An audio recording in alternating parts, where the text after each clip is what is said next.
The Hermetic tradition warns that half-knowledge destroys the seeker faster than ignorance. Goddard demonstrated that imagination charged with feeling reshapes the physical world. Maharshi revealed that the identity behind the technique matters more than the technique itself. 3 systems, developed on 3 continents with no shared lineage, each preserved a piece of an operational sequence that none of them completed alone. The Kybalion maps the laws, but not the mechanism. Goddard maps the technique, but not the identity. Maharshi maps the identity, but not the projection. Assembled, they form a 5-phase protocol: master the laws, learn the mechanism, locate the identity, recognize the projection, then release the entire apparatus. That 5th phase contradicts everything before it, and it is the phase that no single tradition could reach without the others. There is a warning that crosses millennia that most people completely ignore. The ancients repeated it in different forms, in different cultures, with different words. But the central message remains intact. There is a specific type of person who is destined to destroy themselves, and it's not who you'd imagine. We're not talking about the ignorant. The ignorant stumbles over the laws of the universe through lack of knowledge, and this, in a way, protects him. He doesn't know enough to be dangerous to himself. The real problem appears in another profile, the one who knows enough to feel above the rules, but not enough to understand why the rules exist. The Kybalion calls these people false sages, and it describes their fate bluntly. They are broken against the rocks and torn to pieces by the elements. This stayed with me for weeks after I first read it. Because the profile of the false sage is not that of a fool, it's that of a seeker, someone who studied, who meditated, who had genuine insights, someone who discovered something real, the mental nature of the universe. And it was precisely this true knowledge that destroyed him.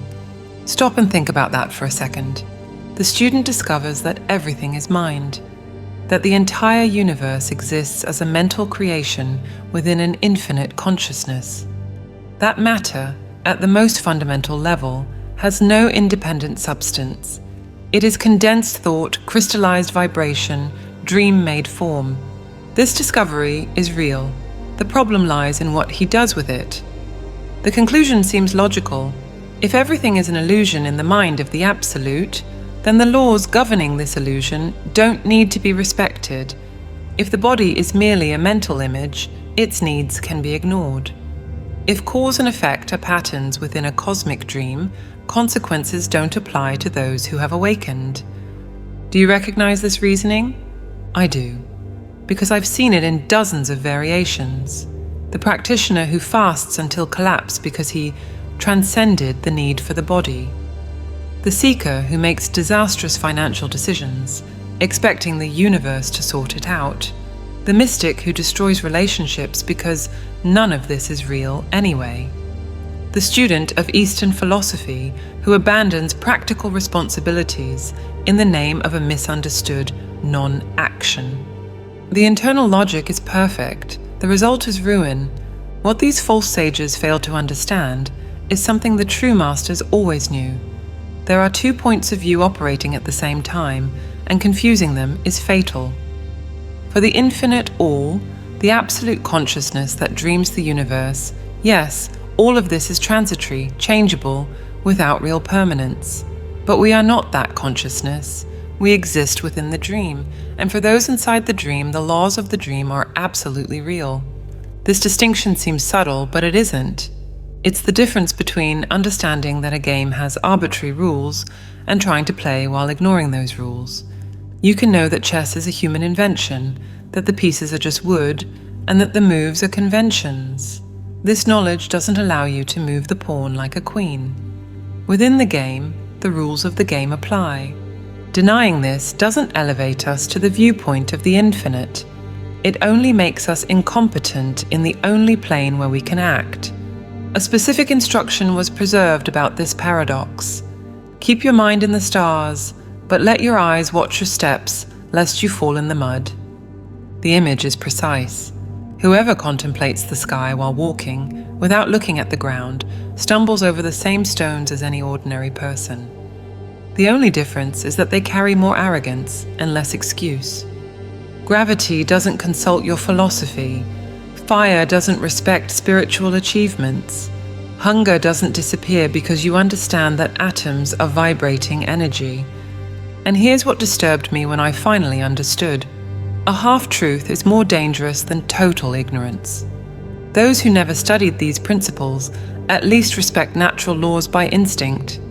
Those who learned half the truth actively put themselves at risk. But the ancient texts didn't stop at the warning.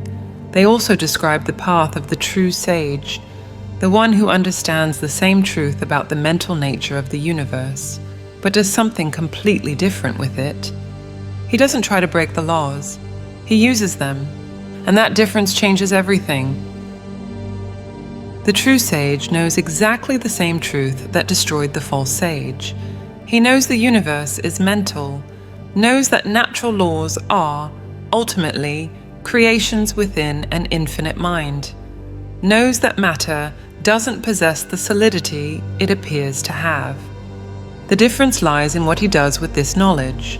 While the false sage tries to deny the laws, the true sage learns to use them. While the former crashes against the reality he tried to ignore, the latter learns to operate within that same reality with mastery. The Kybalion expresses this directly. The sage employs the law against laws, the higher against the lower, and by the art of alchemy transmutes that which is undesirable into that which is worthy. This sentence contains the operative principle of the entire Hermetic tradition. When I understood what it really meant, my way of seeing obstacles changed completely, because what's being said here isn't abstract or mystical, it's mechanical. There is a hierarchy of laws in the universe, and a higher law can always neutralize the effects of a lower law without destroying it. Think about aviation. Humans didn't cancel gravity to fly. Gravity continues to exist, exerting its constant force on the airplane. What engineers did was discover and apply other laws, aerodynamics, propulsion, lift, that operate on a different level. These higher laws don't cancel gravity, but allow the airplane to stay in the air despite it. The airplane doesn't deny gravity. It uses other forces to counterbalance it. This same principle applies to every area of human existence.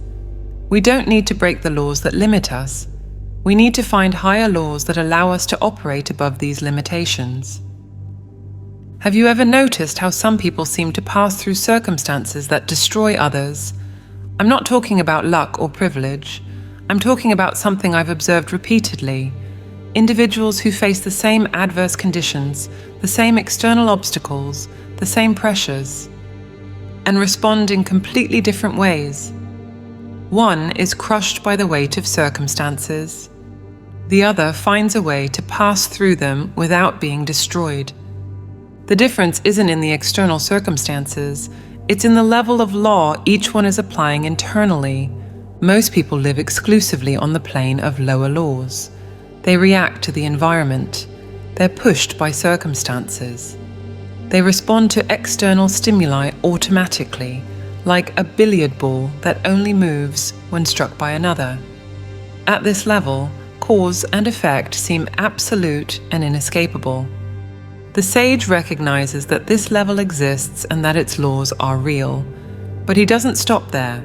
He knows that mental and spiritual laws operate above purely material laws, and he learns to invoke these higher laws when he needs to overcome the limitations of the lower ones. This isn't escapism or fantasy, it's a technical application of principles. When someone manages to maintain inner calm in a situation that would normally generate panic, that person is applying a higher law over a lower one. The lower law says threat produces fear. The higher law says the internal state can be chosen independently of the external stimulus. The second doesn't cancel the first, but it allows the person not to be controlled by it. The Hermetic texts are clear about the correct posture. Mastery consists not in abnormal dreams, visions, and fantastic imaginings, but in using the higher forces against the lower. This impressed me when I understood the practical implications. Real mastery doesn't come from denying the world or fleeing from it. It comes from operating within it with tools that most people don't even know exist. The false sage tries to ignore the rules of the game. The true sage discovers additional rules that other players don't know, and uses these rules to play in a way that seems impossible to those who only know the basics. The results speak for themselves. The false sage ends up destroyed by his own arrogance, broken against the reality he tried to deny. The true sage transforms obstacles into opportunities because he knows forces that operate beyond the visible. The passage from victim of circumstances to someone who can influence them doesn't require denying the reality of the material world. It requires understanding that this world operates on multiple levels simultaneously, and that whoever knows the higher levels gains freedom of movement in the lower ones. We are not permanently trapped by the conditions that surround us. We are limited only while we don't know the principles that allow us to overcome them. The Hermetic tradition preserved these principles, and the most powerful of them, the one that allows transforming any internal or external state into its opposite, has a specific name: mental alchemy. Medieval alchemists spent centuries trying to transform lead into gold. Dark laboratories, burning furnaces, secret formulas passed from master to apprentice. Most failed.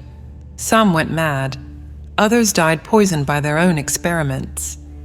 What few realized is that physical alchemy was always a veil over something deeper. True transmutation was never about metals. It was about mental states. The lead that needed to be converted to gold wasn't in the crucibles. It was in the mind of the alchemist himself. Inertia transformed into action. Fear converted into courage. Scarcity transmuted into abundance.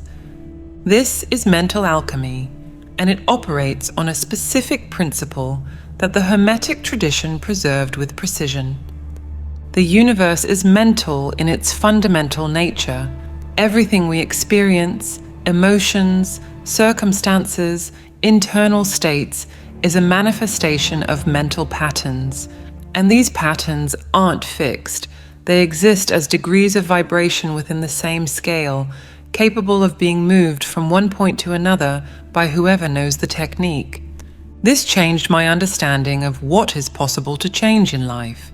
Think of any pair of emotional opposites: fear and courage, hatred and love, sadness and joy. The common view treats these states as separate things, disconnected, almost like different substances. You have fear or you have courage. You're sad or you're joyful, one or the other. The Hermetic tradition reveals something different. These opposites aren't separate substances, they are extremes of the same scale. Fear and courage aren't two distinct elements. You need to trade one for the other. They are different points within the same vibratory spectrum, and you can slide from one point to another. This distinction completely changes the practical approach. If fear and courage were different substances, you would need to somehow expel fear from within you and import courage from somewhere external. This is the approach most people try, and that's why most fail. You cannot expel something that is part of a continuous scale. The attempt to fight against fear usually strengthens it. The mental alchemist's approach is different. Instead of trying to expel fear, he recognizes that fear is merely a low degree on the scale that has courage at the opposite extreme. And then he raises the vibration, not by fighting against the negative pole, but by focusing on the positive pole until the internal needle moves in the desired direction. Have you ever experienced this without knowing you were doing alchemy? Probably yes. That moment when you were dominated by a negative emotion and, instead of fighting with it, deliberately chose to focus on something that brought you a different state. The change of environment, the music that alters mood, the memory that shifts focus. In those moments, you are moving the needle on the vibratory spectrum. The difference between doing this by accident and doing it by mastery lies in understanding the principle and the ability to apply it consciously in any situation. The mental alchemist understands that he is not a victim of his internal states. These states are like the temperature on a thermostat. They can be adjusted by whoever has access to the control. Most people live as if the thermostat were controlled by the external environment. The Hermetic Master knows the control is within and learns to operate it. This applies not only to emotions, but to thought patterns, mental habits, and even the way we perceive external circumstances. We don't see the world as it is. We see the world through the filter of our mental states. And when we alter these states, the very reality we experience changes with it, not because the external world physically changed, but because our ability to perceive it and interact with it has transformed. The Hermetic texts describe this as vibrating on a higher plane to escape the penalties of the lower planes. The language is ancient, but the principle is precise. When we raise our mental frequency, we cease to be affected by forces that operate only at the lowest levels. An insult that would destroy someone vibrating in insecurity goes unnoticed by someone vibrating in self-confidence. A financial crisis that would paralyze someone vibrating in fear becomes a problem to be solved for someone vibrating in clarity. The external stimulus is the same. The internal response depends on the vibratory level of whoever receives it, and this level can be chosen, not instantaneously in all cases, not without practice, but the capability exists and it can be developed like any other skill. The mental alchemist trains his ability to move his own vibration the same way a musician trains his fingers or an athlete trains his body. Transmutation is not a presumptuous denial of reality. It is the practical weapon of those who have learned that internal states are malleable, that emotions are degrees on a sliding scale, and that conscious will can operate the adjustment mechanism. Mastery over oneself begins here, but it doesn't end here. The image of the sage isolated in the mountains crosses cultures and ages. The hermit who abandoned civilization, the monk in the remote monastery, the ascetic in the cave. The implicit message is always the same. To achieve true peace, one must withdraw from the world. The Hermetic tradition disagrees. The Kybalion is direct. Mastery consists not in abnormal dreams, visions, and fantastic imaginings. Real mastery requires the opposite of withdrawal. It requires engagement with reality using tools that most people don't know about. The hermit who found peace in isolation never tested that peace. Anyone can maintain calm when no external stimulus disturbs them. The absence of friction doesn't prove mastery. It only proves the absence of friction. The Hermetic sage places himself at the center of life's demands and maintains his internal state stable there. That's the difference between fleeing from waves and learning to swim. When I started studying this point, something that had bothered me for years finally made sense. I knew people who had accumulated decades of spiritual practices, meditation, retreats, deep studies, and who crumbled in the face of a financial crisis or a family conflict. The knowledge was there. The ability to apply it under pressure was not. The divine paradox we mentioned before has direct application here. We exist simultaneously in two dimensions, the absolute and the relative. In the absolute dimension, the entire universe is mental, transitory, without permanent substance. In the relative dimension, walls are solid, bills come due, and ignoring gravity results in a fall. The false sage chooses one dimension and denies the other. The true sage operates in both at the same time. In practice, this works like this. When you face a concrete problem, a debt, an illness, a conflict, the purely relative perspective drowns you in details. You see the problem as absolute, insurmountable, defining your reality. The purely absolute perspective makes you ignore the problem. You say, "This is an illusion," while the real consequences accumulate. Neither works alone. What works is maintaining awareness that the problem is real at the level where it operates, while simultaneously accessing a broader level where you are not defined by that problem. You act to resolve the concrete situation, but you act from an internal place that hasn't been captured by it. This resembles the state of a surgeon during an emergency operation.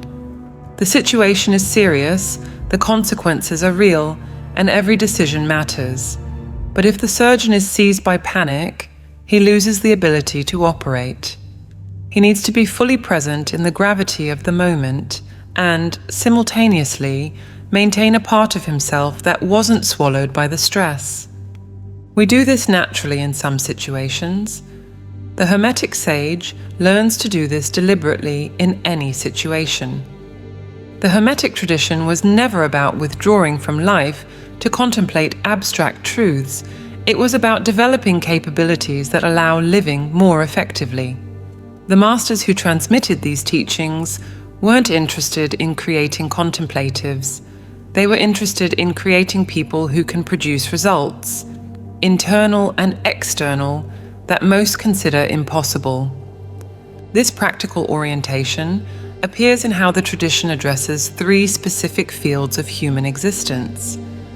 The first is the field of emotions, how to deal with fear, anger, and anxiety without being dominated by them and without trying to suppress them by force. The second is the field of consistency, how to maintain discipline and direction when natural cycles of energy and motivation swing downward.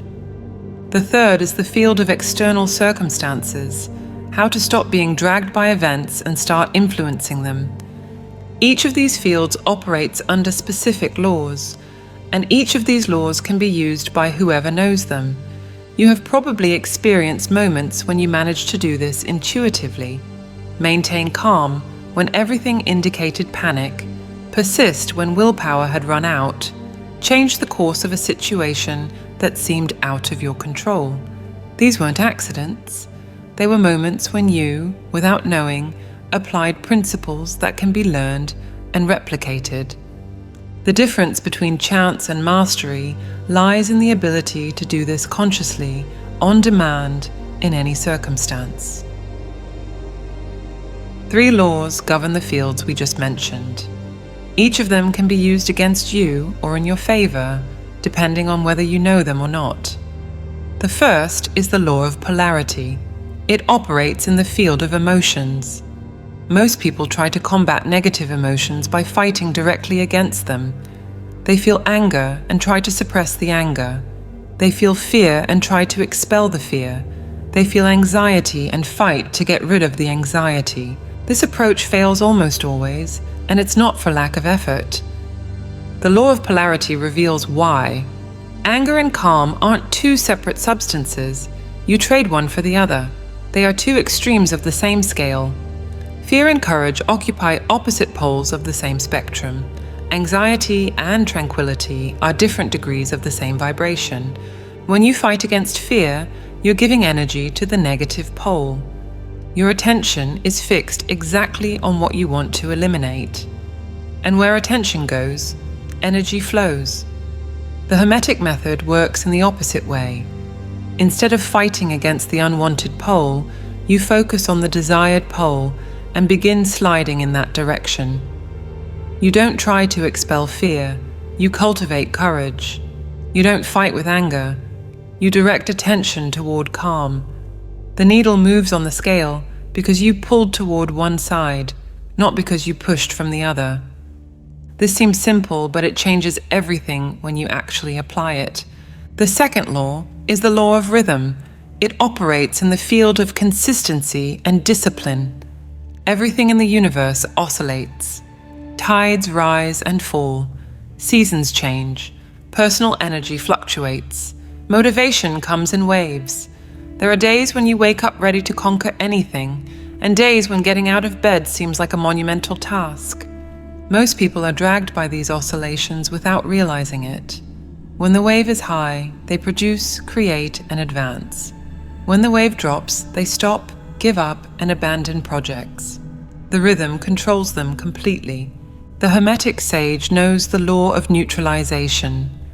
He knows he cannot prevent the oscillation. It is a universal law, but he can refuse to be dragged by it. In practice, this means maintaining actions even when the feeling that sustained them has disappeared. The wave of motivation dropped, but you don't drop with it. You observe the cycle passing while you maintain your position. The tide goes and comes, but you are not the tide. When I understood this, years of frustration with my own inconsistency made sense. I thought the problem was a lack of willpower. The real problem was that I didn't know the mechanics of rhythm. I rose with the wave and fell with the wave, thinking that the wave was me. The third law is the law of cause and effect. It operates in the field of external circumstances. Most people live as effect. Events happen to them. The boss determines their mood. The weather influences their disposition. The news defines their emotional state. The financial situation controls their stress level. Life is a sequence of reactions to external stimuli. The Hermetic sage inverts this relationship. He positions himself as the cause. You cannot control all external events.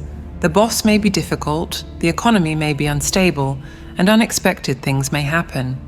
What you control is how these events affect you internally.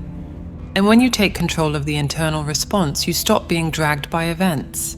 The law of cause and effect continues operating, but you choose which side of it you will position yourself on. Someone who lives as effect has their internal state determined by the environment. Good day at work, good mood. Bad day, bad mood. This person is a leaf carried by the wind of circumstances. Someone who lives as cause decides their internal state regardless of the environment. The day at work was difficult, but the internal state remained stable because the person chose not to hand over this control to external events. This requires practice. Nobody is born knowing how to do this, but the capability can be developed like any skill. And here is the point that connects the three laws. All of them operate through attention and conscious choice. In polarity, you choose which pole to direct your attention toward. In rhythm, you choose not to identify with the oscillation. In cause and effect, you choose to be the cause instead of the effect. The common element is mental presence, the ability to perceive what is happening internally and make a deliberate choice instead of reacting automatically. We spend most of our lives on autopilot. We react without realizing we're reacting. We're dragged without realizing we're being dragged. The three laws operate upon us without our awareness that they exist. The first step of mastery is simply waking up to this fact, perceiving the forces that are operating, and then gradually learning to operate them instead of being operated by them. There is a law that definitively demonstrates how the higher neutralizes the lower. It applies to habits, thought patterns, and ingrained behaviors, and it solves a problem that frustrates most people who try to change themselves. The problem is this: you identify a habit you want to eliminate. It could be a negative thought pattern, an automatic emotional reaction, or a behavior that sabotages your goals. You decide to stop. You will use willpower, you resist, and you fail. Not for lack of determination. You fail because the approach is wrong. When you try to eliminate a habit by direct force, you're colliding with the law of inertia. Every established pattern has a natural tendency to maintain itself. The longer it exists, the more energy it has accumulated, the more resistant it has become. Attacking it frontally usually strengthens this resistance. The law of substitution offers another path. Instead of trying to destroy the old habit, you build a new habit that occupies the same space. The new pattern, by operating at a higher vibration, gradually absorbs the energy of the previous pattern. There is no direct battle. The old simply loses strength while the new gains. This works because you're not trying to create a void. Nature resists the void. When you remove something without putting anything in its place, the tendency is for the space to be filled by the same pattern that was there before, or something worse. The procrastinator, who simply tries to stop delaying tasks without redirecting attention to a specific action, feels the void constantly. The anxious person, who tries to stop worrying without directing the mind to another focus, discovers that worry returns with more force. The person who wants to stop reacting with anger, but doesn't develop an alternative response, keeps exploding in the same situations. Substitution solves this. You don't remove the old, you install the new until the old becomes irrelevant. When I started applying this consciously, patterns I had tried to change for years began to yield. The difference wasn't in the effort. I had already made enough effort. The difference was in the direction of the effort. Instead of fighting against what I didn't want, I started building what I did want. But there is one element that connects all these laws, and without which none of them work: consciousness. All the techniques we've discussed, polarization, rhythm, neutralization, positioning as cause, substitution, depend on one thing: the ability to perceive what is happening internally before reacting automatically. Without this perception, you are operated by the laws instead of operating them. Anger arises, and you react before having the chance to choose to polarize toward calm. The low energy cycle arrives, and you're dragged before realizing you could neutralize yourself. The external event happens, and you respond as an effect before remembering you could be a cause. Consciousness is the space between stimulus and response, and in that space lies all your freedom. The Hermetic Master is not someone who never feels fear, anger, or discouragement. He is someone who perceives these states arising and has the mental presence to invoke a higher law before being captured by them. This mental presence can be developed. It's not a gift that some people have and others don't. It's a capability that strengthens with practice, like a muscle that grows with exercise.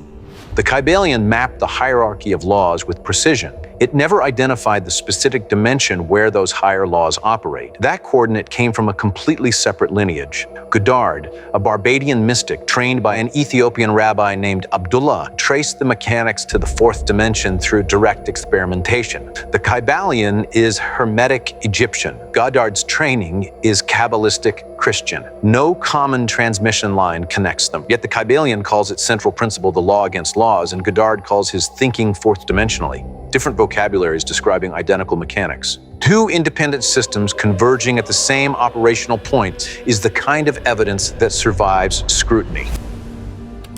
Humanity lives trapped in a dimensional prison that it has built for itself, and the key to escape has always been within the mind of each individual. But it has remained restricted to small circles of practitioners. This is a precise technology for the manipulation of reality that the ancient masters knew, and that modern science is beginning to rediscover through quantum physics. The secret lies in the understanding that time, as humanity experiences it, is a three-dimensional illusion. There exists a fourth dimension where past, present, and future coexist simultaneously, and through specific techniques of consciousness, anyone can access it to select which version of the future they wish to manifest. Neville Goddard, one of the few initiates who dared to publicly reveal this knowledge in the 20th century, documented in detail the functioning of this mechanism. His teachings, compiled in works such as Out of This World, are practical instructions based on direct experimentation with the multidimensional nature of consciousness. Traditional educational and religious institutions have systematically suppressed or ridiculed this knowledge for a simple reason. If the masses were to discover that they possess the literal power to rewrite their destiny through controlled imagination, the entire structure of social control would collapse. After all, How can you maintain populations in a state of dependence and submission when they discover that they are, in fact, conscious operators of their own reality? The fundamental truth that needs to be understood is this: there is no separate God dictating human destiny. What organized religions call God, the quantum field, the all, the universal consciousness, all of these terms point to the same reality, is an impersonal and perfectly responsive system that reflects back exactly what each individual consciousness projects. It is a cosmic mirror without its own will, without judgment, without favorites. This system was designed with an essential characteristic: voluntary forgetfulness. Each consciousness that enters this three-dimensional experience temporarily accepts to forget its true divine nature. It is like entering a virtual reality game so immersive that the player momentarily forgets that they are playing.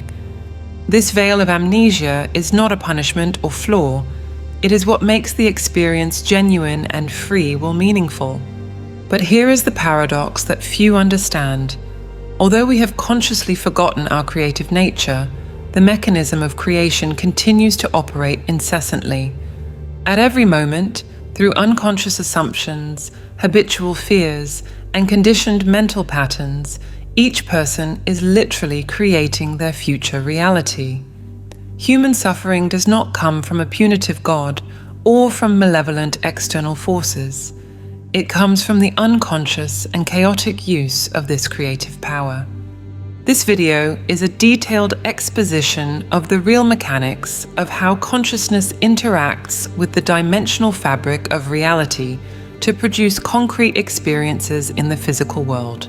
These are tested and proven techniques that allow anyone to take conscious control of this process and begin to deliberately select which of the infinite possible futures they wish to experience. Regardless of belief, this knowledge operates independently of whether you believe in it. The question is, are you ready to assume the radical responsibility of discovering that you have always been the sole creator of your reality? Because once this knowledge is truly understood and applied, there are no more victims of fate, only unconscious or conscious creators. To understand how to mentally manipulate the future, it is necessary to first understand the dimensional structure of reality, a knowledge that remains hidden because it completely challenges the common perception of what is possible. The first dimension manifests itself as a singular point, a state of existence that maintains no relationship with anything beyond itself. It is consciousness in its most primordial state, pure but limited. When a relationship is established between 2 points, the second dimension emerges, the world of lines, of length and width. It is like living perpetually on a sheet of paper, without any concept of what exists above or below. The third dimension, where humanity believes it resides exclusively, adds depth and height. Here we experience the world through the 5 senses, moving through 3-dimensional space, but remaining enslaved to a linear understanding of time. And it is exactly in this temporal prison that the great deception resides. The 4th dimension is not science fiction or mathematical abstraction. It is an accessible reality where time ceases to be a straight line and reveals itself as it truly is. A field where all moments, past, present, and future, exist simultaneously. Just as the second dimension is merely the shadow projected by the third, our 3-dimensional reality constitutes only a slice, a cross-section of the 4th dimension. Neville Goddard discovered through direct experimentation that we possess a mental faculty capable of transcending sensory limitations and consciously accessing this higher dimension. This faculty is the creative imagination directed by the will, not empty fantasy or daydreaming, but the ability to think and feel in 4-dimensional terms. Every human being carries 2 radically distinct perspectives of existence, although the majority remains unconscious of this duality. The first is the natural focus, that mind governed exclusively by the physical senses, what the ancient texts called the carnal mind. This perspective accepts only what it can see, touch, and measure. It is the mind of the natural man who looks at present circumstances and declares, "This is the unchangeable reality." The second perspective is the spiritual focus, controlled by conscious imagination and directed by desire. The ancient masters called it the mind of Christ, not for religious connotation, but because it represents the state of consciousness that recognizes its creative power. This mind sees through appearances, penetrates the veil of the sensory world, and perceives the infinite possibilities awaiting manifestation. The ingrained habit of trusting only the physical senses creates a voluntary blindness. It is like living in a dark cave, holding a flashlight that only illuminates the stone walls, completely ignoring the entrance bathed in sunlight. To develop spiritual vision, the ability to perceive beyond the three-dimensional world, it is necessary to deliberately disentangle the mind from sensory evidence. This process requires specific mental discipline. One must focus attention on invisible states, feeling them internally with such intensity that they acquire all the sharpness and texture of physical reality. Concentrated and sustained thought in a particular direction possesses the power to exclude all other sensory impressions, making them temporarily disappear from consciousness. External reality literally functions as a magical mirror. It possesses no will of its own, agenda, or purpose beyond faithfully reflecting what each consciousness projects onto its surface. Like a mirror that can only reflect what is before it, reality responds to what we project. The same principle governs all of creation. This system of perfect reflection is not accidental. It was designed this way because the All, the universal consciousness, desires to experience itself through infinite unique perspectives.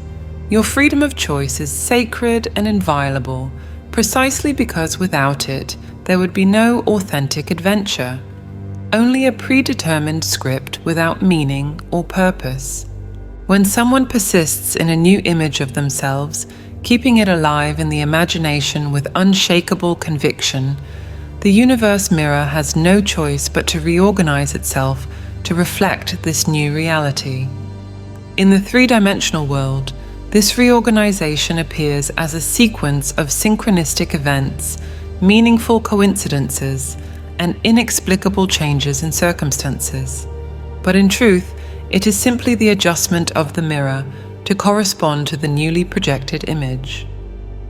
The understanding of these fundamental principles opens the door to true mental alchemy, the conscious transmutation of the lead of present circumstances into the gold of the desired future. Desire is not a human weakness to be overcome through spiritual discipline, contrary to what certain doctrines teach.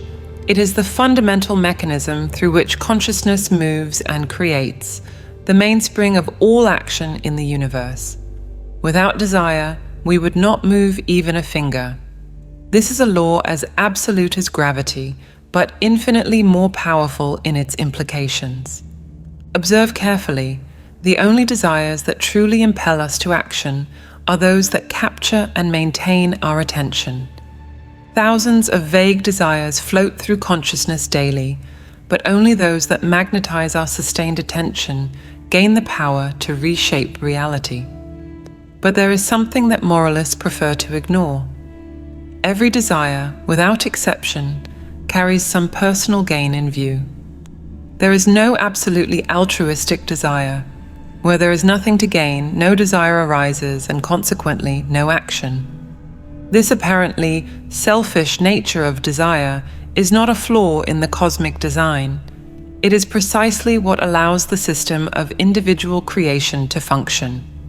The All fragmented itself into infinite individual perspectives exactly to experience the pleasure of desiring, seeking, and achieving through each unique point of consciousness. Trying to eliminate personal desire would be like trying to make the heart stop pumping blood. It is going against the very nature of existence. The key to progress and to the realization of the boldest dreams lies in a radical practice: immediate obedience to the voice of desire. Not the superficial and capricious desire, but that deep desire that arises from the center of being and refuses to be silenced.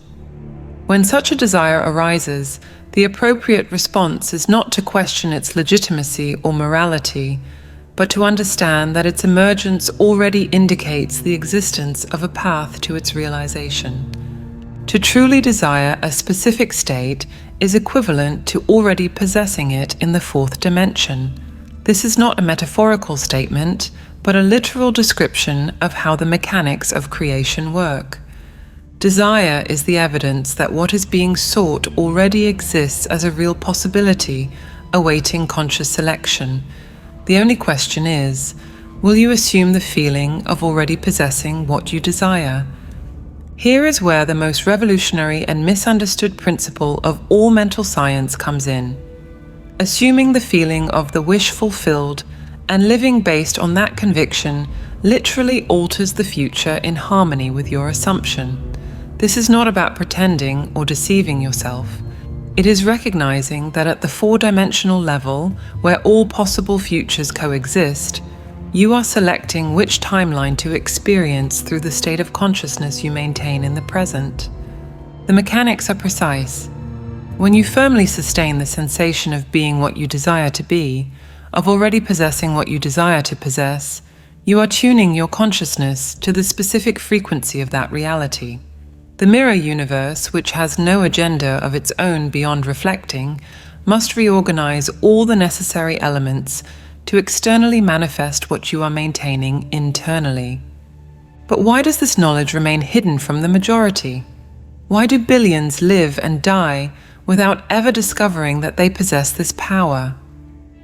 The answer lies in the veil of forgetfulness that each consciousness accepts upon entering this dimension. You and the infinite are literally one, not poetically, not philosophically, but factually. However, to make this earthly adventure genuine, you voluntarily forgot your true nature. It is like entering a virtual reality game so sophisticated that you temporarily believe you are the character, completely forgetting that you are the player. If you maintained full consciousness of being the omnipotent creator of each experience, where would the challenge be? Where would the surprise, the growth, and the journey be? Forgetfulness is what allows for authentic adventure.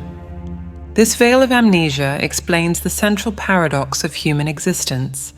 When people question, how does a loving God allow so much suffering? They start from a false premise. There is no separate God allowing or denying experiences. We ourselves, each individual consciousness, are creating our experiences through the unconscious use of the law of being. The cosmic mirror does not judge whether you are acting wisely or madly, it simply reflects. Acting in a chaotic, fearful, or destructive manner before this mirror results in seeing reflections of chaos, fear, and destruction. Not because the universe is cruel or punitive, but because it is impartially faithful. It is a perfect system in its simplicity. You receive exactly what you're being, no more, no less. The human tragedy is not in the system itself, but in the ignorance of how it works. Billions operate this powerful creative mechanism completely blind, creating by default instead of by design, reaping results that seem arbitrary, but are, in truth, mathematical reflections of their internal states of consciousness. Years of systematic experimentation with the states of consciousness have revealed a specific formula for accessing the fourth dimension and consciously selecting the desired future. This is not one among many possible techniques. It is the fundamental method discovered by all who have managed to genuinely master the art of mental creation. The first step requires surgical clarity to define exactly what you desire. Vague aspirations for happiness or success are useless in this work. The four-dimensional mechanism responds only to precise instructions, just as a quantum computer does not process ambiguous commands. You must know, with absolute specificity, which state you wish to occupy. The second step is more subtle and requires deep understanding. To mentally construct an event that you would naturally encounter after the realization of your desire. Not during, but after. This event must unequivocally imply that your goal has been achieved, with you as an active participant in the scene, not a mere observer. If you desire a specific promotion, do not imagine receiving the news. Imagine a casual conversation weeks later where the promotion is mentioned as an established fact. The third step violates all the conventions of modern productivity, the complete immobilization of the physical body and the deliberate induction of a borderline state between waking and sleeping. Lie down or relax deeply in a chair. Close your eyes. Allow the physical body to become irrelevant. This is not the moment for physical action. It is the moment for dimensional action.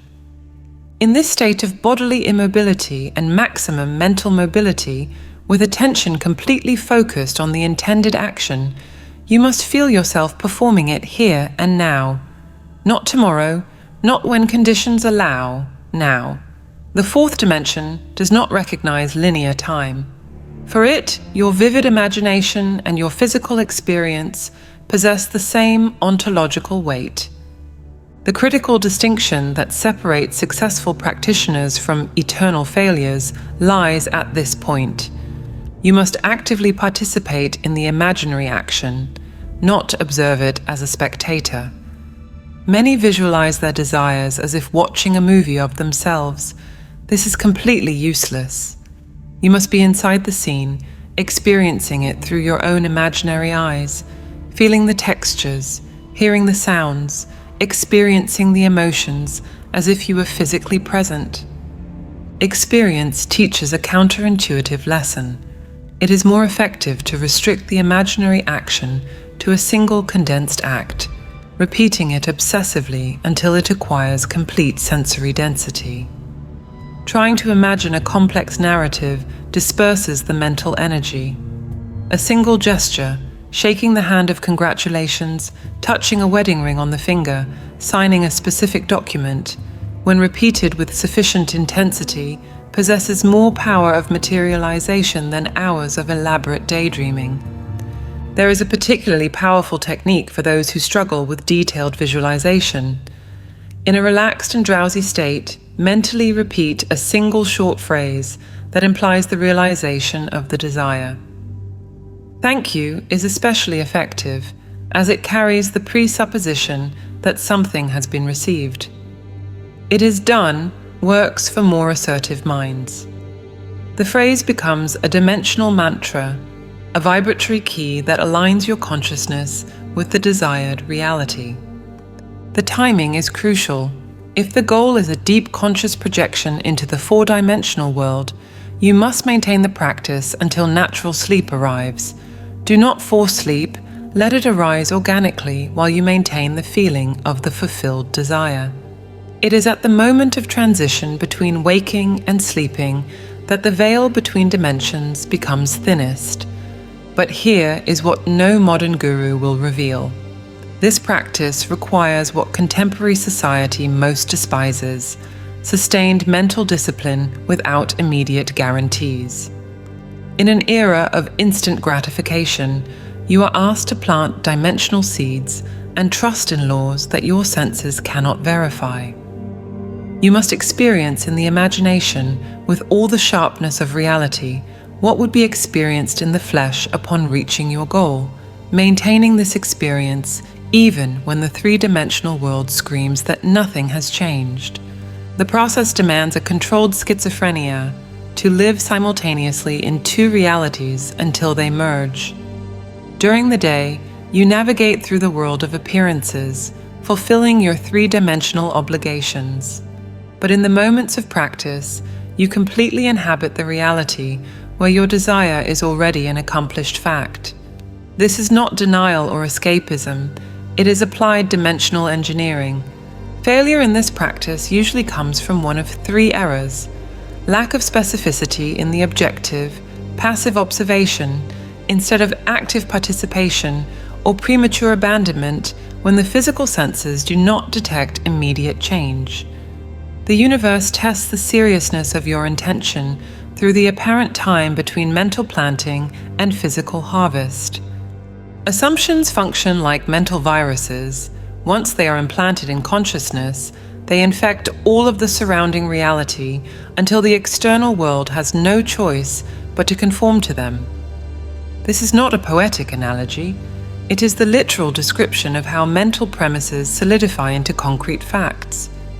Feed your mind with a premise, any statement assumed to be true, and observe the phenomenon. The assumption, even when it is completely unreal to the senses, when it is persisted in until it acquires the visceral feeling of reality, begins to exert an invisible but irresistible influence over all of the elements of your world.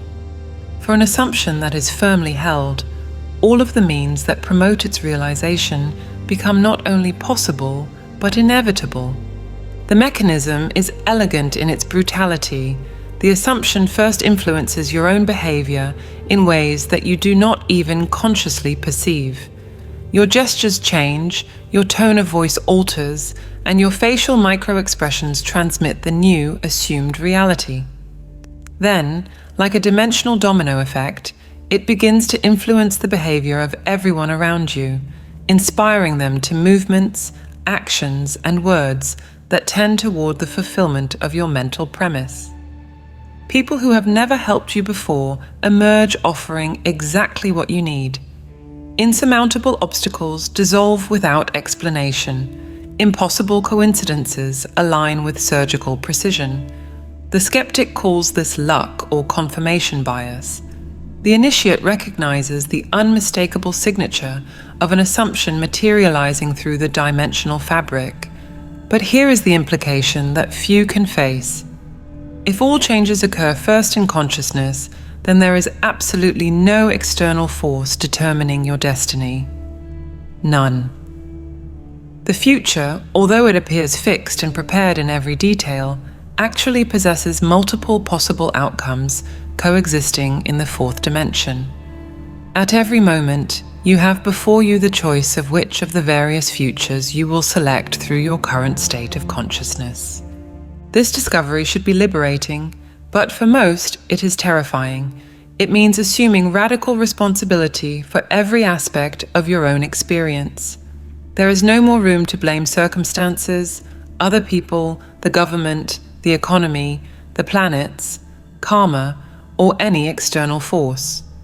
You are where you are because that is the mathematical reflection of your sustained assumptions.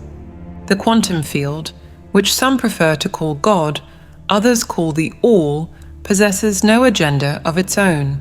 It depends entirely on you to determine what kind of experience you will have. It is a perfect servant, not a master. It responds with absolute precision to your sustained mental command, but the command must come from you. Expecting the universe to decide your destiny is like sitting before a turned-off computer, waiting for it to write your paper. The trap into which billions fall daily is to look first to the external world for changes. They check their bank account to see if the money has appeared. They observe their partner's behavior to detect improvements. They analyze physical symptoms to confirm healing. This is the operational definition of dimensional insanity, looking in the reflection for that which must be changed in the object that projects the reflection. Before looking for any external evidence, the only relevant question is, who are you being now in this moment? Not who you were yesterday or who you plan to be tomorrow. Who are you being now? If internally you are someone who is trapped, limited, and lacking, the cosmic mirror has no choice but to reflect imprisonment, limitation, and lack. You can decorate your mental prison with positive thoughts, but it continues to be a prison. Real change begins when you internally assume the state of being that you have chosen, regardless of any sensory evidence. You become mentally rich while the account remains empty. You assume yourself to be loved while you sleep alone. You feel healthy while the symptoms persist. This is not denial. It is understanding that internal reality always precedes and determines external reality. The time interval between the internal change and its external manifestation varies, but the sequence is invariable. First comes the alteration in the state of consciousness. Then, the world reorganizes itself to correspond. Trying to reverse this order is like planting a seed today and digging it up tomorrow to see if it has grown. Impatience kills more dreams than any external circumstance. Each moment offers a dimensional crossroads. You can choose to react to what your senses report, perpetuating the past into the future. Or you can respond from the state that you have chosen to be, consciously selecting which future to manifest. The power has always been and will always be exclusively yours. The ability to think four-dimensionally is not a special talent reserved for mystics or geniuses. It is an innate faculty that has been deliberately atrophied by social conditioning, but that remains completely functional in every human being. What has been presented here are not theories for intellectual contemplation. They are operational instructions for transcending the prison of linear time. The summary is very simple. You inhabit a mental universe where consciousness is the only substance and imagination is the only power.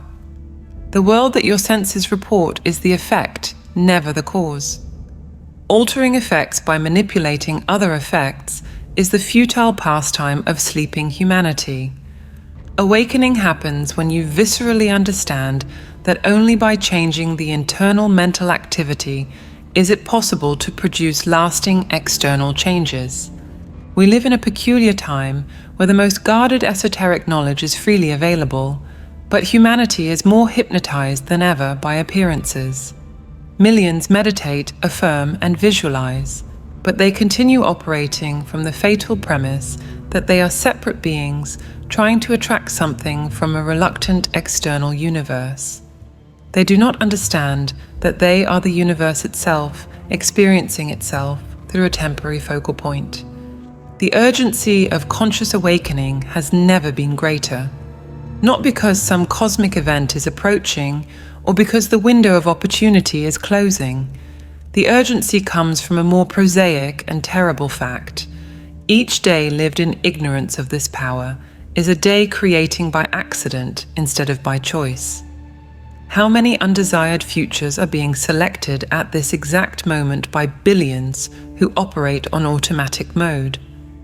The global control system depends precisely on this ignorance. A population that believes it is a victim of circumstances is infinitely easier to govern than one that understands it is the creator of its reality.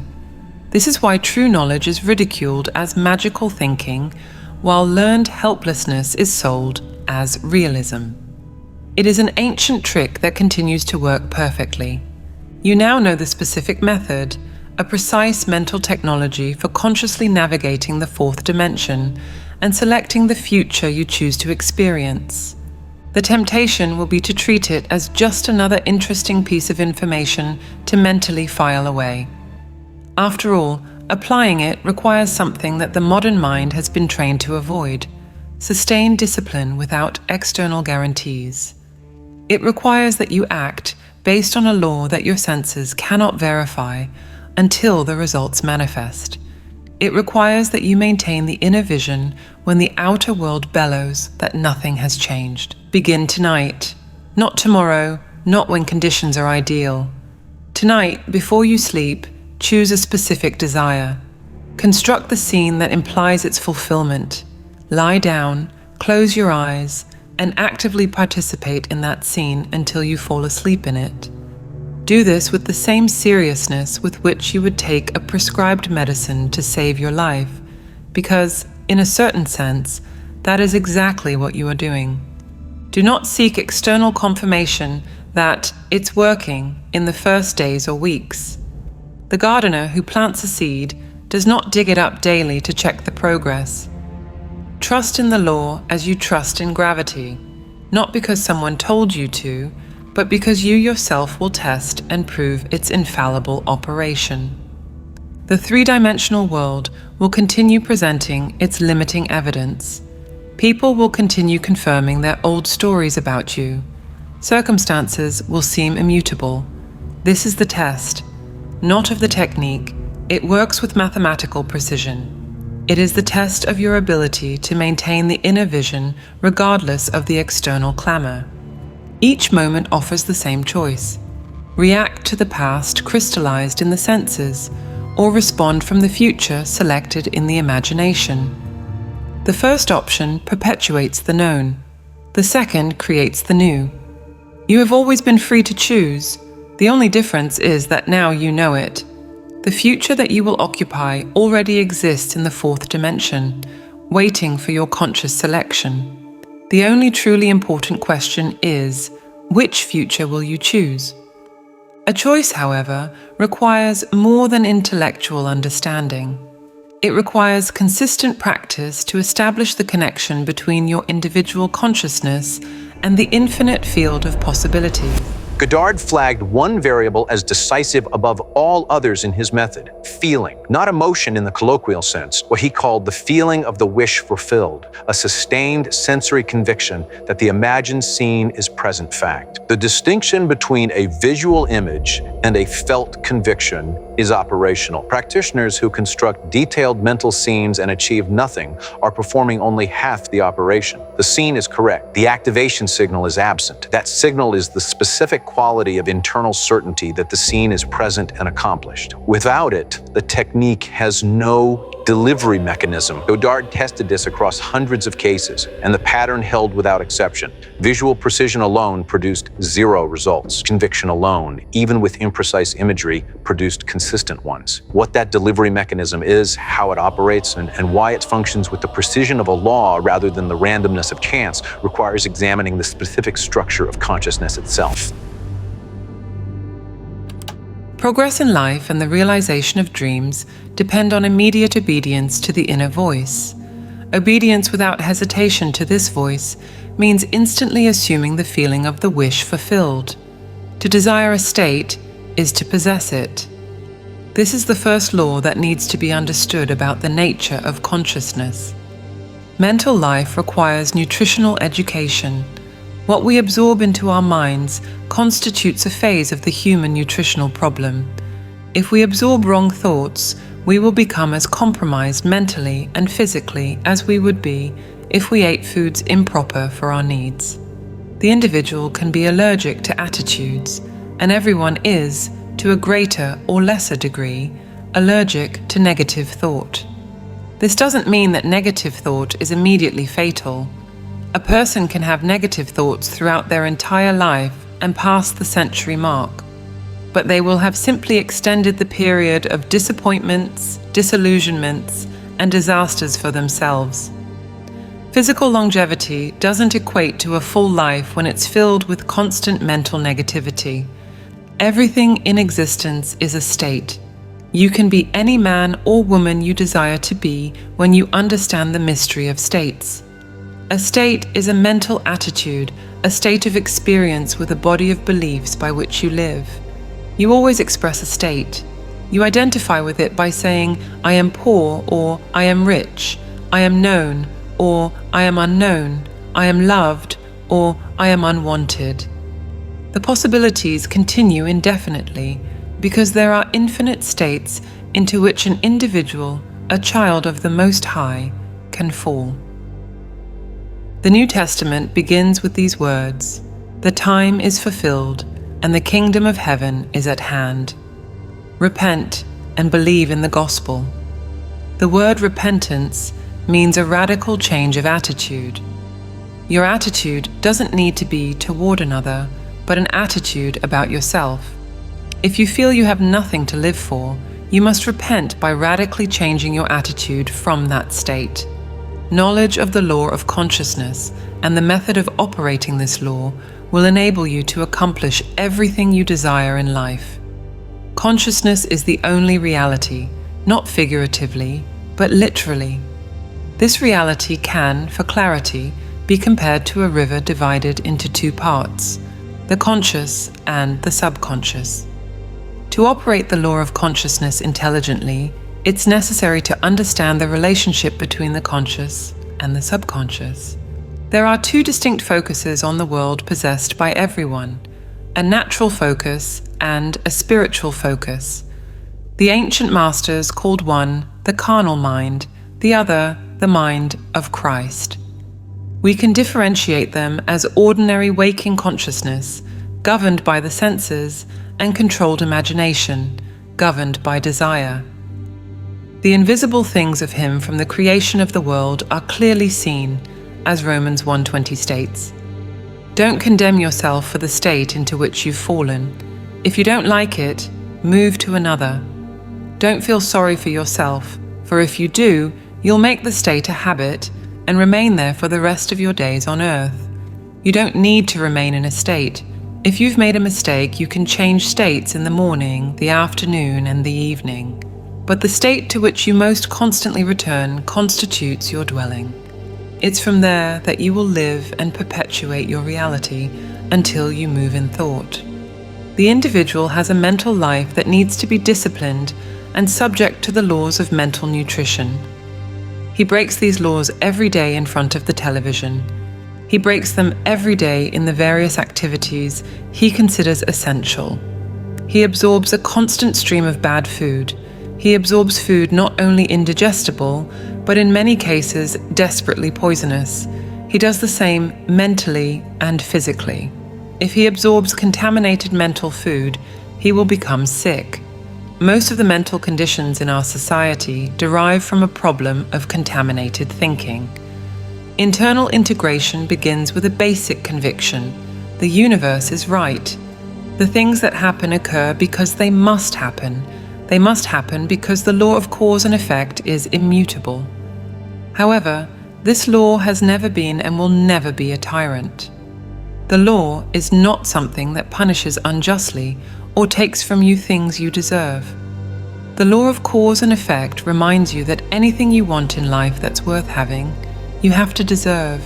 The being that you really are descended into the weakness of the flesh, causing you to experience the state you're in now. Contemplate another state, and the same being that brought your present form into existence will restore and make alive the other state, the desired state.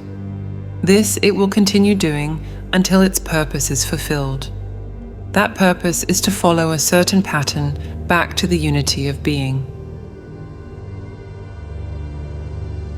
The contaminated thoughts we absorb daily keep us trapped in specific states of consciousness. But what exactly are these states? Everything in existence constitutes a state of consciousness. There are no exceptions. Each experience, each condition, and each circumstance represents a specific state in which the person dwells temporarily or permanently. A state of consciousness is a complete mental attitude. It's a bodily experience with a definite set of beliefs by which you live. When you occupy such a state, you don't just think in a certain way. You become that entirely. Your thoughts, emotions, actions, and even the external circumstances conform to the condition you inhabit. You always express a state. At this exact moment, while you process these words, you're expressing a specific condition. You identify with it through seemingly simple declarations. I am poor, I am rich, I am known, I am unknown, I am loved, I am unwanted. Each I am declaration fixes you in a corresponding state. The list continues indefinitely because there are infinite states into which any child of the Most High can fall. All states of consciousness exist and are a fixed part of creation. Any person can enter a state deliberately or fall into it inadvertently. You can move through different conditions during your life, or you can occupy a single one from birth to death. Desire is what usually motivates the movement from one state to a superior one, but remember, your three-dimensional understanding of the world will only be witnessed in linear time. The New Testament reveals this truth right in its opening words. The time is fulfilled and the kingdom of heaven is at hand. Repent and believe in the gospel. The word repentance has been misunderstood for centuries. It doesn't mean guilt or remorse.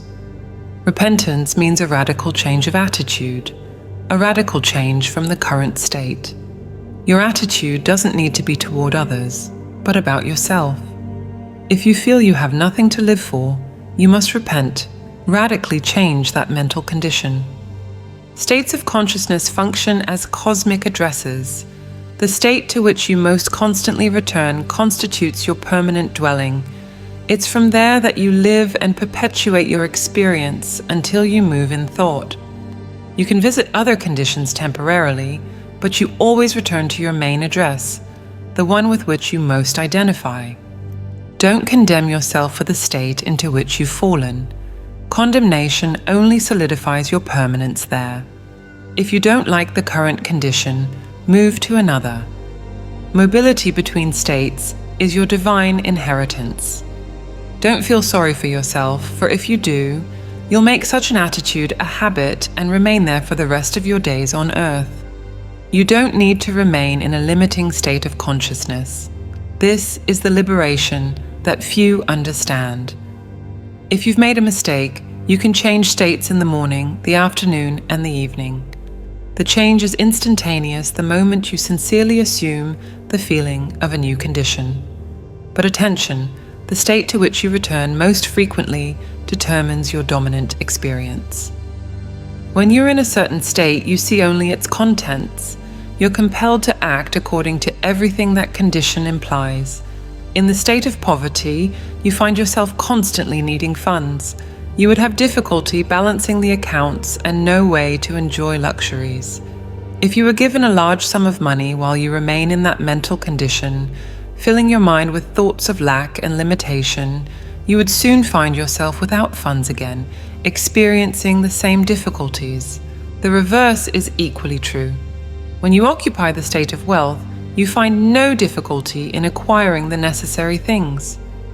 Most people attribute this change of fortune to changes in external circumstances. But unless you have moved out of the state of poverty, no circumstantial change would be permanent. Moving from one condition to another in your imagination automatically creates change in your outer world. While you're in a particular state of consciousness, you believe certain things are true and would find it difficult to comprehend another point of view. In the condition of poverty, it's easy to focus your thoughts on the problems of providing food, shelter, and clothing. When you manage to move from that mental situation, you no longer find it difficult to acquire these things. The Bible personified each type of state and calls these conditions by known names: Moses, Noah, Job, Peter, Andrew, and Jesus. During our journey, we enter these states and experience everything they offer. The last state we will enter is that of Jesus Christ. In that supreme condition, we become conscious that we are God the Father and that we have a Son, symbolized as David, who personifies the sum total of all humanity. Understanding states of consciousness as cosmic addresses reveals why external changes without internal change always fail. You can change cities, jobs, and relationships, but if you remain in the same mental condition, you'll recreate the same experiences in a new setting. The internal state determines the external experience, not the other way around. To understand how we navigate between these conditions of consciousness, we need to understand the dimensions through which consciousness operates. States of consciousness exist in multiple layers of reality simultaneously, and your ability to navigate between them depends on understanding this structure. Reality operates beyond common sensory perception, and each layer offers different degrees of freedom for consciousness to manifest itself. Consider first the simplest dimension, a singular point, an existence that maintains no relationship with anything. It's pure being without context, without comparison, and without movement. In this primary condition, there's no choice, direction, or possibility of change. It's the most primitive state of consciousness, simply existing, isolated from any reference. When points begin to relate to each other, the second dimension emerges. Lines connect these singularities, establishing length and width. Here we find the basis of all relationships. We express this level through art and geometry, the realm of drawings, maps, and flat representations. This two-dimensional plane is literally the projected shadow of everything that exists in the three-dimensional world. Imagine being imprisoned on a sheet of paper. There would be no concept whatsoever of anything above or below the surface. If your consciousness were confined to a page in a book, the previous and subsequent pages simply wouldn't exist for you. This understanding reveals our own perceptual blindness. Just as the two-dimensional being doesn't perceive the third dimension, we too are blind to higher realities. The three-dimensional world is where your senses currently operate. Depth and height join length and width. You move through this space, you experience it with all of your physical senses. But there's a fundamental limitation we rarely perceive. This world is perpetually trapped in the present moment. Time flows linearly. The past is gone, the future isn't yet, and you exist in the fleeting now that constantly escapes. Three-dimensional reality is always limited to the now. This is the temporal prison of sensory consciousness. You can recall the past, you can anticipate the future, but your senses only confirm the present instant. This limitation keeps most people trapped in their current conditions. They believe only in what the senses validate now. Beyond the senses and the natural logical mind exists another reality. The additional depth presented at this higher level is time, but not as you experience it sequentially. It's an interpretation where past and future don't exist separated from the present. They coexist, interpenetrate, and influence each other in an expanded, eternal now. This four-dimensional capacity exists in you, but it operates outside the rational mind. It manifests through the creative faculty, the imagination. When you direct attention internally, you visualize with vivid clarity past or future scenes. This is not mere memory or daydream, it's real navigation through layers of reality. The logic is inescapable. If the two-dimensional world is the shadow of the three-dimensional, and the one-dimensional point is the shadow of the two-dimensional, then our three-dimensional physical world must also be the shadow of something greater. What you experience as solid reality is literally the projection of a broader reality operating beyond linear time. Through imagination, you consciously direct thoughts through time, realizing them at lower levels of manifestation. The critical question then arises: if this power exists, why would anyone deliberately focus on negativity? Each thought sustained at the higher level inevitably projects its shadow into the physical world. You would be consciously creating negative future experiences. The habit of trusting only the senses makes you blind to invisible possibilities. To develop the higher vision, deliberately disentangle your mind from sensory tyranny. Focus attention on an invisible desired state, feel it mentally, and sustain it until it possesses all the vividness of physical reality. Sincere and concentrated thought, maintained in a specific direction, dissolves other sensory impressions. Concentrate on the desired state and it emerges into visibility. Systematically withdrawing attention from the sensory world, directing it to the invisible, develop spiritual perception. This practice allows you to penetrate the veil of the senses and perceive what normally remains hidden. This vision operates independently of the natural faculties. Without developing it, all instructions about manifestation become useless, for spiritual realities are spiritually discerned. Consistent practice will demonstrate that controlling the imagination allows you to completely reshape the future. All transformations occur first in consciousness. The future, though seemingly fixed, contains multiple coexistent possibilities. At each instant, you choose which possibility to manifest. The imagination is the selector mechanism.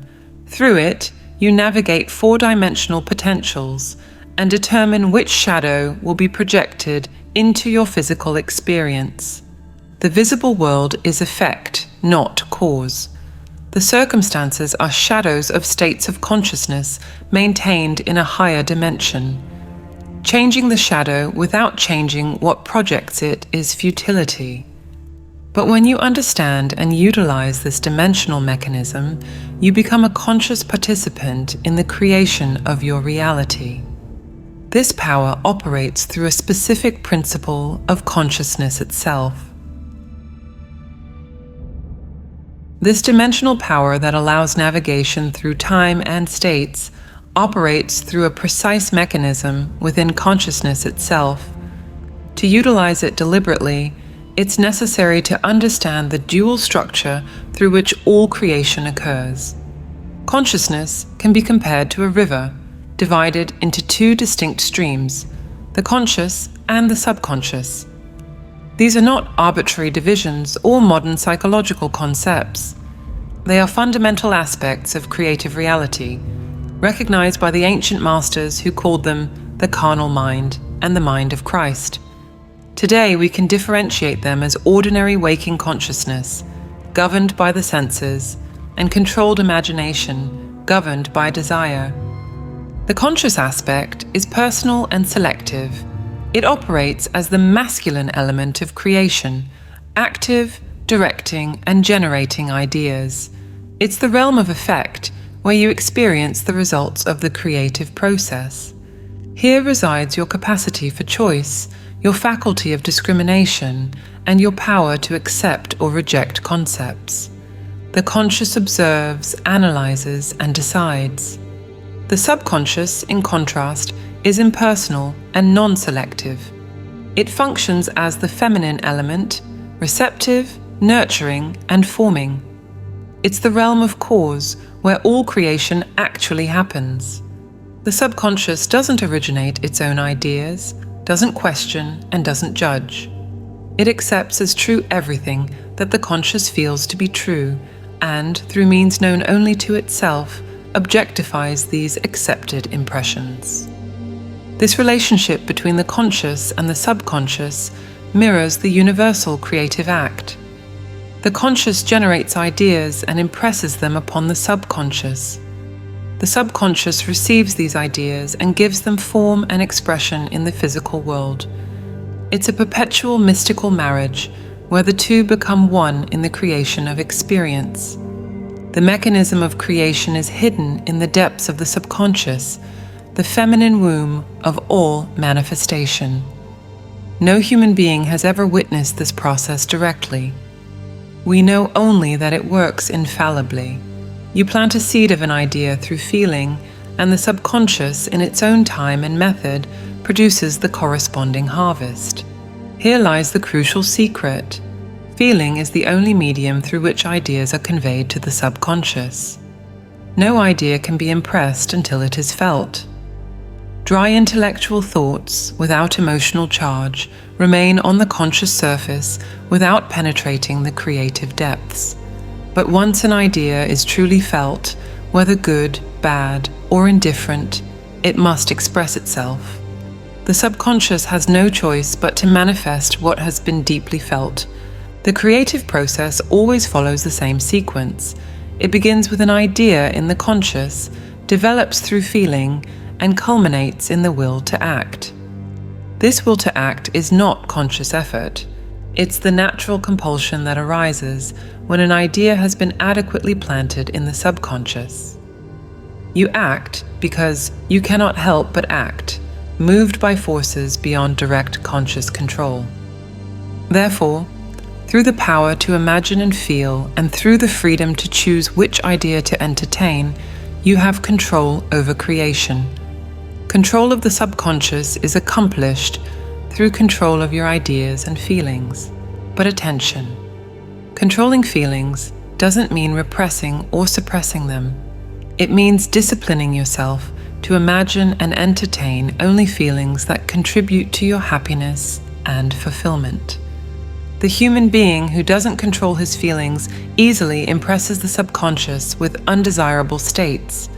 A moment of deeply felt anger, a period of truly experienced despair, a vividly imagined fantasy of failure, all plant seeds that must inevitably bear fruit. The subconscious doesn't distinguish between what you consider good or bad, constructive or destructive. It simply accepts and expresses. That's why you must be extremely careful with your moods and feelings. There's an uninterrupted connection between your feelings and your visible world. Your physical body is an emotional filter and bears the unmistakable marks of your prevailing emotions.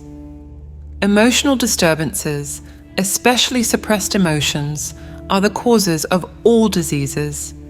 To feel intensely about an injustice without expressing that feeling is the beginning of disease. Imbalance in both the body and the environment. Don't entertain feelings of regret or failure, for frustration or detachment from your goal results in disease. Think feelingly only of the state you wish to realize. Feeling the reality of the desired state and living and acting on that conviction is the way of all apparent miracles. All changes of expression are brought about through a change of feeling. A change of feeling is a change of destiny. All creation occurs in the domain of the subconscious. What you must acquire, then, is reflective control of the subconscious operation, that is, control of your ideas and feelings. The conscious, through directed imagination and controlled feeling, impregnates the subconscious. The subconscious, receiving the impression, works in secret to reorganize external reality in conformity. The division between these two aspects disappears at specific moments, during deep sleep, in meditative states, and in moments of intense emotion.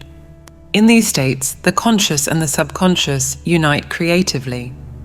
That's why the instructions emphasize the importance of the state before sleep, when this natural union facilitates the impression of new patterns on the deep mind. With this understanding of the mechanism, we can now apply specific techniques of manifestation. With the understanding of the conscious-subconscious mechanism, you now possess the theoretical foundation for practical application. What will be revealed here is a specific technique discovered after years of searching and experimentation. It's not philosophical theory or mystical speculation, but a reproducible method for altering the future in harmony with your desire. Experience has taught the necessity of restricting imaginative action, condensing the idea that will be the object of meditation into a single act, and reenacting it repeatedly until it possesses the feeling of reality. This simplicity is deceptive. People have the habit of disregarding the importance of simple things. But this simple formula for changing the future works precisely because it operates through the fundamental laws already explained. The first step in changing the future is to define your objective. Know definitely what you want, not vague generalizations like being happy or having success. Specificity is power. The subconscious responds to clarity of purpose. The more defined the objective, the more precise the manifestation. Spend the necessary time on this step. Most fail here, proceeding with nebulous desires that produce equally nebulous results. Second, construct an event that you believe you would encounter following the fulfillment of your desire. This is the crucial step that most interpret incorrectly. Don't visualize the process of obtaining or the moment of receiving. Construct an event that implies that the desire has already been realized, something that could only happen after the fulfillment. If you desire a promotion, don't imagine receiving the news. Imagine something that would happen after you're already established in the new position. The action must have you as the predominant participant. Third, immobilize the physical body and induce a condition similar to sleep. Lie down in bed or relax in a chair. Imagine that you're sleepy. This borderline state between waking and sleeping is critical. Here, the barrier between the conscious and the subconscious becomes permeable. It's the moment when the masculine conscious turns from the world of the senses to seek his feminine, subconscious lover. With your eyelids closed and your attention focused on the action you intend to experience, mentally feel yourself performing the proposed action. Imagine all the while that you're actually performing the action here and now. You must participate in the imaginary action, not merely observe as a spectator. Feel yourself inside the scene, not looking at it. The difference is fundamental. Observation keeps the experience in the realm of the conscious. Participation impresses it on the subconscious. The imaginary sensation must become real to you. It's important to always remember that the proposed action must follow the fulfillment of the desire. You must feel yourself in the action until it has all the vividness and distinctiveness of reality. This is not casual visualization, it's complete sensory participation. Feel the textures, hear the sounds, and experience the emotions that would accompany the real event. An extremely effective method for embodying a desire is to assume the feeling of the wish fulfilled, and then, in a relaxed and sleepy state, repeat like a lullaby any short phrase that implies fulfillment. Thank you is particularly powerful, as if you're addressing a higher power for having already done this for you, or a specific phrase like, "Isn't it wonderful?" or "It is done." The repetition, combined with the feeling, impregnates the subconscious with the reality of fulfillment. If you seek conscious projection into a dimensionally larger world, you must maintain the action happening until sleep comes. Experience in imagination, with all the distinctiveness of reality, what would be experienced in the flesh if you achieved your objective, and you shall, in time, meet it in the flesh as you met it in your imagination. Feed the mind with premises, that is, assertions assumed to be true. Because assumptions, though unreal to the senses, if persisted in until they have the feeling of reality, will harden into facts. For an assumption, all means that promote its realization are good. It influences the behavior of everyone, inspiring in everyone the movements, actions, and words that tend toward its fulfillment. Sensation precedes manifestation and is the foundation upon which all manifestation rests. Be careful with your moods and feelings, for there's an uninterrupted connection between your feelings and your visible world. Your body is an emotional filter and bears the unmistakable marks of your prevailing emotions. Control of your feeling is fundamental to a full and happy life. Never entertain an undesirable feeling or think sympathetically about wrong in any form. Don't dwell on the imperfections of yourself or others. To do so is to impress the subconscious with these limitations. What you don't want done to you, don't feel that it's being done to you or another. This is the entire law of a full and happy life. Everything else is commentary. Every feeling produces a subconscious impression, and, unless it's counterbalanced by a more powerful feeling of an opposite nature, must be expressed. The dominant of two feelings is the one expressed. I am healthy is a stronger feeling than I will be healthy. To feel I will be is to confess I am not. I am is stronger than I am not. By assuming the feeling of your wish fulfilled and then living and acting on this conviction, you change the future in harmony with your assumption. Assumptions awaken what they affirm.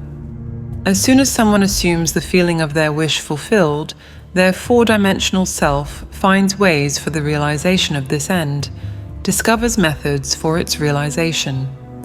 With its greater perspective, the four-dimensional self builds the necessary means to accomplish the accepted end.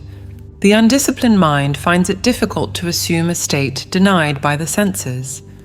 But this technique makes it easy to meet events before they occur, to call unseen things as though they were seen. The most powerful moment for applying this technique awaits at the portal of sleep.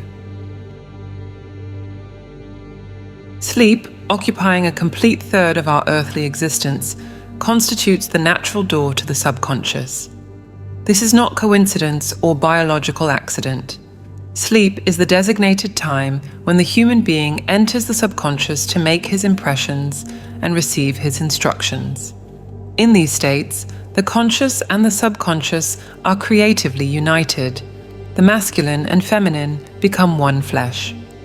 Sleep is the moment when the masculine conscious mind turns from the world of the senses to seek its feminine subconscious lover.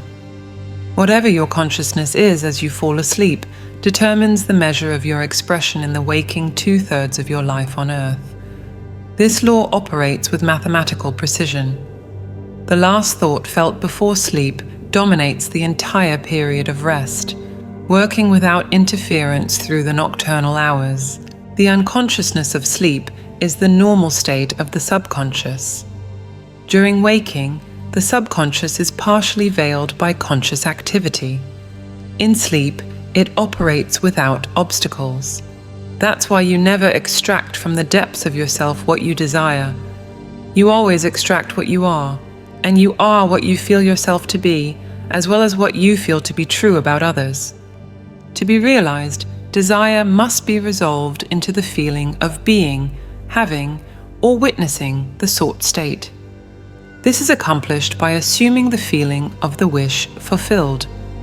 The feeling that comes in response to the question, "How would I feel if my desire were realized?" is the feeling that must monopolize and immobilize your attention as you relax into sleep. You must be in the consciousness of being or having what you want before you fall asleep. Once asleep, the human being has no freedom of choice.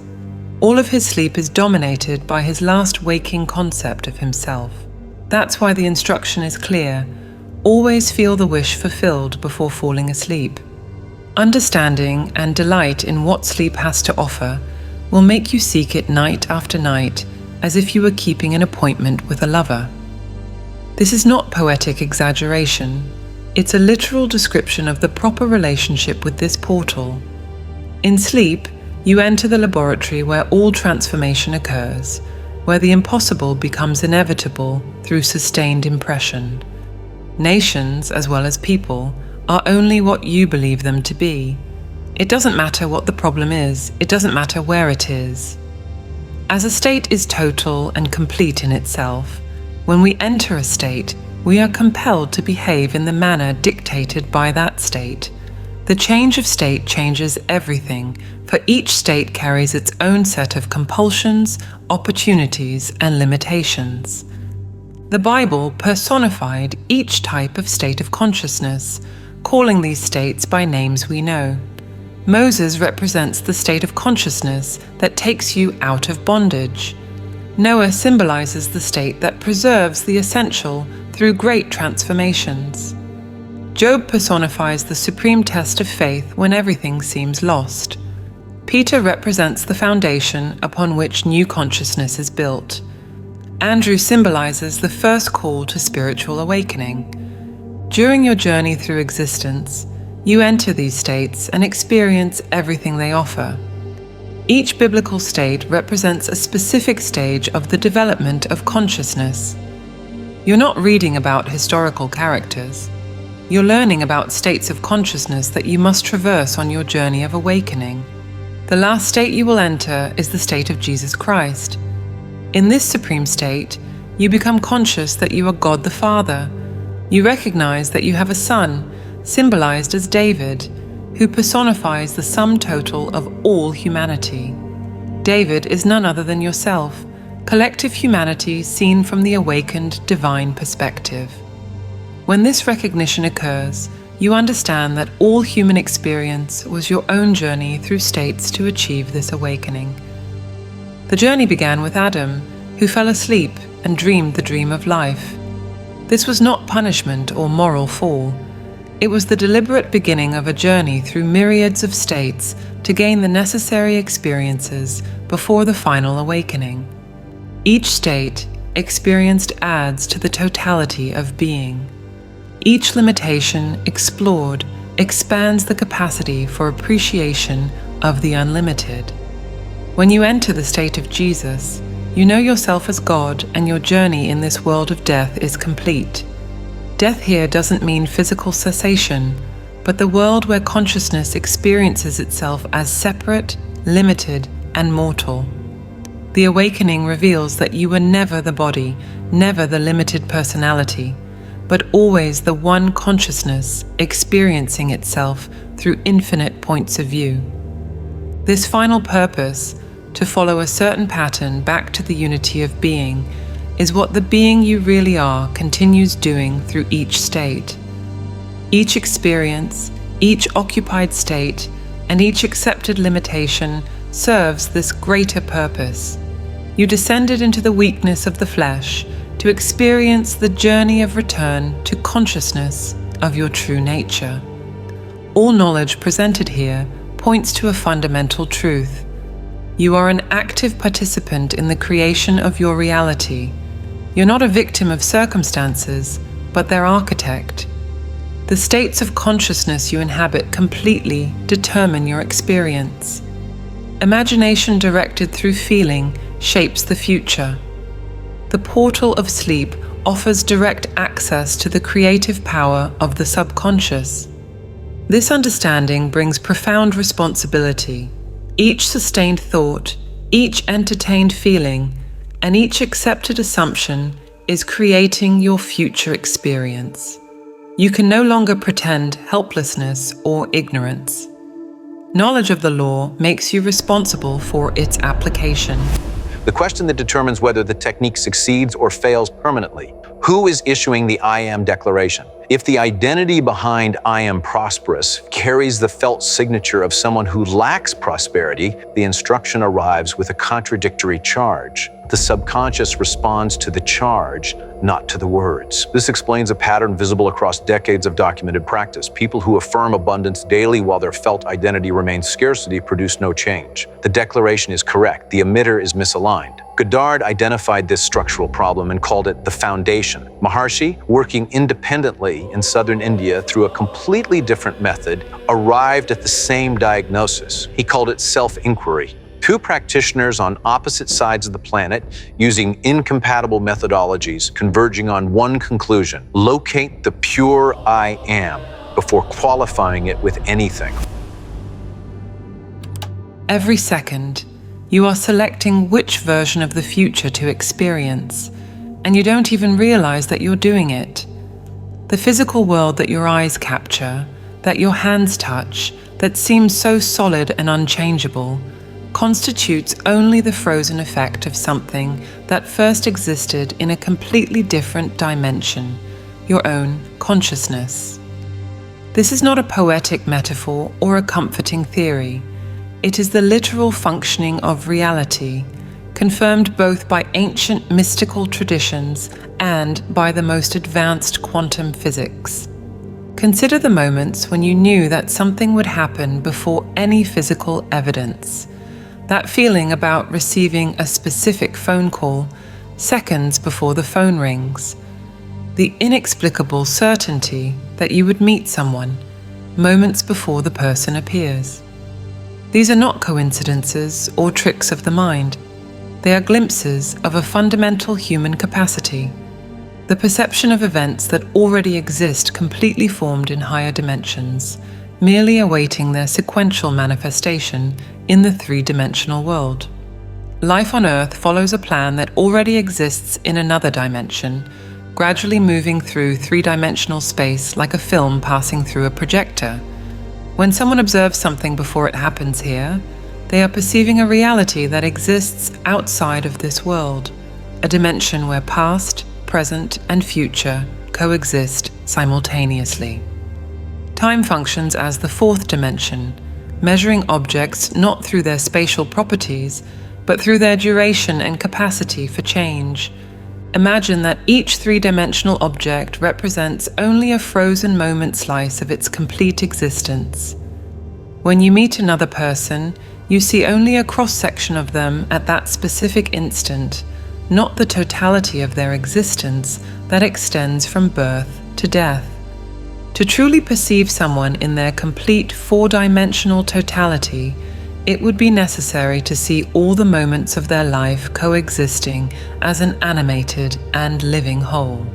The most extraordinary and carefully hidden characteristic of the human future is its absolute malleability.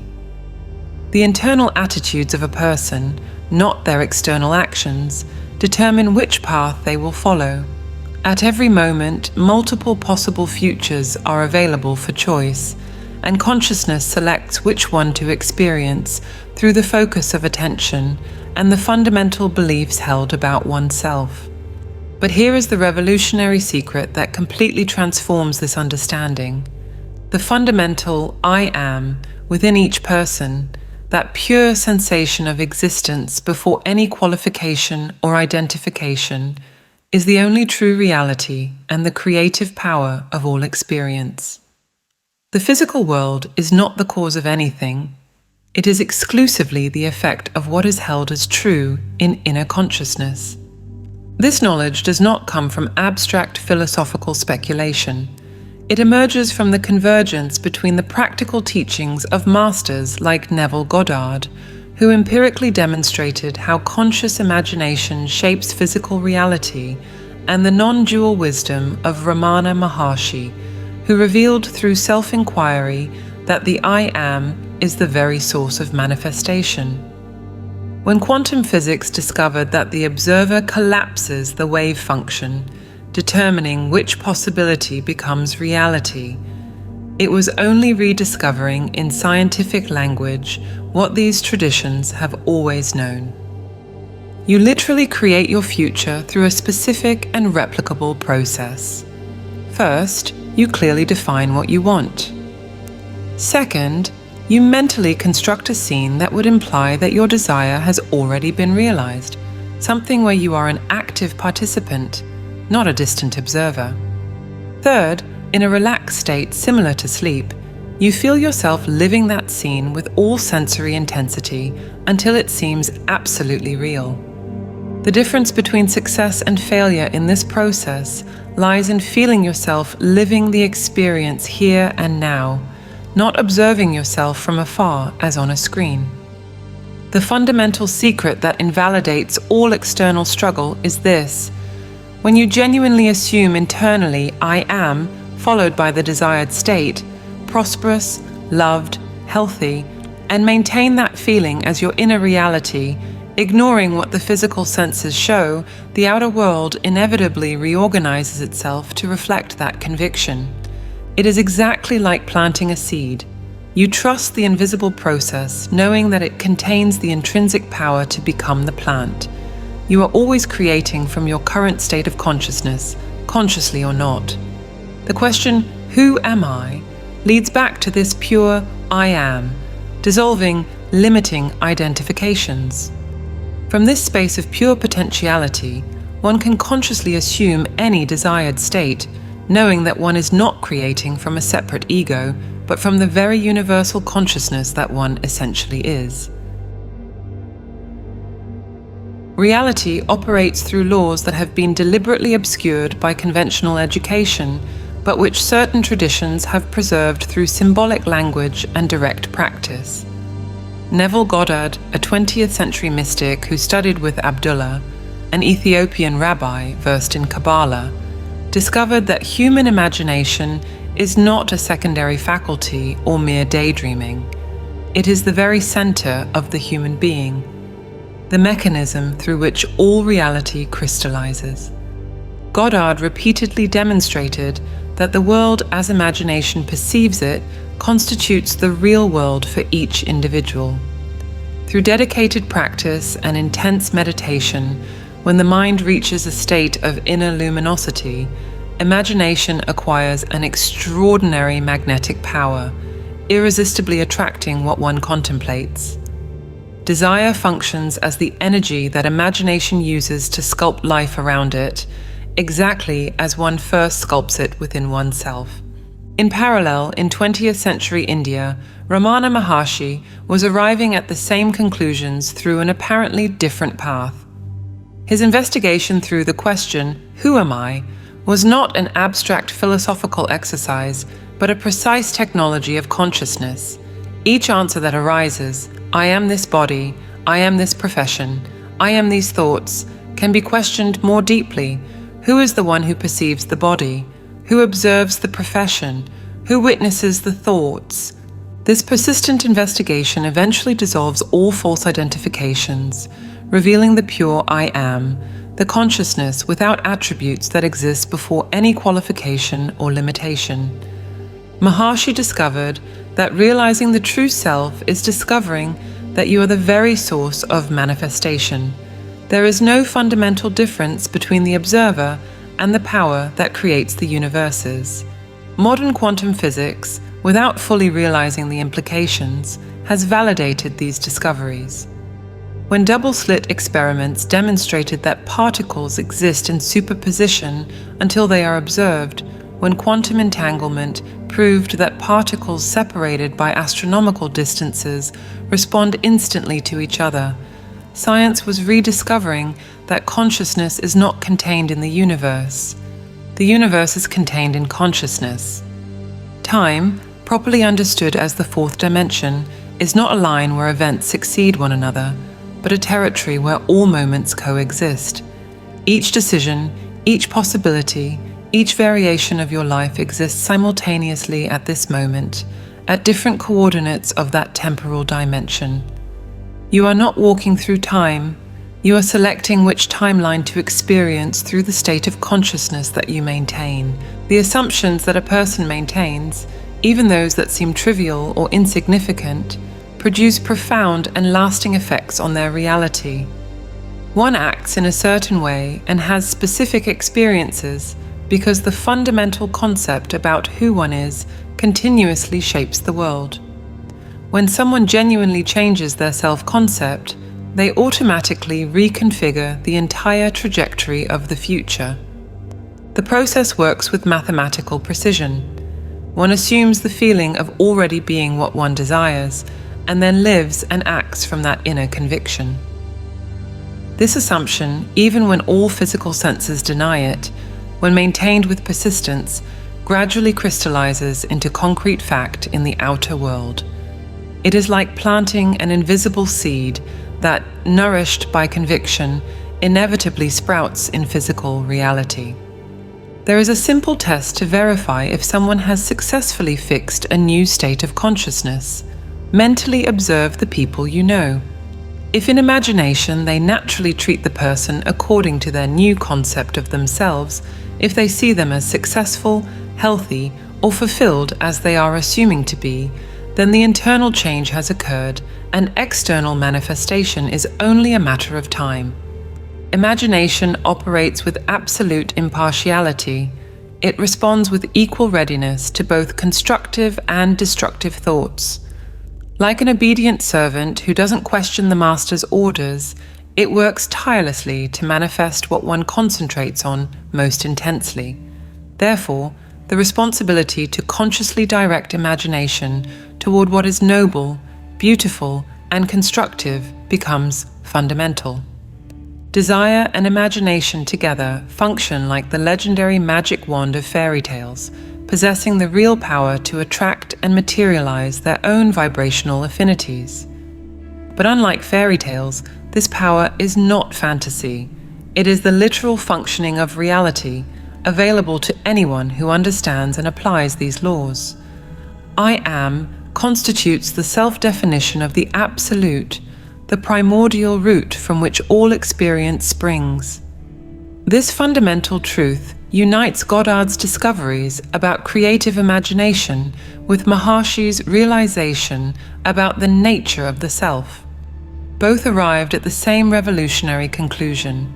You have no one to change except yourself, and when you genuinely manage to transform your inner consciousness, the outer world seems to melt and magically reconfigure itself, aligning perfectly with your new inner vibration.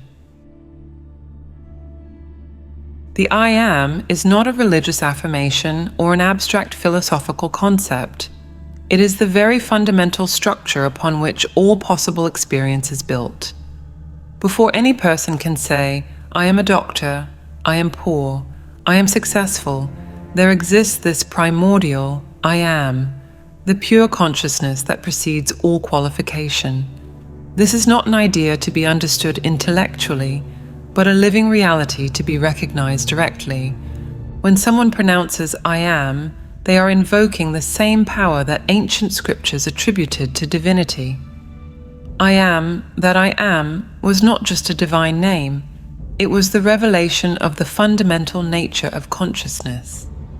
Every human being carries this same "I am" as their deepest essence, but most spend their entire life without recognizing that they literally possess the creative power of the universe operating through them. The investigation, "Who am I?" functions as a precision scalpel that cuts through layers of false identification. When a person sincerely questions "Who am I?", they initiate a journey of return to the source that systematically undoes all illusion. The body. But who perceives the body? The thoughts. But who observes the thoughts arising and disappearing? The emotions. But who witnesses the emotions floating like clouds in the sky of consciousness? Each layer of identification, when examined directly, reveals itself as an object in consciousness, not consciousness itself. The process continues until all identifications dissolve, leaving only the naked "I am", without qualifications, without limitations, without boundaries. This is not a dead void or an absence. It is pure living potentiality, the infinite field from which all manifestation emerges. It is exactly from this primordial "I am" that reality is consciously created.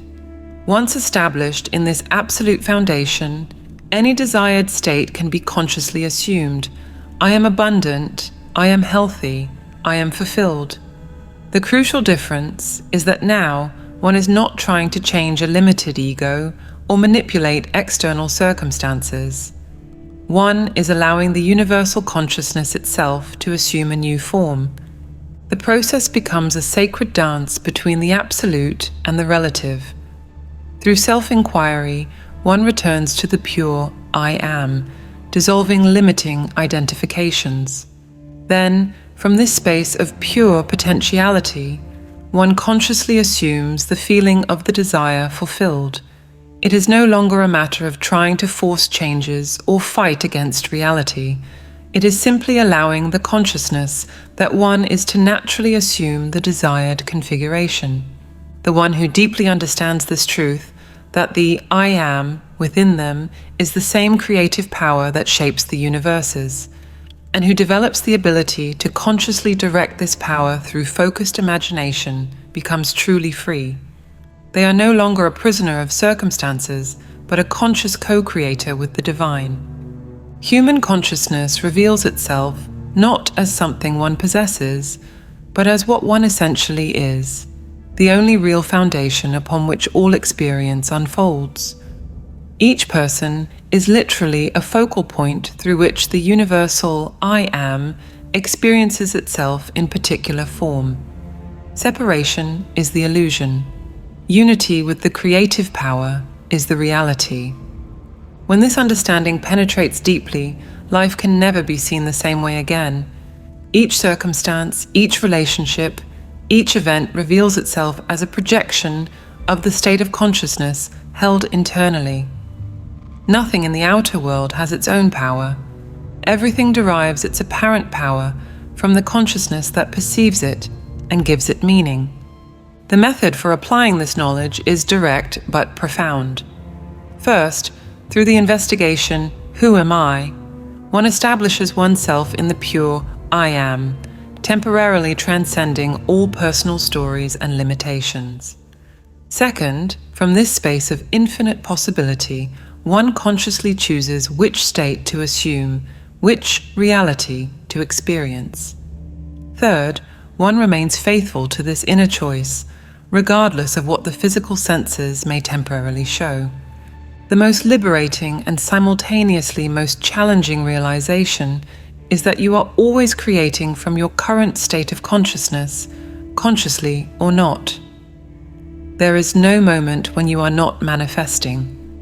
The only question is whether you are creating consciously from the recognition of your true nature, or unconsciously from conditioned patterns and inherited limiting beliefs.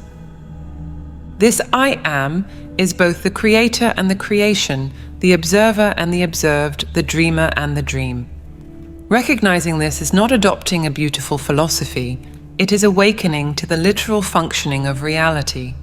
And once awakened to this truth, it becomes impossible to fall completely back asleep, impossible to again believe that you are a victim of circumstances when you are, in fact, their author.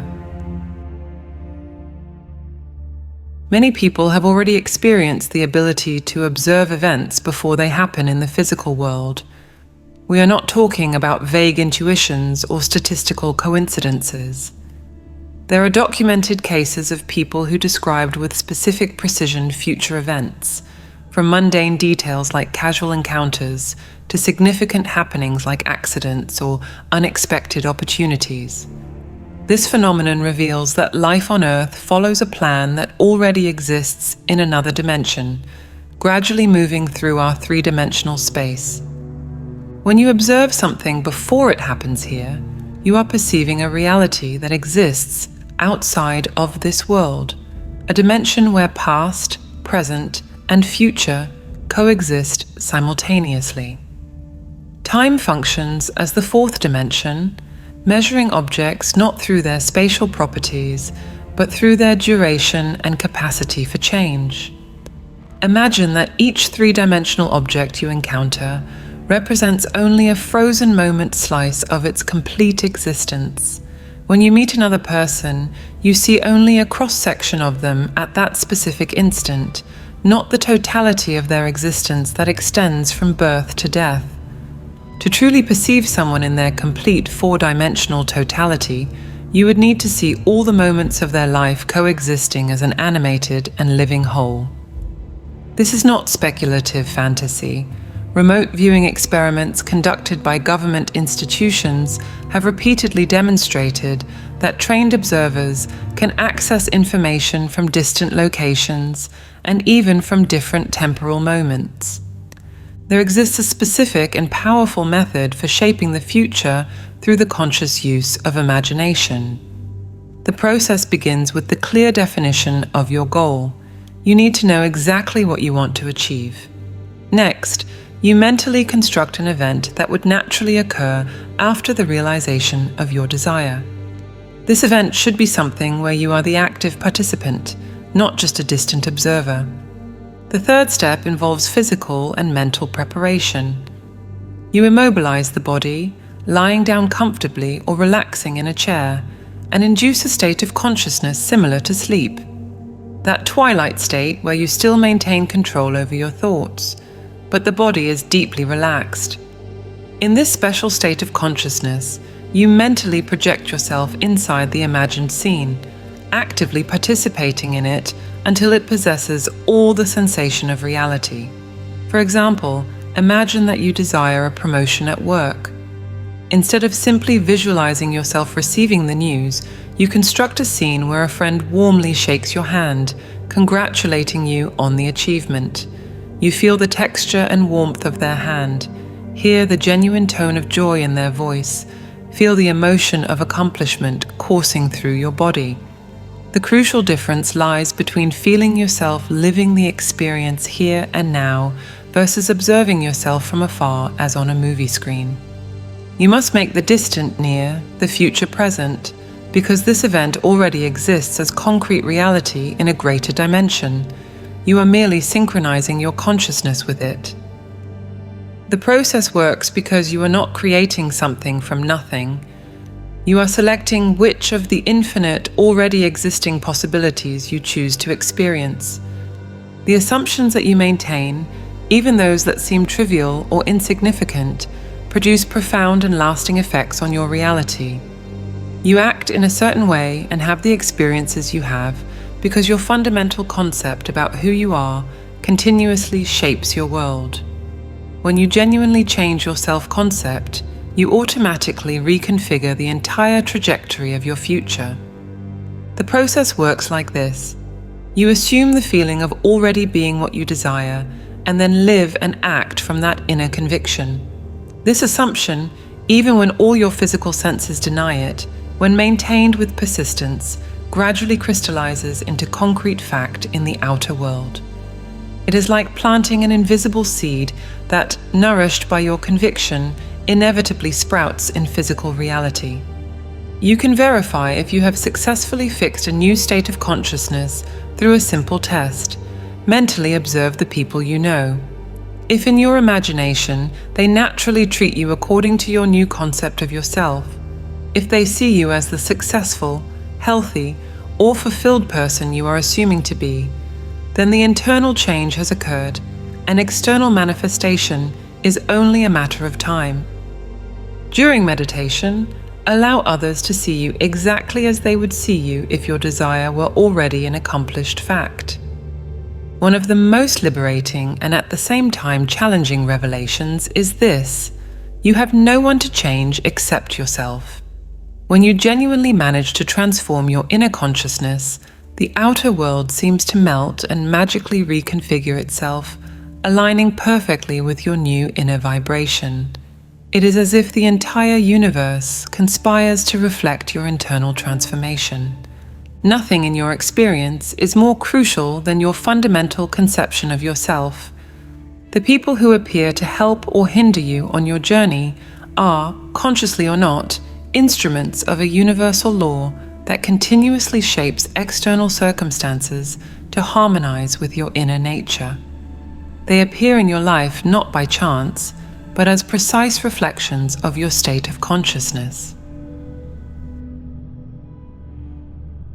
Trying to force changes in the outer world without first transforming your inner world is like trying to change the image in the mirror without changing the face it reflects. Every external effort, when not accompanied by a corresponding change in consciousness, results only in superficial and temporary rearrangements that inevitably return to the original pattern. The circumstances of your life are so intimately interwoven with your self-conception that they could only have been woven by your own spirit, emerging from some greater and deeper reservoir of your being. The practical application of this knowledge radically transforms every area of human existence. In relationships, the person stops trying to change their partner and begins to change the conception they hold about them. Instantly, behaviors that seemed fixed begin to dissolve. The distant partner becomes attentive, the critical one becomes supportive, not because they were convinced or manipulated, but because they are responding to the change in the field of consciousness that perceives them. In health, instead of fighting against symptoms, the person internally assumes the state of perfect vitality. They feel themselves moving with energy, breathe as someone completely healthy would breathe, imagine friends commenting on their radiant appearance. The body, being only the shadow of consciousness, reorganizes itself to correspond to the image held internally. Documented cases show unexplainable remissions, recoveries considered impossible by medicine, always preceded by a fundamental change in the individual's state of consciousness. In the professional and financial field, the person stops chasing opportunities and begins to embody the state of already being prosperous. They assume the feeling of financial security, act from abundance instead of scarcity. Opportunities that seem non-existent arise spontaneously. People appear offering exactly what is needed. Synchronicities multiply to such a point that it becomes impossible to attribute them to chance. Imagination operates with absolute impartiality. It responds with equal readiness to both constructive and destructive thoughts. Like an obedient servant who doesn't question the master's orders, it works tirelessly to manifest what you most intensely concentrate on. Therefore, the responsibility to consciously direct your imagination toward what is noble, beautiful, and constructive becomes fundamental. Desire and imagination together function like the legendary magic wand of fairy tales, possessing the real power to attract and materialize their own vibrational affinities. But here arises the controversy that the rational mind resists accepting. This is not positive thinking or law of attraction diluted for popular consumption. It is a technology of consciousness that requires surgical precision. The difference between fantasy and directed creative imagination is the same as between daydreaming about wealth and genuinely feeling yourself living as someone prosperous lives, breathing as they breathe, moving as they move. Critics point to apparent failures of the method without realizing that they were operating from the ego's desire, not from the fundamental I am. When someone tries to manifest from the sensation of lack, they are affirming lack. When they try to create from the fear of not succeeding, they are creating more experiences of not succeeding. The secret lies in first dissolving oneself in the pure I am through self-inquiry, and then assuming the desired state from this space of completeness. Modern neuroscience inadvertently confirms these principles. Studies on neuroplasticity demonstrate that the brain cannot distinguish between a vividly imagined experience and one physically lived. When athletes practice mentally, the same neural networks are activated as if they were practicing physically.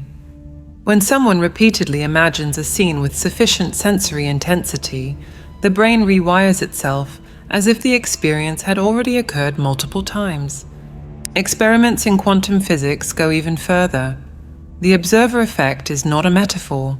It is the literal demonstration that consciousness collapses possibilities into realities. Delayed choice experiments show that decisions in the present can affect the past, suggesting that linear time is a construction of limited perception, not a fundamental characteristic of reality. Research institutes have documented statistically significant cases of precognition, confirmed remote viewing, and the influence of intention on random number generators. The Institute of Noetic Sciences has compiled decades of data showing that human consciousness affects physical systems in ways that the materialist paradigm cannot explain. Each discovery points to the same revolutionary conclusion. Consciousness is not produced by the brain. The brain is an instrument through which consciousness focuses itself in three-dimensional reality. The question of free will versus determinism dissolves when understood from this perspective. All possible futures already exist in the higher dimension. Free will consists of choosing which timeline to experience through the state of consciousness maintained. You are not creating possibilities. You are selecting among infinite possibilities already existing. You are simultaneously totally free and operating within precise laws. The ethical implications are profound. If each person is literally creating their experience through the state of consciousness they maintain, then blaming others or external circumstances becomes impossible. But this doesn't lead to isolation or indifference. On the contrary, recognizing that everyone is an expression of the same fundamental I am creates genuine compassion. Helping others awaken to their creative power becomes the highest possible service. The confluence between Neville Goddard's wisdom about conscious imagination and Ramana Maharshi's non-dual investigation reveals a truth that challenges all social programming received since birth. Both paths converge at the same revolutionary point. The I am within each person is not a part of universal consciousness. It is the totality of it, experiencing itself through a specific focal point. You are not in the universe. The universe is in you. When Ramana taught that realizing the true self is discovering that you are the very source of manifestation, he was not being poetic. When Goddard demonstrated that imagination focused with feeling inevitably materializes in the physical world, he was not selling hope. Both were revealing the literal mechanism through which reality operates, a mechanism deliberately hidden because its understanding dissolves all external control structures. It is exactly from this primordial I am that you can consciously create your reality. Once established in this foundation through the question, who am I? Dissolving all false identifications, you can consciously add any desired state. I am abundant, I am healthy, I am fulfilled. The fundamental difference is that now you do this knowing that you are not creating from the limited ego, but from the very universal consciousness that you are. The process becomes a sacred dance between the absolute and the relative. Through self-inquiry, you return to the pure I am, dissolving limiting identifications. Then, from this space of pure potentiality, you consciously assume the feeling of your desire fulfilled. You are no longer trying to change a separate ego or fight against reality. You are simply allowing the consciousness that you are to assume a new form, knowing that I am is both the creator and the creation. Consider deeply this question. If you knew with absolute certainty that your consciousness is literally shaping every aspect of your experience at this exact moment, that you are selecting which of the infinite possible versions of reality to experience through the internal state you maintain, what would you choose to hold as true about yourself? Would you continue feeding the same limiting assumptions, the same stories of inadequacy, the same patterns of scarcity? The most extraordinary characteristic of the human future remains its absolute malleability. Your internal attitudes, not your external actions, determine which path you will follow. At every moment, multiple possible futures are available for you to choose, and your consciousness selects which one to experience through the focus of your attention and the fundamental beliefs you hold about yourself. The one who deeply understands this truth, that the I am within them is the same creative power that shapes the universes, and who develops the ability to consciously direct this power through focused imagination, becomes truly free. They are no longer a prisoner of circumstances, but a conscious co-creator with the divine. Human consciousness reveals itself not as something you possess, but as what you essentially are, the only real foundation upon which all experience unfolds. You are always creating from your current state of consciousness, consciously or not. The question, who am I, leads you back to this pure I am, dissolving limiting identifications. From this space of pure potentiality, you can consciously assume any desired state, knowing that you are not creating from a separate ego, but from the very universal consciousness that you essentially are. The physical world that you perceive is not the cause, but the effect of what you hold as true in your inner consciousness. Imagine that all external reality is a three-dimensional projection of something that first exists in a greater dimension, your own consciousness. When you genuinely assume internally, I am, followed by the desired state, and maintain that feeling as your inner reality, ignoring what the physical senses show, the outer world inevitably reorganizes itself to reflect that conviction. If consciousness is the sole creative source and every experience is its direct projection, then the people you encounter cannot be independent agents acting upon you from outside. They are configurations of your own assumptions given three-dimensional form. This conclusion follows mechanically from the I am principle, but its implications are more disorienting than the principle itself. It means that changing another person's behavior requires no communication, no confrontation, and no physical action of any kind. It requires changing the assumption you hold about them with enough felt conviction that the internal record registers a new instruction. Goddard's teacher, Abdullah, operated from this premise with uncomfortable directness. Goddard spent years testing it across every category of relationship: intimate, professional, casual. The pattern reproduced across cultures and decades with a consistency that eliminates coincidence as an explanation. The person you see in the mirror every morning is living in multiple dimensions simultaneously, but has been programmed to perceive only a microscopic fraction of that experience. Each human interaction that occurs throughout the day is not an encounter with another separate being. It's an encounter with yourself projected into the three-dimensional field of physical reality. This is neither allegory nor speculation. It's the direct observation of how consciousness structures and experiences reality, a fact that has remained deliberately obscured. At the same time, the majority of humanity was kept in a state of functional amnesia. What is occurring at this exact historical moment is unprecedented. Humanity is going through a collective dimensional expansion of consciousness, a process that has already been underway for decades, but which now accelerates exponentially. Signs of this transition appear everywhere: the accelerated collapse of social structures that seemed unshakable, the dissolution of relationships that no longer resonate with new frequencies, the intensification of synchronicities that defy logical explanations, and above all, the growing feeling that something fundamental about the nature of reality has been deliberately hidden.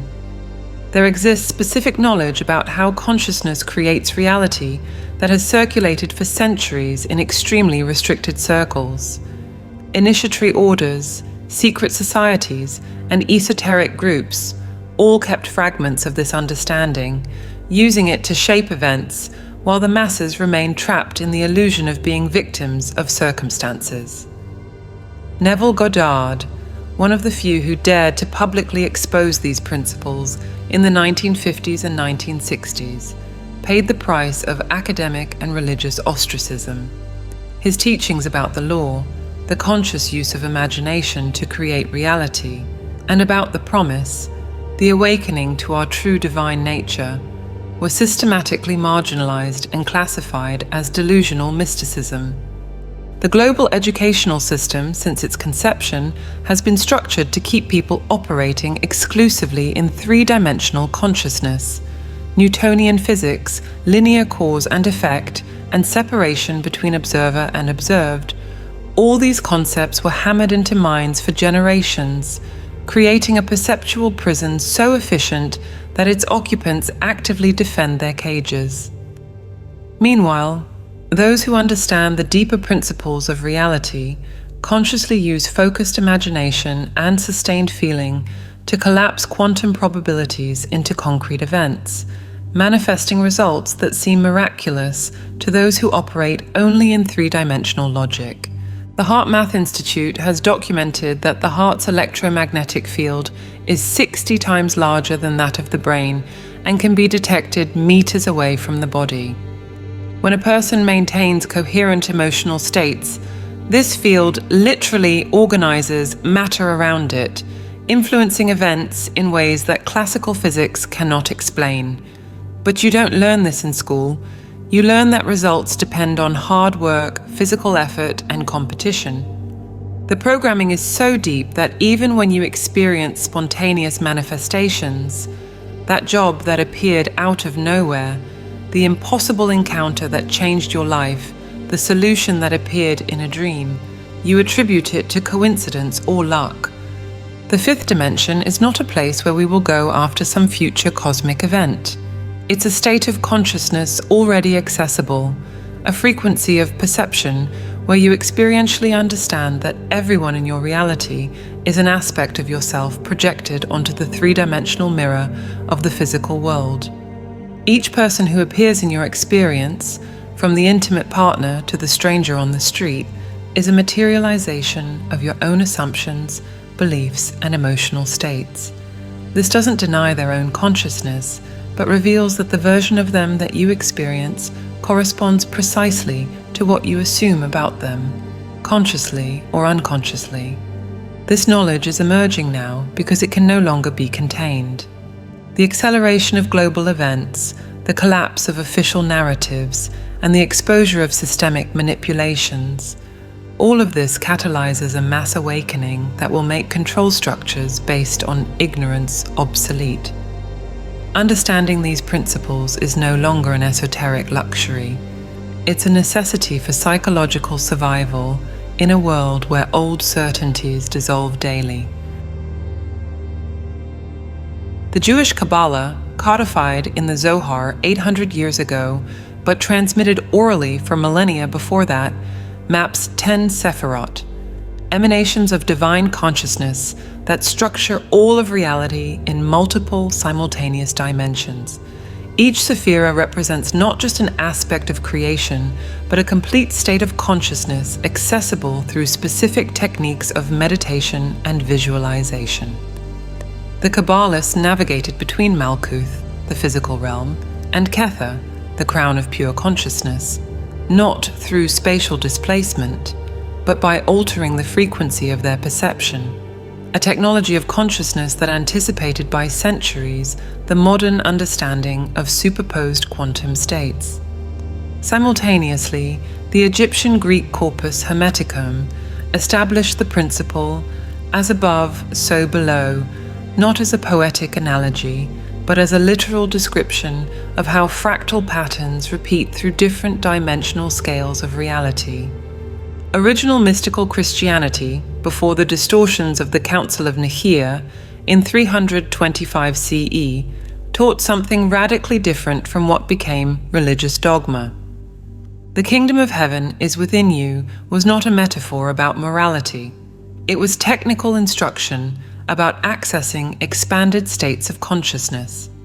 The Gnostic Gospels, deliberately excluded from the official canon and discovered at Nag Hammadi only in 1945, reveal that Jesus taught about multiple dimensions of existence, about the illusory nature of physical reality, and about how thought and emotion create material experience. The Gospel of Thomas records, "When you make the two one, when you make the inside like the outside, then you will enter the kingdom." This is a precise description of the collapse of subject-object duality that characterizes expanded states of consciousness. The quantum revolution of the 20th century scientifically validated what mystics had always known. The double-slit experiment demonstrated that particles exist in a superposition of probabilities until they are observed. Consciousness literally collapses potential into reality. Bell's theorem proved non-locality. Entangled particles respond instantaneously regardless of distance, violating the speed of light, proving that space as we perceive it is an illusion.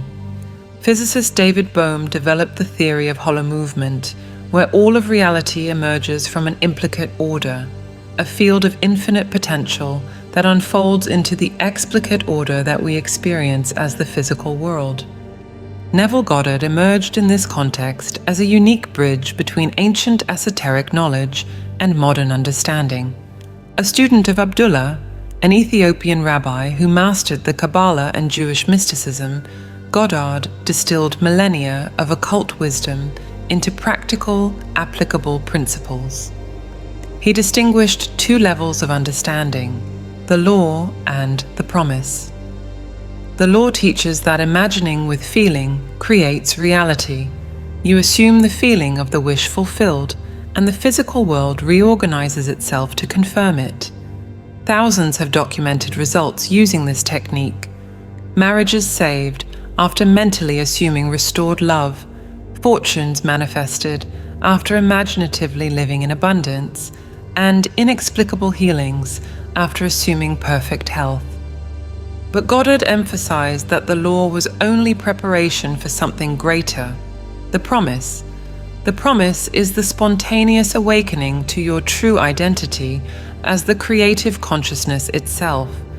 It's not you using techniques to manifest desires, but the direct realization that you are the sole creator of all your experience, that each person in your life is literally you projected. Goddard described his own experience of the promise, a literal explosion in his head, followed by the perception of being everyone and everything simultaneously. Not hallucination or psychosis, a permanent expansion of consciousness that completely transformed his understanding of reality. The Western educational system, modeled on the 19th century Prussian system, was specifically designed to create obedient workers, not independent thinkers. John D. Rockefeller, founder of the General Education Board, explicitly declared, "I don't want a nation of thinkers, I want a nation of workers." The curriculum emphasizes memorization over comprehension, conformity over creativity, and competition over collaboration. Newtonian physics is taught as absolute truth, while quantum physics is relegated to advanced specialization. Behaviorist psychology reduces humans to stimulus-response machines, completely ignoring consciousness as a causal factor. This systematic programming created generations that accept limitation as reality, that see separation where unity exists, and that seek externally what can only be found internally. The conditioning is reinforced by the media, by culture, and by social pressure. Questioning the nature of reality is ridiculed as magical thinking. Mystical experiences are pathologized as dissociation.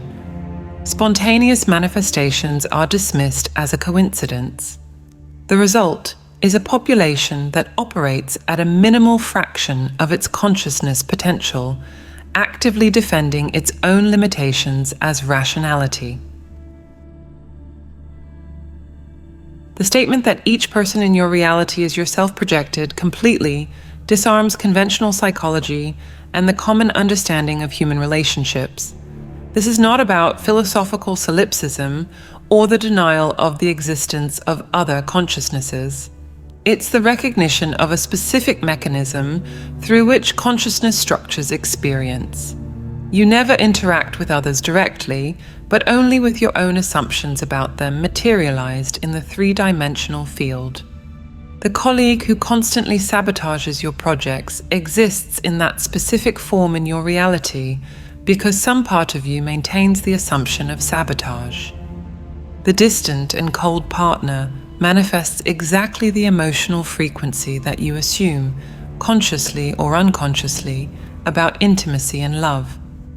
Abdullah, Neville Goddard's mentor, demonstrated this in a brutal and effective way. When Goddard complained about someone, Abdullah would respond, "You are talking about yourself." This wasn't psychological advice about projection in the Freudian sense. It was a literal description of how reality operates.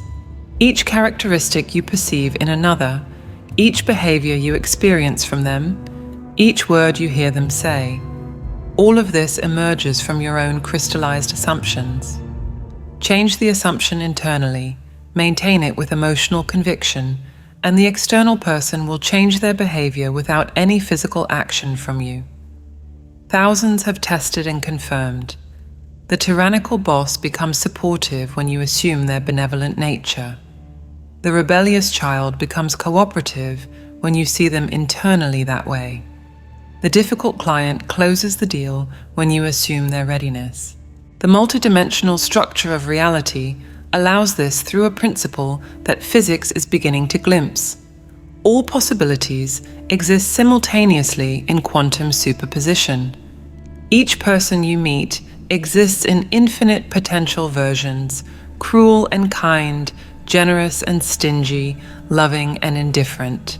Your consciousness, through the mechanism of observation that quantum mechanics confirms, collapses a specific version into your experience. It's not that you create the person from nothing, but you select which dimensional version of them manifests in your perceptual field. This is why the same person can be experienced as completely different by different observers. Each one is collapsing a different version based on their unique assumptions. Dimensions are not distant places that can be reached through spatial travel. They are frequencies of consciousness occupying the same point in space-time. Imagine a radio. All stations exist simultaneously in the same space, but you tune into only one frequency at a time. The third dimension is the frequency of separation, linear cause and effect, and sequential time. The fourth introduces the perception that time is malleable, that past and future are mental constructions accessible in the now. The fifth dimension, where humanity is transitioning, is the frequency where you directly perceive that separation is an illusion, that all others are aspects of yourself experiencing themselves as apparently separate.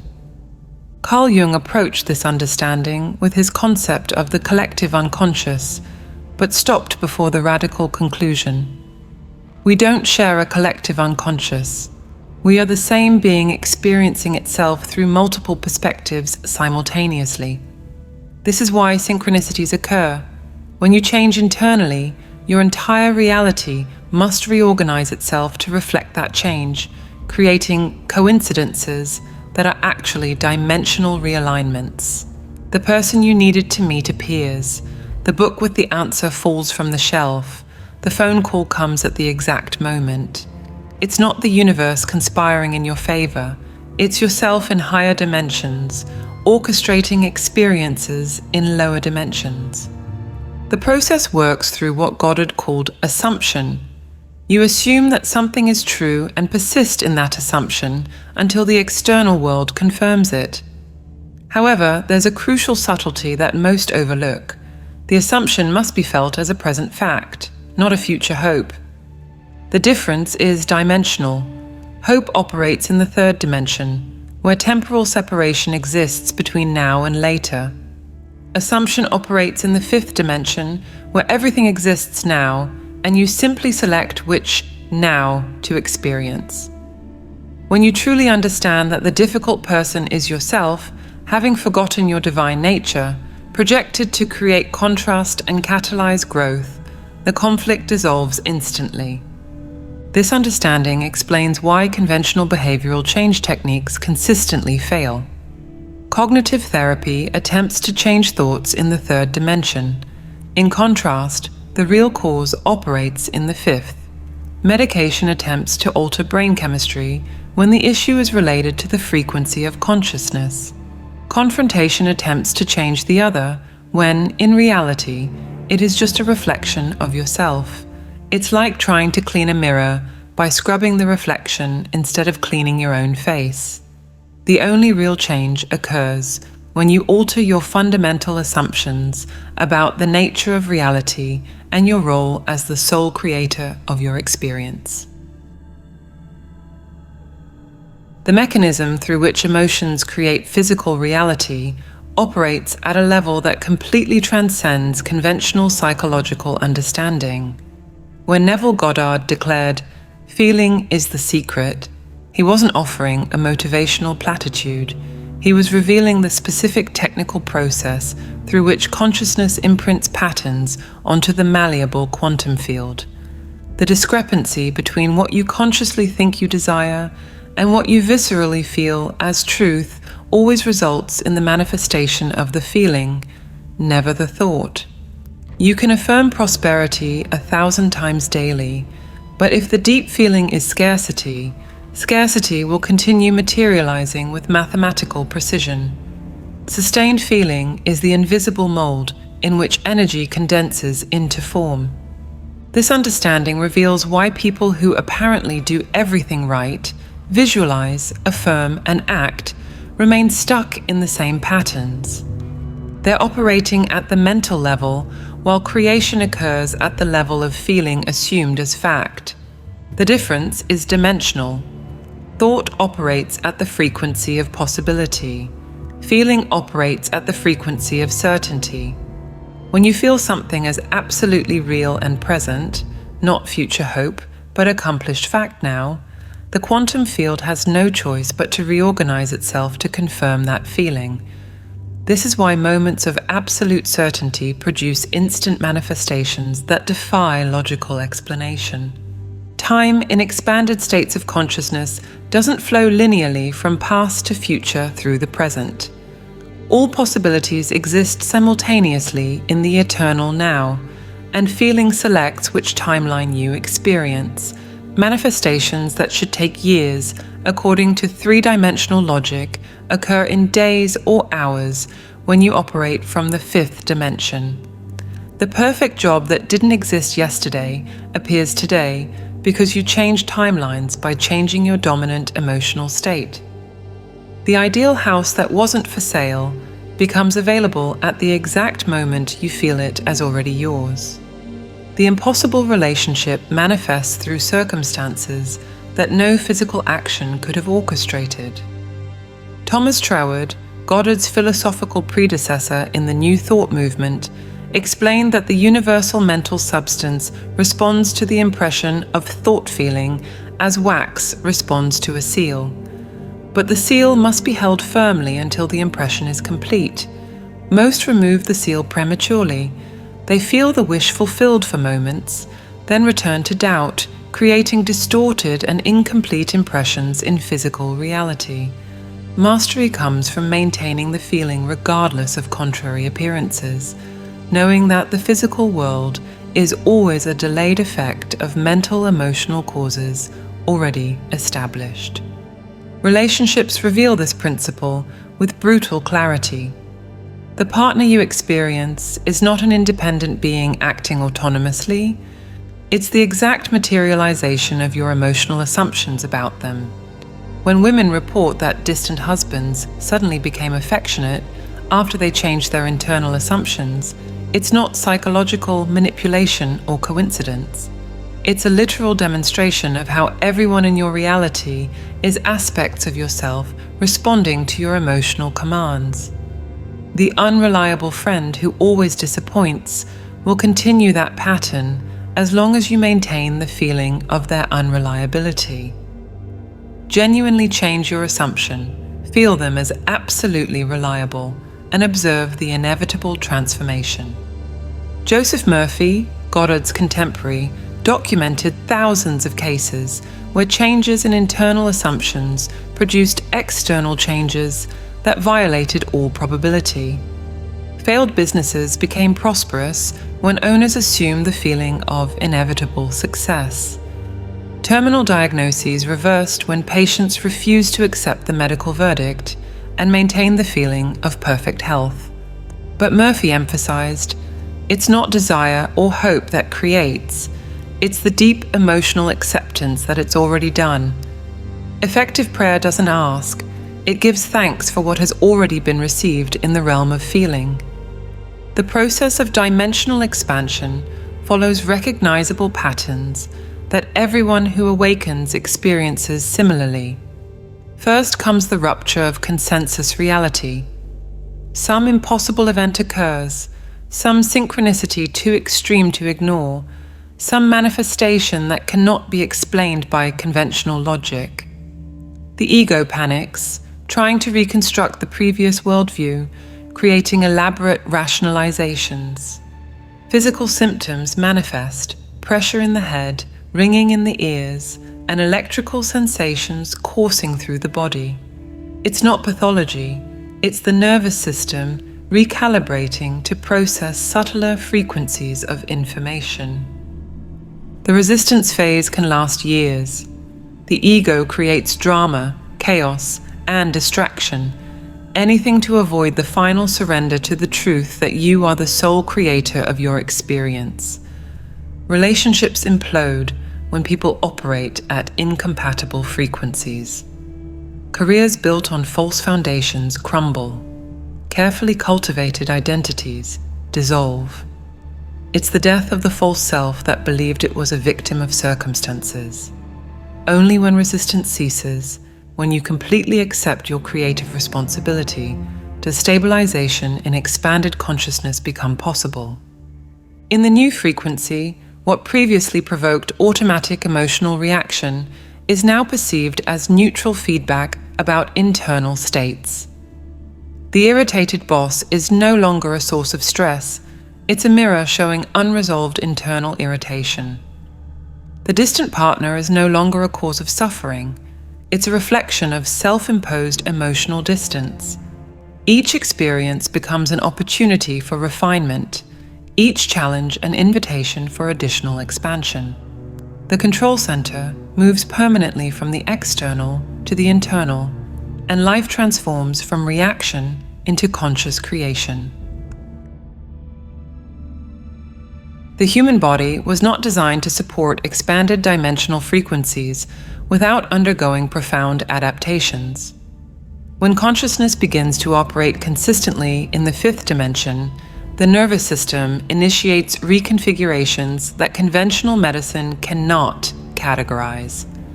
Sensations of electrical current running through the spine arise, especially during meditative states or moments of deep insight.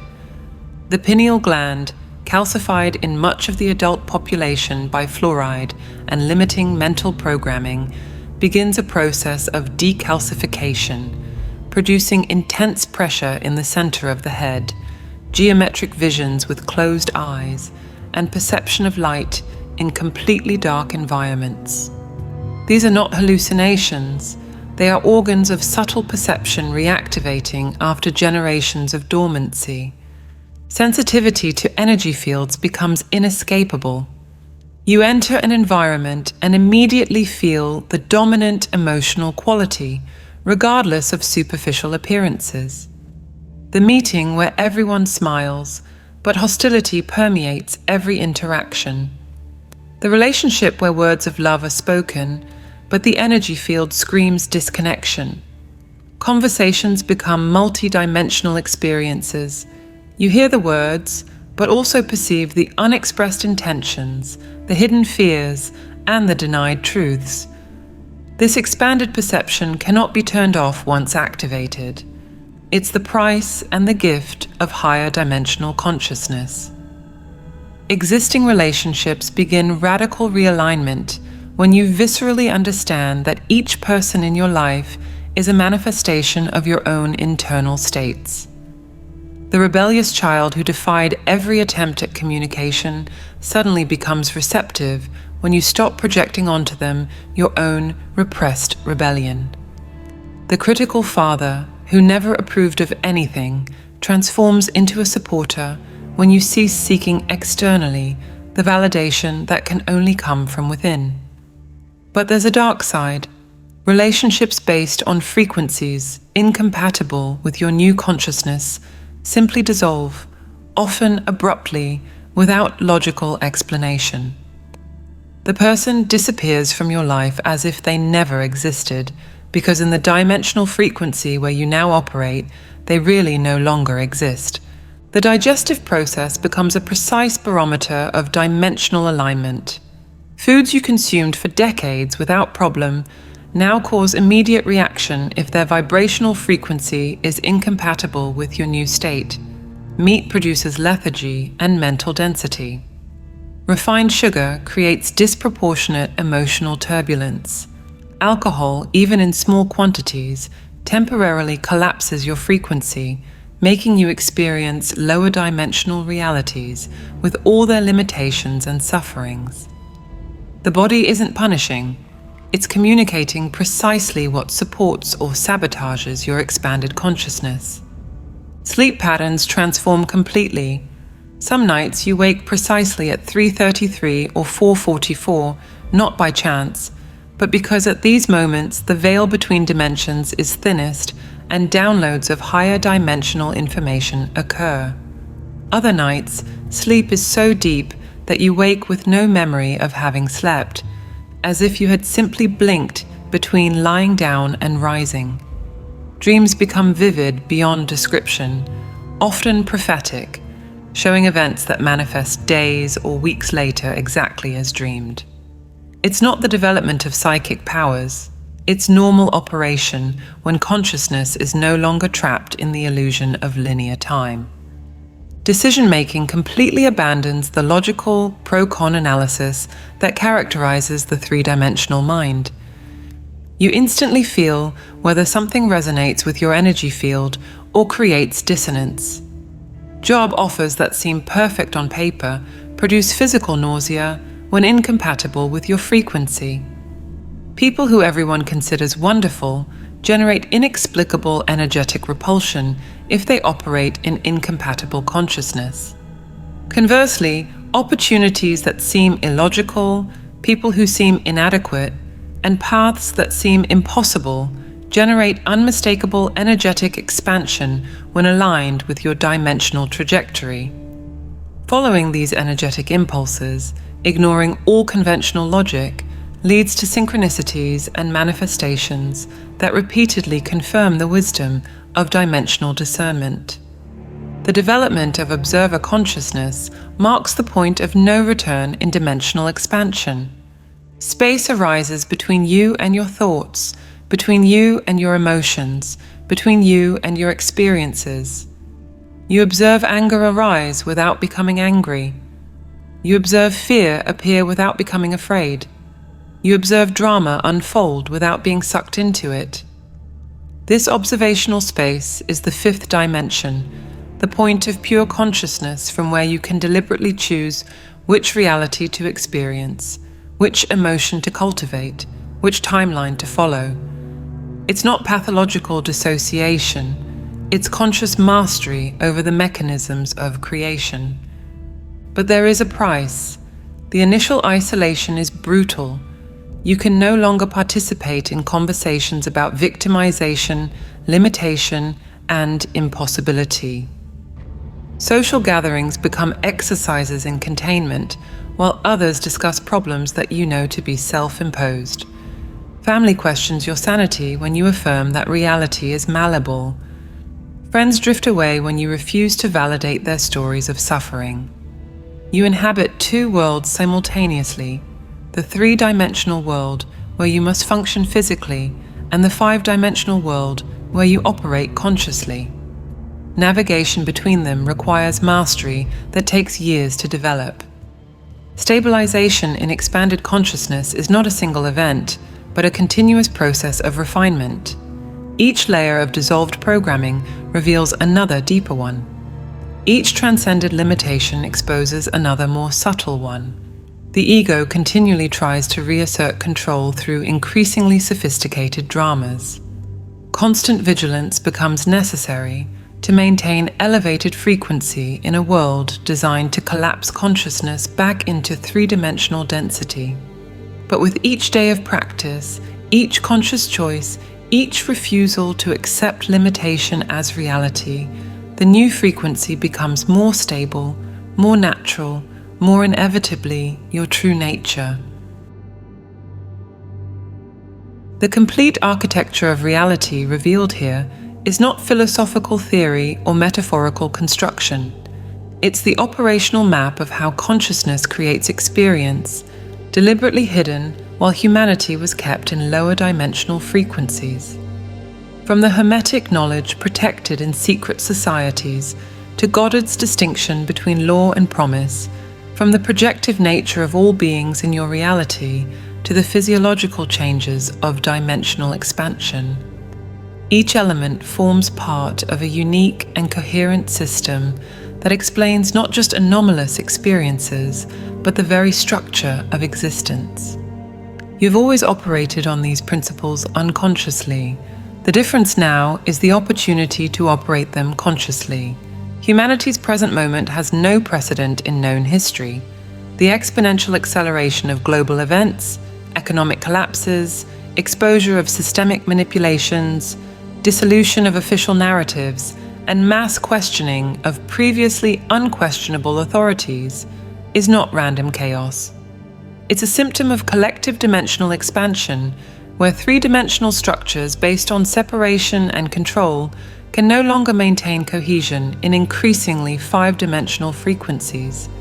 Each revelation of corruption, each exposure of historical lies, each breakdown of established systems accelerates the collective awakening to the truth that reality has always been a conscious construction, not an immutable objective fact.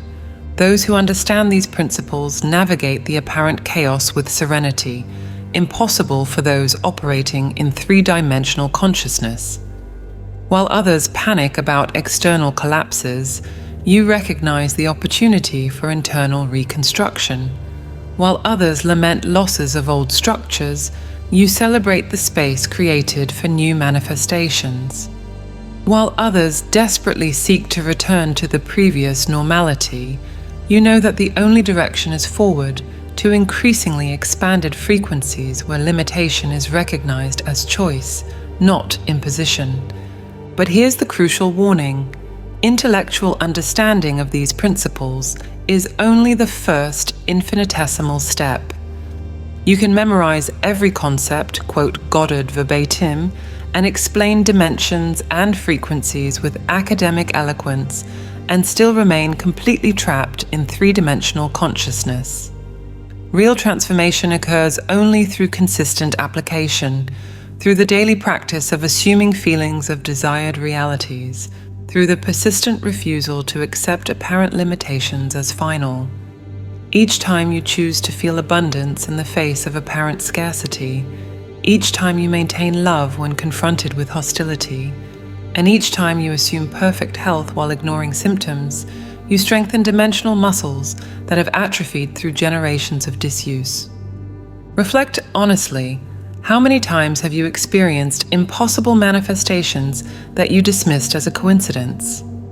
The job that appeared exactly when you needed it most.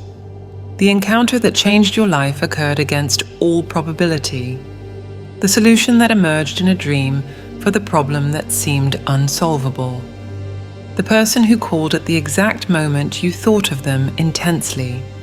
Each of these experiences was a demonstration that you have always operated principles of conscious creation just without recognition or deliberate control. The question is not whether these principles work, you have a lifetime of evidence that they work. The question is whether you will continue operating them accidentally or assume conscious mastery. The process of transitioning from accidental operation to deliberate mastery requires more than mental understanding. It requires complete reconfiguration of how you process reality.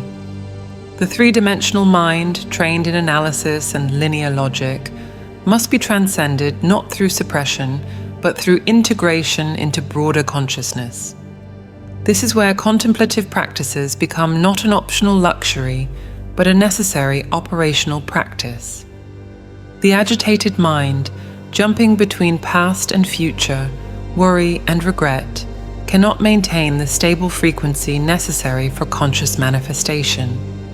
Only in mental silence, in the space between thoughts, in the void pregnant with infinite potential, do you access the point of pure creation.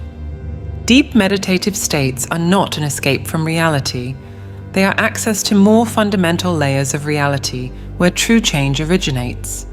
When brainwaves decelerate from agitated beta to relaxed alpha, then deep theta, finally transcendent delta, you literally tune into frequencies where time and space become malleable, where communication with higher dimensional intelligence becomes possible, where reprogramming of limiting patterns occurs at the cellular level. But effective meditation for dimensional expansion requires more than simply sitting in silence. It requires specific sound technology, precise frequencies, and protocols developed through a deep understanding of how consciousness navigates between dimensions. Vibration, feeling, consciousness. Three traditions arrived at three labels for the same operating medium independently. If that medium has physical properties, it should be measurable. The heart's electromagnetic field extends meters beyond the body. When thought, emotion, and intention lock into the same frequency, the combined signal amplifies exponentially. Physics has a term for this: constructive interference. Two waves in phase produce amplitude far greater than either alone. Applied to the internal state of a single individual, this explains why aligned intention produces disproportionate results compared to scattered effort of far greater magnitude. The same mechanism scales. Applied to populations, it acquires a different character entirely. Most people believe that they control their own lives by making rational decisions, by planning, and by acting based on the circumstances. However, that comfortable narrative ignores an inconvenient fact. There are invisible forces shaping every detail of your experience, and it is not superstition. Those forces are real, they are measurable, and, most provocatively, they are being used by others consciously, while most people remain blind to them. What is at stake here is the understanding of how your reality is stitched together out of frequencies. These are not metaphorical or poetic frequencies, but concrete vibrational patterns with physical properties that obey laws as rigorous as gravity. Whoever understands how these patterns work learns how to alter the fabric of his or her life. Whoever ignores them becomes a hostage to a game whose rules he or she does not know. In the physical world, constructive interference is a simple phenomenon. Two waves meet, their crests and troughs align, and they create a wave with a much greater amplitude. This is the language of the tides, of acoustics, and of light, and surprisingly, it is also the language of the mind. Thoughts, emotions, and intentions are waves, not only in a figurative sense, but as detectable electromagnetic fields. The human brain, through its complex electrical activity, emits patterns that propagate, that interact, and that interfere with patterns coming from other brains, from environments, and from events. Now, imagine what happens when those three elements, thought, emotion, and conviction, vibrate in the same tuning. The sum is not linear, it is exponential.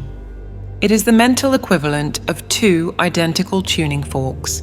Strike one, and the other will begin to vibrate without anyone touching it. This is the core of human creative power. And yet, how many people actually live like that intentionally? The majority of the population does not even realize that it is constantly tuning in, without awareness, to the predominant frequencies around it. Conversations loaded with pessimism, news saturated with fear, and environments heavy with tension. All of that recalibrates your vibration without asking for permission. That is why certain groups, especially in the advertising, political, and media spheres, obsessively study how brainwaves and human emotions work.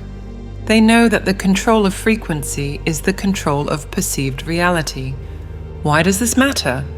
Because when you understand this mechanism, you stop being just a passive receiver and you become a conscious transmitter. That change of role radically alters what you experience day by day. We are not talking about magic, but about physics applied to consciousness. There is also a factor that amplifies the urgency of this knowledge. The large-scale manipulation of these frequencies is already underway. And if that sounds exaggerated, then just notice how collective emotional patterns seem to spread in a synchronized way. Waves of outrage, euphoria, or fear, always with well-defined triggers, carefully repeated. That is vibrational engineering applied to human behavior. When people hear spirituality, many imagine a territory that is separate from science, one that is inhabited by subjective beliefs. That division is artificial. Spirituality, when it is stripped of myths and metaphors, is a study of consciousness and of its relationship with reality, and modern physics, neuroscience, and psychology increasingly converge on the same point. What is held consistently in the mind and in the heart is not merely a reflection of reality, but a mold for it. Therefore, this video proposes a deep investigation. How constructive interference, a principle known to science for more than a century, has a direct parallel in the way you think, feel, and project intentions. And how, by mastering that inner alignment, it is possible to create a field of resonance that can transform personal and collective experiences. To fully understand the scope of what we are discussing, we need to go back to the beginning of the 20th century, when physics faced a dilemma that could not be solved by the known laws. Classical theory failed to explain phenomena such as black-body radiation and the photoelectric effect. In that context, in 1900, Max Planck proposed that energy was not emitted continuously, but in discrete packets, quanta. A few years later, Albert Einstein applied that idea to demonstrate that light could act as particles, opening a path that would forever break with Newtonian determinism.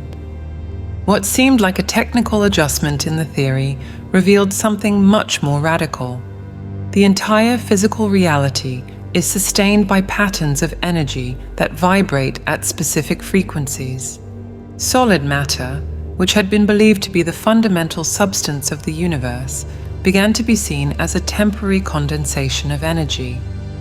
In the decades that followed, names such as Niels Bohr, Erwin Schrödinger, Werner Heisenberg, Max Born, and Paul Dirac deepened that revolution. From particle physics, there emerged a disconcerting portrait of the real. Every particle is, in essence, a localized manifestation of a wave of probability. When quantum physics says that everything is vibration, it is not referring to a spiritual metaphor, but to an experimental fact.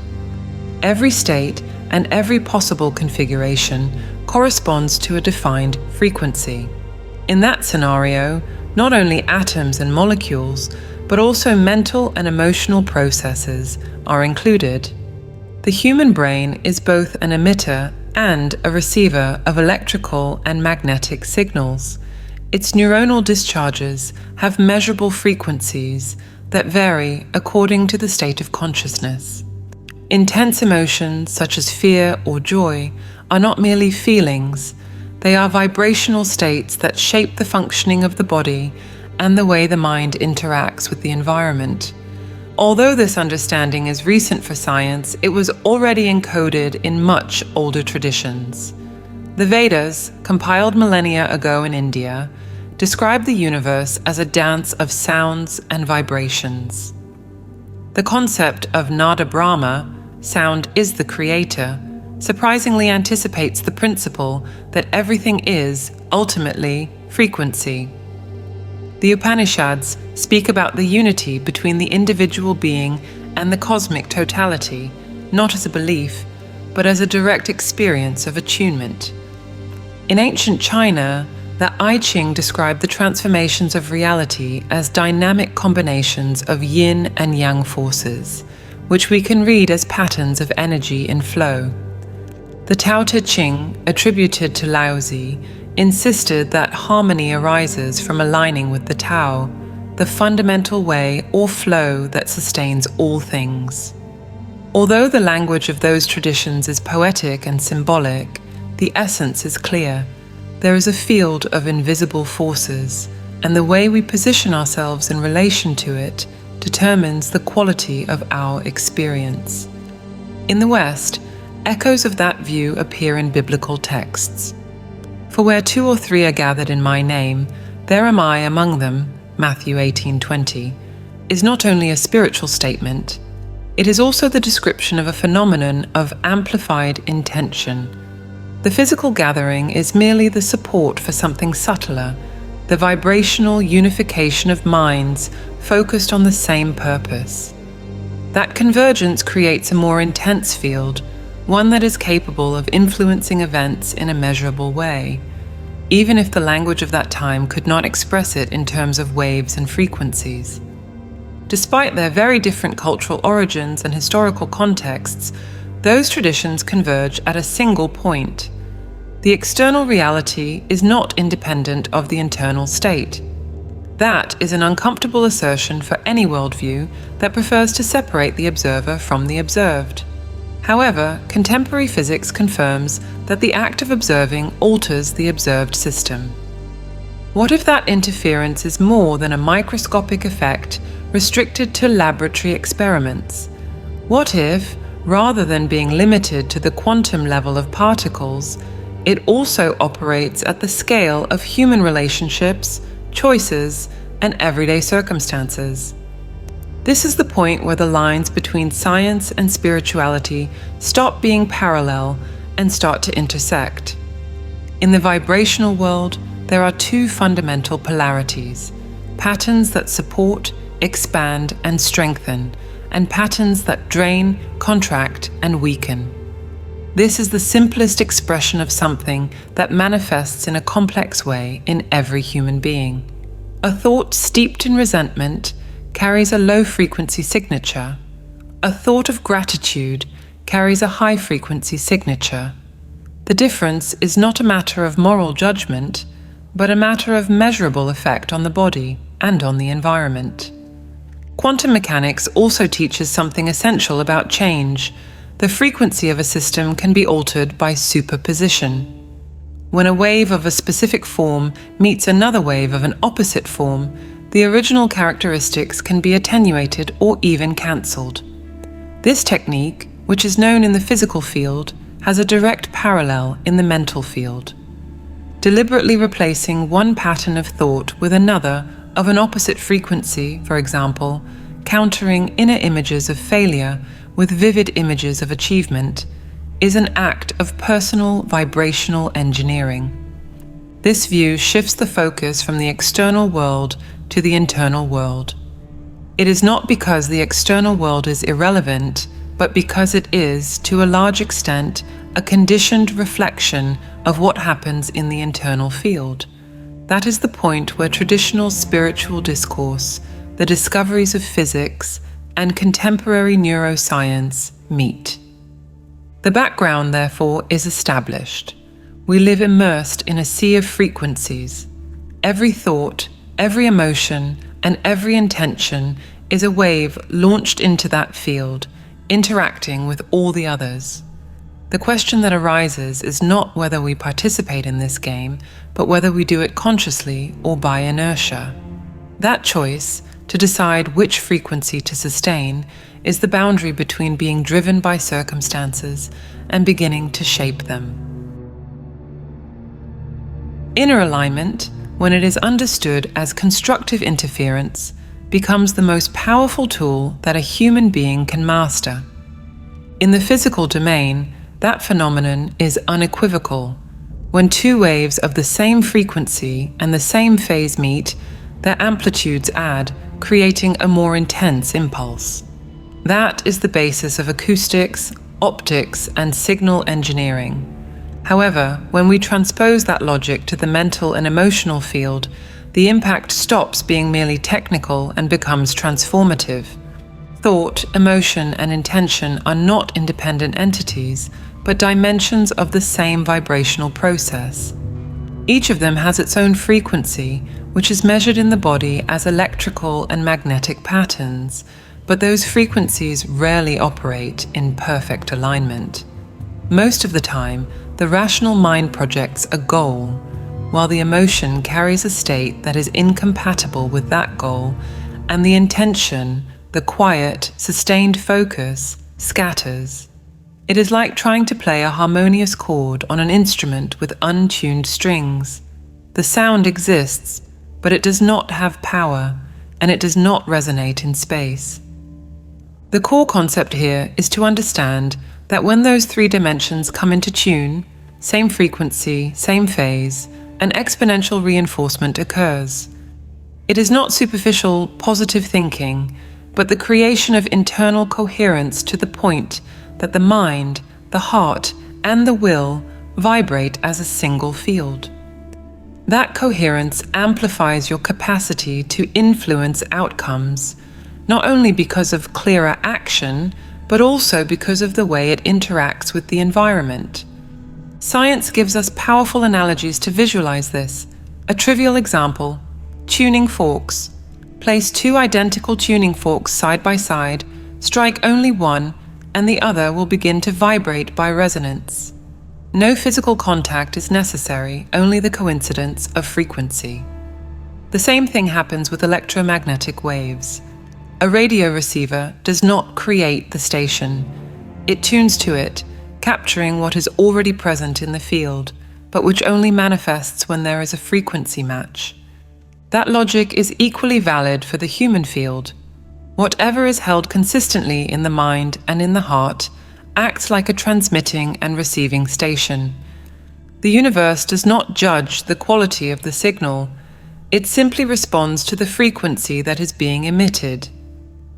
Therefore, desiring something while vibrating at the opposite frequency is like trying to hear a 101 megahertz transmission with the dial fixed at 88 MHz. The connection simply does not happen. Here, the spiritual perspective enters. Ancient traditions already describe that alignment, but in symbolic language. In the Upanishads, the realization of Atman as identical to Brahman is a metaphor for inner unification.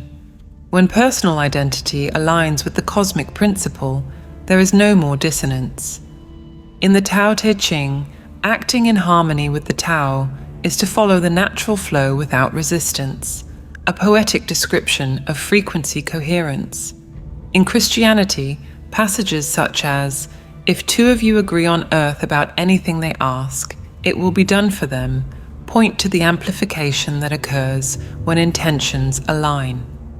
Modern physics provides the literal translation of that symbolism.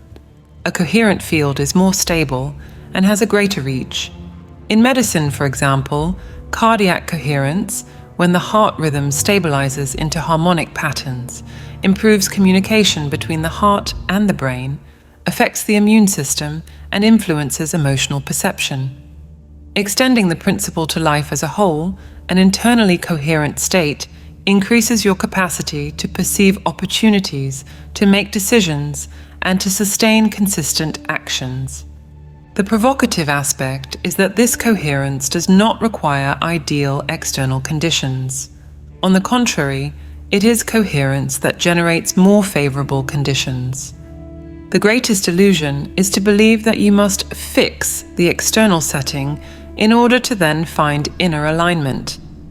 That is like waiting for the tuning fork to begin to vibrate on its own and only then produce sound. The sequence is inverted.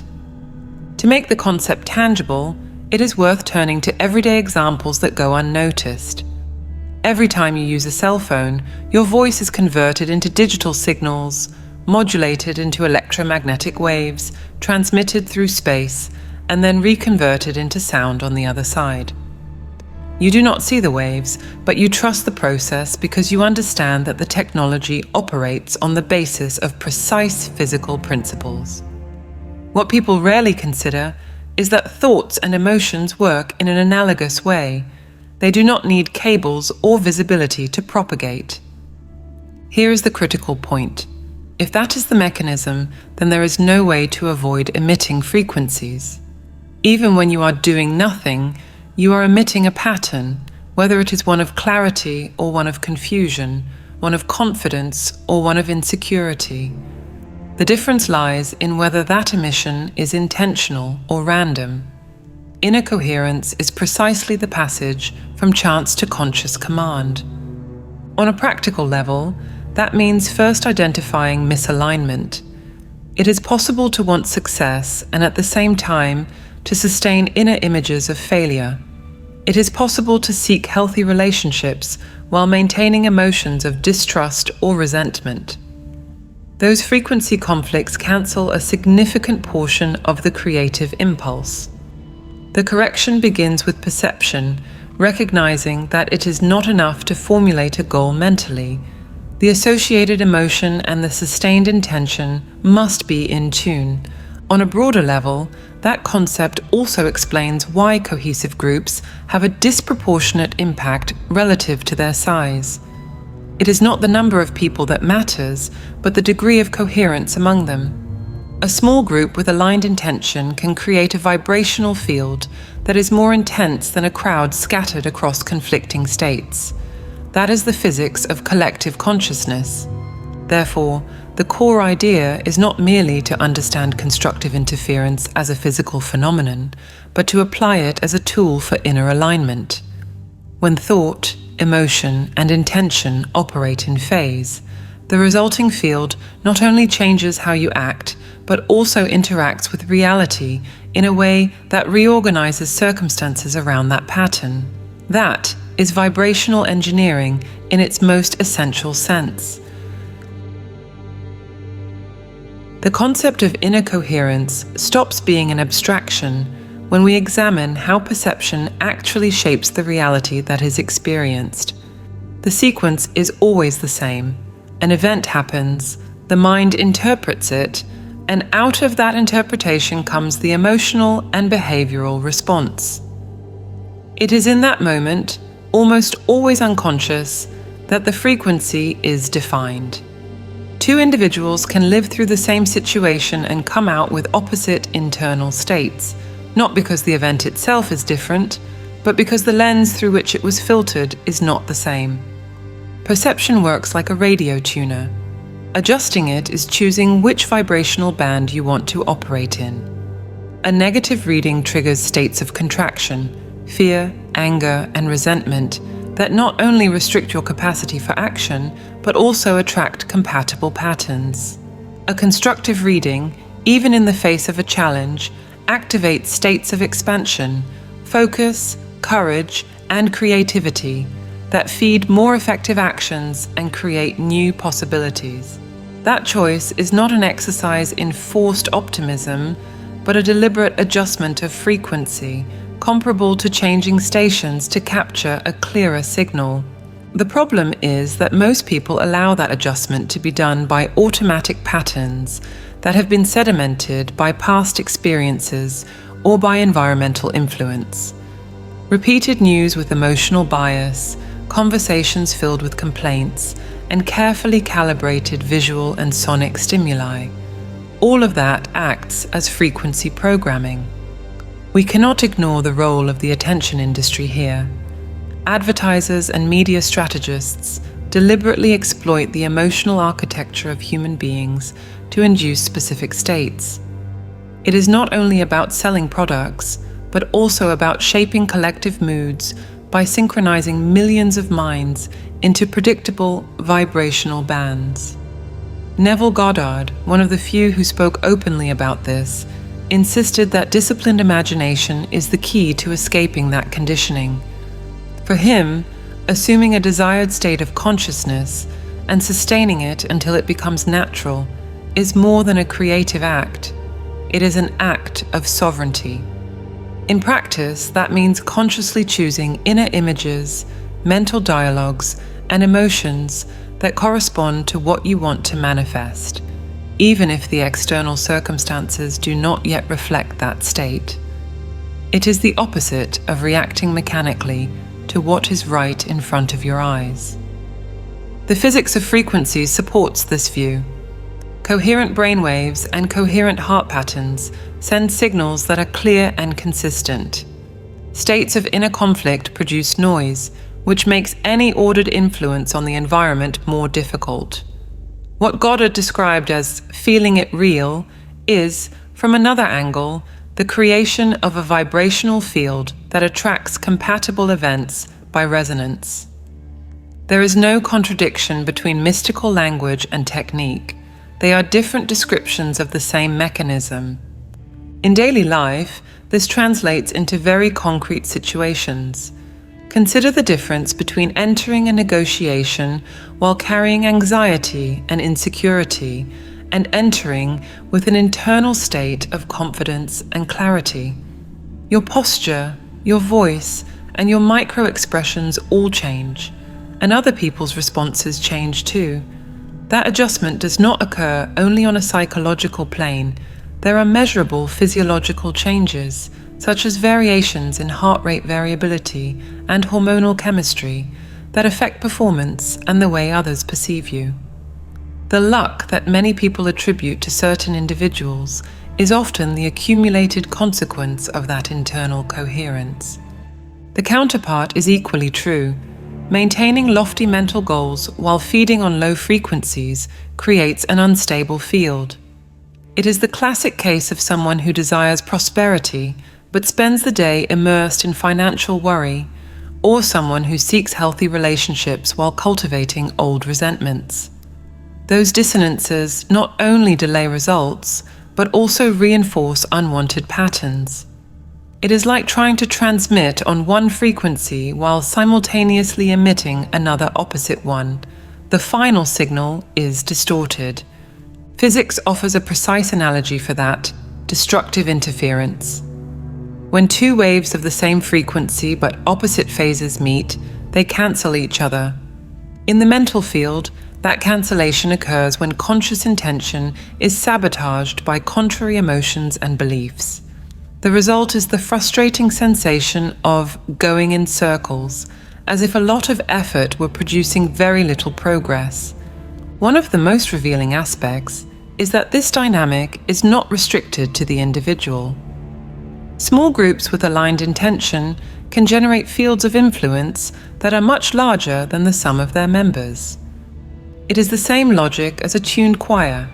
Different voices, but in harmony, produce a richer and more powerful sound than any single voice. When we apply that to collective consciousness, it means that gatherings, meditations, or coordinated actions with a common focus have the potential to alter not only the internal state of the participants, but also the vibrational climate around them.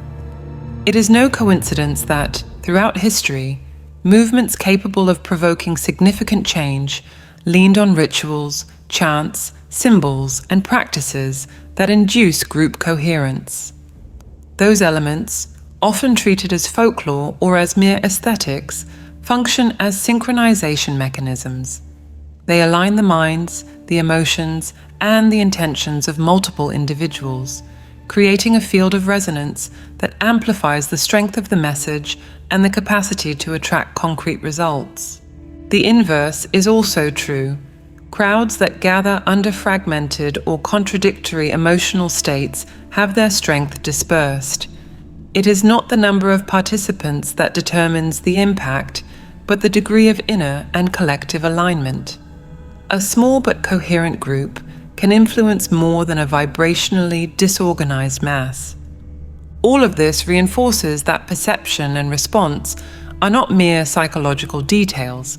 They are the leverage point of the entire system.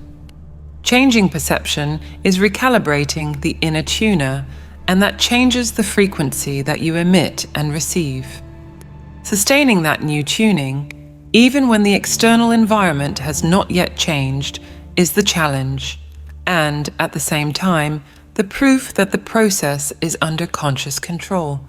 By understanding these main aspects, from media influence to the individual practice of state adjustment to the strength of collective coherence, you can see the full picture. Reality is not imposed from the outside in, but modulated from the inside out, with precision that is proportional to the degree of alignment. At that point, it becomes inevitable to ask, if it is possible to operate in this way, why do so few people do it? The answer begins to take shape when we examine who holds the knowledge of these laws and how they are applied, often in ways that are contrary to the interests of those who do not know them. When we look at who truly masters the art of shaping frequencies, we find a common trait: the practical understanding that every emotional state is a measurable signal that can be induced and exploited. It is not a coincidence that advertising conglomerates, digital platforms, and power structures employ neuroscientists, behavioral psychologists, and neuromarketing specialists.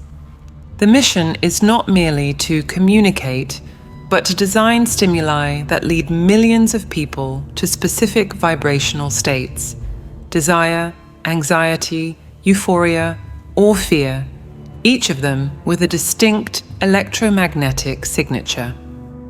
That emotional engineering is more sophisticated than most people suppose. Colors, rhythms, framing, repetition, and word choices. Everything is calibrated to provoke the desired response. What looks like entertainment or information is, very often, a mass synchronization mechanism. When a state is repeated consistently, the corresponding frequency becomes predominant in the collective, like a choir that gradually drowns out every other melody. The effect is not neutral. An audience that is kept in constant anxiety makes faster, less critical decisions, and tends to seek relief in products, leaders, or narratives that have been prepared in advance. In this scenario, passivity is the greatest vulnerability. Whoever consumes stimuli without filtering adopts, even without noticing, states that he or she did not consciously choose. Because every internal state is also a vibrational emission, passive adoption means taking part in a collective frequency that can be in total disagreement with personal goals. Neville Goddard clearly described that danger. Allowing the environment to dictate your state of consciousness is to relinquish your role as creator. The countermeasure, according to him, is to assume deliberately the desired state by cultivating images, sensations, and thoughts that confirm it until they become natural. However, that practice requires more than good intentions. Emotion is the fuel that fixes a state in both memory and body. Without emotional intensity, the mental image is nothing more than a sketch. That is why ideas that are devoid of feeling rarely translate into action. The word emotion, which derives from the Latin emovere, literally means to move out. It is the energetic movement that is generated by emotion that signals to the body and to the mind that something is relevant enough to be prioritized. The more intense the emotion, the stronger the associated neural circuits, and the more stable the resulting frequency. From a physiological point of view, each emotion alters the inner chemistry, and with it, the electromagnetic signature of all your cells. The human body contains trillions of cells, each of which is sensitive to variations in the field that is generated by the heart and the brain. Prolonged states of gratitude or enthusiasm generate coherent patterns that favor cellular regeneration and mental clarity. Chronic states of frustration or anger generate incoherent patterns that affect everything from immunity to decision-making. This reality has direct practical implications. Living as if the goal were already accomplished is not a make-believe game. It is a deliberate adjustment of the inner state to match the frequency of the desired result. When that condition is sustained, changes begin to manifest not by chance, but by resonance. People, circumstances, and opportunities that are compatible are drawn into the field that you have created. The common mistake is to wait for external signs to authorize inner change, which keeps a person tuned to the frequency of lack and prolongs it indefinitely. On the collective level, the conscious application of that principle is even more powerful. Small groups that are aligned with the frequency of abundance, peace, or innovation can influence entire ecosystems, not only through physical action, but also through the vibrational field they radiate. Physics suggests that coherent fields tend to propagate, gradually aligning neighboring systems. That is the same mechanism that, on the opposite side, allows fear and division campaigns to spread so efficiently. There is, therefore, a silent dispute for control of the collective vibrational spectrum. On one side, there are structures that feed low-frequency emotions in order to maintain predictability and control. On the other side, there are individuals and groups who are beginning to understand that an inner frequency shift is the key to transforming not only their own lives, but also their surrounding environment. That dispute does not take place in parliaments or in courts, but in the intimacy of the mind and the heart of every person. Recognizing that dynamic is uncomfortable because it dismantles the idea of neutrality. There is no neutral internal state. The absence of conscious choice is, by itself, a choice to align with the predominant frequency of the environment. Regaining vibrational sovereignty requires vigilance and daily practice.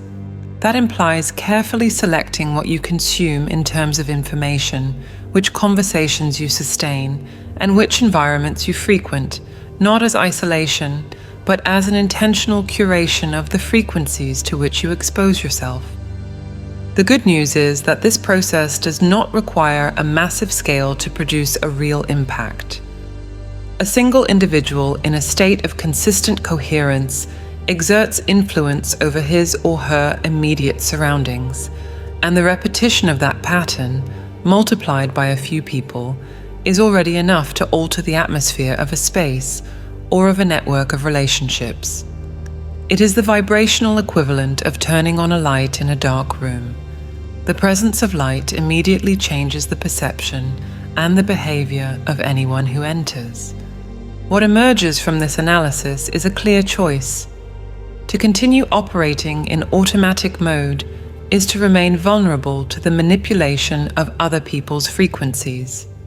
To take command of your own frequency is to enter the game as a co-author, defining not only what you want, but also who you are while you pursue it. That distinction is crucial because the field that you emit does not respond to abstract desire. It responds to the real state that you sustain. The implications are profound. Understanding and applying these inner laws shifts the axis of power. the individual stops being a passive node in a network of influences and becomes an active point of emission, one that is capable of reorganizing patterns around him or her. If that is significant on a personal level, imagine what happens when that knowledge is taken to the level of collective intention, where multiple emitters in coherence create a field with the potential to reshape entire realities. If individual intention is already capable of altering the course of events, what can we say about intention that is shared by thousands, millions, or even billions of minds and hearts? Physics gives us a clue. When multiple sources emit waves at the same frequency and the same phase, the result is not merely addition, it is exponential multiplication. It is the principle that can make a bridge collapse if soldiers all march in lockstep, and it is the principle that allows a choir to fill an entire cathedral with harmony without artificial amplification. In the field of consciousness, the logic is identical. History is full of examples of monumental changes that began as an isolated thought. The abolition of regimes, the advance of civil rights, and disruptive scientific discoveries, all of those originated in a single mind that dared to sustain a different vision. However, when that vision is adopted by many people and reinforced by aligned emotions, the transformation stops being slow and becomes inevitable. At that point, the notion of collective intention stops sounding like idealism and starts to be recognized as a practical strategy for shaping the trajectory of entire societies. The current world, which is marked by conflicts, instability, and successive crises, offers fertile and dangerous ground for that type of influence. The same mechanics that can amplify a vision of peace and prosperity can, if directed by destructive forces, accelerate division and collapse. That is where the inescapable responsibility of those who understand how these laws work comes in. Ignoring their use does not prevent others from applying them, and giving up your own participation guarantees that the outcome will be defined by other people's intentions. To visualize a different world collectively is not an exercise in escapism, it is an act of vibrational engineering. Every thought that is directed toward a desired reality is like a pulse of energy that is emitted into the fabric of the collective field. By itself, it may seem insignificant. However, when billions of pulses begin to vibrate in sync, they form a wave that is capable of reconfiguring the dominant pattern. That is the essence of constructive interference on a planetary scale. Imagine for a moment that every person dedicated a few minutes each day to sustain a clear image of reconciliation in regions at war, of the restoration of devastated ecosystems, and of shared abundance instead of competitive scarcity. Do not do it as a vague prayer, but with the emotional intensity of someone who has already witnessed the result, feeling in the body the reality that he or she wants to see manifested. When millions repeat that practice, it not only influences the collective field, it redefines it. We must understand that this is not a naive proposal. Conflicts do not dissolve only with good intentions. Power structures and entrenched interests resist deep changes. However, to underestimate the impact of collective alignment is to ignore a vector of influence that has always been present, even if it has been diffuse. Mass movements that altered the course of history were often preceded by an almost imperceptible shift in the emotional and mental climate of entire populations. That shift is rarely spontaneous. It is cultivated, sometimes deliberately by those who want transformation, and sometimes by those who want to stop any advance. By recognizing this, every individual stops being merely a spectator and becomes an active part in the formation of the collective field. The choice that presents itself is direct. Which frequency are you going to feed? It is impossible not to contribute, The only variable is what you contribute. Sustaining images of decay and fear, even in opposition to what you want, still reinforces those frequencies in the field. Sustaining images of construction and harmony with the same intensity and without giving in to discouragement feeds an alternative pattern that can grow until it becomes dominant. That is the point where individual practice meets the multiplying power of collectivity. The field that is created by multiple coherent emitters not only directly influences those who participate in it, but also begins to affect, gradually, those who are near it vibrationally, like concentric circles that expand in a lake. Small changes in attitude, perception, and choice begin to appear in people who never consciously participated in the collective effort. That is how resonance spreads, through the subtle contagion of higher patterns. The final provocation is inevitable. If it is possible to create fields of destruction through aligned collective intentions, and history proves that it is, why not apply the same principle with equal discipline to create fields of healing and prosperity? That question is not rhetorical. It is a direct invitation to assume a role that goes beyond the personal pursuit of well-being. In the end, everything returns to the initial point: frequency. What you think, what you feel, and what you sustain does not remain confined to your mind. It propagates, it interacts, and it interferes in the shared field in which we are all immersed. That field is not owned by anyone, but it is shaped by everyone. When you understand that, the responsibility becomes evident. There is no vibrational neutrality. Either you contribute to the coherence that builds, or you contribute to the noise that destroys. The present moment demands a conscious decision about which of those two vectors you will feed. That decision cannot be delegated. It is made daily in the thoughts that you repeat, in the images that you cultivate, and in the emotions that you choose to maintain. Each of those elements is an emission into the field, and every emission is a silent vote for the kind of reality that will become dominant. Frequency shapes future experience. Every tradition covered so far confirms this. Goddard's technique of revision revealed that the same mechanism operates backward. He deliberately reimagined past events from the desired emotional state. A signal does not broadcast in only one temporal direction. Physics has formal models for this. Wheeler and Feynman proposed one in the 1940s. Kramer developed another. He reported that revising a memory with genuine felt conviction altered not just the emotional charge of the memory, but the subsequent events that appeared to have followed from it. The implication extends beyond personal history. If the record of what happened reorganizes alongside the present frequency, then the past is not a closed archive. It remains open to the same mechanism that shapes the future. The visible world is not solid.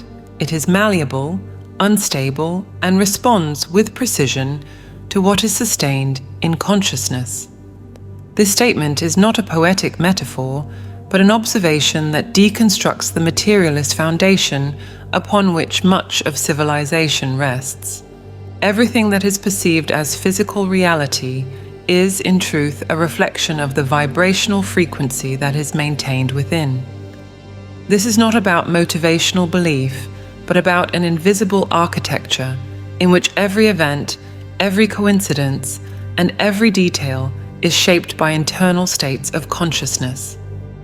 What keeps most people imprisoned in the same scenario, repeating problems and patterns, is not the force of external circumstances, but the inability to recognize that these circumstances are effects, not causes. As long as one believes that the world is independent of the mind, profound change remains out of reach. This is why speaking of changing dimensions is not limited to science fiction or obscure mysticism. It is about understanding that a dimension is a state of consciousness, and that transitioning between dimensions means radically altering the way one perceives, interprets, and sustains reality. This transition does not happen by accident. It requires a shock of perception, the understanding that everything has already been created and that the only variable that defines what is experienced is the vibrational frequency of consciousness itself. Here, frequency is not just an analogy. It is the language through which mind and matter correspond. Just as a radio station can only transmit what it is tuned to receive, the individual only experiences experiences that correspond to the internal state they maintain. Behind the scenes of this reality, subtle laws govern the process: the law of assumption, the Hermetic principle of mentalism, and retrocausality. Together, they reveal that past, present, and future are not fixed lines, but simultaneous layers that reconfigure themselves as consciousness shifts. Quantum physics, with the double-slit phenomenon, has already exposed a glimpse of this. Matter has no defined form until it is observed, and this observation or expectation shapes the outcome. This connection between science and spirituality is not accidental. For centuries, esoteric traditions have preserved, under symbolic language, the same truth that modern experiments are beginning to indicate: the universe is mental, and consciousness is the only substance from which everything is made. Understanding this shifts the individual's role from victim of circumstances to conscious creator of their experience. However, this revelation has implications that few are willing to accept. If reality is shaped by the internal state, then every event, no matter how external it seems, was somehow selected by consciousness itself. This includes what is interpreted as unfair, painful, or accidental. Here begins the discomfort. Assuming that nothing is completely random also means assuming that the power to rewrite any aspect of life is in one's own hands, or more precisely, in one's own mind. What is at stake, therefore, is not just manifesting something desired, but transcending the dualistic paradigm that separates light and darkness, good and evil, possible and impossible. This is the breaking point where the deepest layers of consciousness begin to reveal an expanded reality, where the boundaries between present and future dissolve and the past ceases to be an immutable archive. The goal here is to reveal, progressively, how this invisible structure operates and how it can be consciously used to access higher dimensions. Throughout this video, seemingly abstract concepts will be exposed in clear and practical terms without diluting their depth. The question is not if this dimensional shift is possible, but whether the listener is willing to abandon the safety of the dominant narrative and take the risk of taking responsibility for their own universe. This is our starting point, understanding that reality is not found, it is chosen, and that choosing another reality begins, inevitably, by altering one's own state of being. From here, everything that was believed to be solid will begin to reveal its true state, a reversible and moldable projection of consciousness. To understand how it is possible to change dimensions, it is necessary to dismantle the most ingrained premise of modern thought, that reality is, in essence, material. Materialism, as the dominant doctrine, maintains that consciousness arises as a byproduct of matter, a side effect of biochemical processes in the brain. Within this view, the mind is a prisoner of the body, and the body, in turn, is limited by the fixed laws of classical physics. Within this closed paradigm, the idea of shaping reality through consciousness sounds impossible. But this conceptual structure begins to show cracks when confronted with phenomena that do not fit the materialist model. The first rupture comes from quantum physics. Experiments like the double-slit experiment, repeated, validated, and documented over the last century, demonstrate that subatomic particles do not present a defined state until they are measured.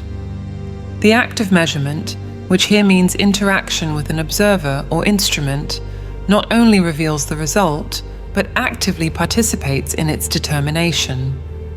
This inflection point brings modern science closer to an ancient principle already recorded in Hermeticism, mentalism. The Hermetic principle of mentalism, present in the teachings attributed to Hermes Trismegistus, declares, "The all is mind, the universe is mental." Far from being a spiritual metaphor, this statement describes that everything that is perceived, objects, events, relationships, and even the sensation of time, is a manifestation of a single substance, consciousness. There is no out there, independent of the observer. The so-called world is a projection and direct reflection of the internal state of the one who observes. This reflection is filtered and shaped by something that can be described as a signature of light, a unique vibrational pattern specific to each individual. This signature is not limited to visible light or to any band measurable by conventional sensors. It is a direct expression of the set of beliefs, expectations, and interpretations sustained within. At the center of this structure is the I Am, the pure consciousness of being, which remains constant regardless of external variations. The I Am is not the personality, the physical body, or the accumulated biography. It is the neutral base upon which all these arrangements form.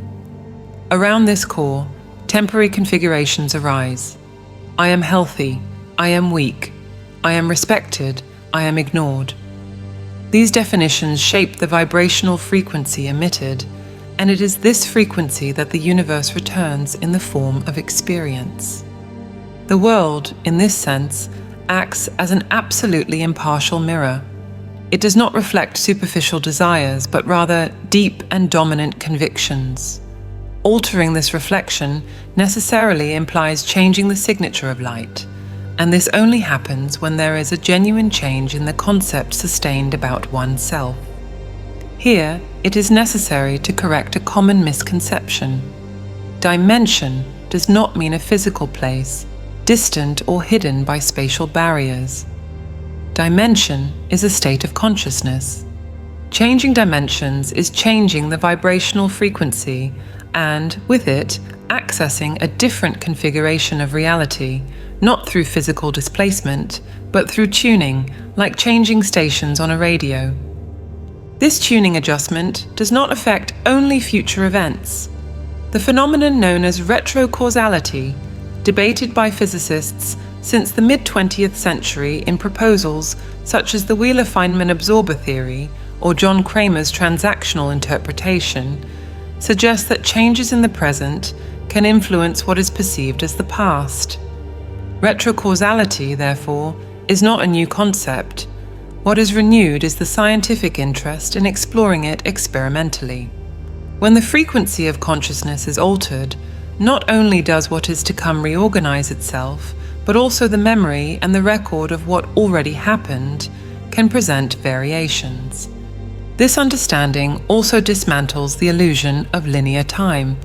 The Hermetic tradition and various esoteric currents have maintained for millennia that everything exists simultaneously, and that what we call past and future are just perceptual cutouts within a larger field of possibilities. Altering the state of consciousness is equivalent to repositioning oneself in this field, accessing different sequences of events without it being necessary to travel anywhere. The impact of this understanding is radical. The individual ceases to be an inevitable product of circumstances and becomes the principal agent of their own experience. This is not an invitation to escapism or to denial of facts, but to the assumption of responsibility at its highest degree. If reality is mental and reflective, then every detail of the experience, both the celebrated and the unwanted, was, in some way, selected by consciousness itself. The practical implication is direct. There is no lasting transformation that can occur only through the manipulation of external elements. It is the alteration of the concept of oneself that reconfigures the vibrational signature. Once the signature is altered, reality has no choice but to reflect the new configuration. This is the conceptual foundation necessary before advancing to the core of the matter, the mechanism by which one accesses and stabilizes a higher state of consciousness, the true dimensional shift. Without this foundation, any discussion about higher dimensions dilutes into abstractions. With it, each principle and technique takes on an operational and measurable meaning. The central point of all this reasoning is not metaphysical speculation about alternative realities, but the operational understanding of how consciousness transits between states and, with it, between dimensions. At the heart of this process is the principle of the I am, not as an affirmative phrase, but as the naked consciousness of existing. This perception, simple in appearance, is the key to accessing higher levels of experience. The I am is the fixed point around which everything else orbits. It does not depend on the body, on personal history, or on any attribute that can be added or removed. It is prior to any concept of identity. It is the same I that, in childhood, observed the world, and that decades later continues observing, although the scenarios and roles have changed. This continuity indicates that the core of the one who perceives is not affected by transitory forms.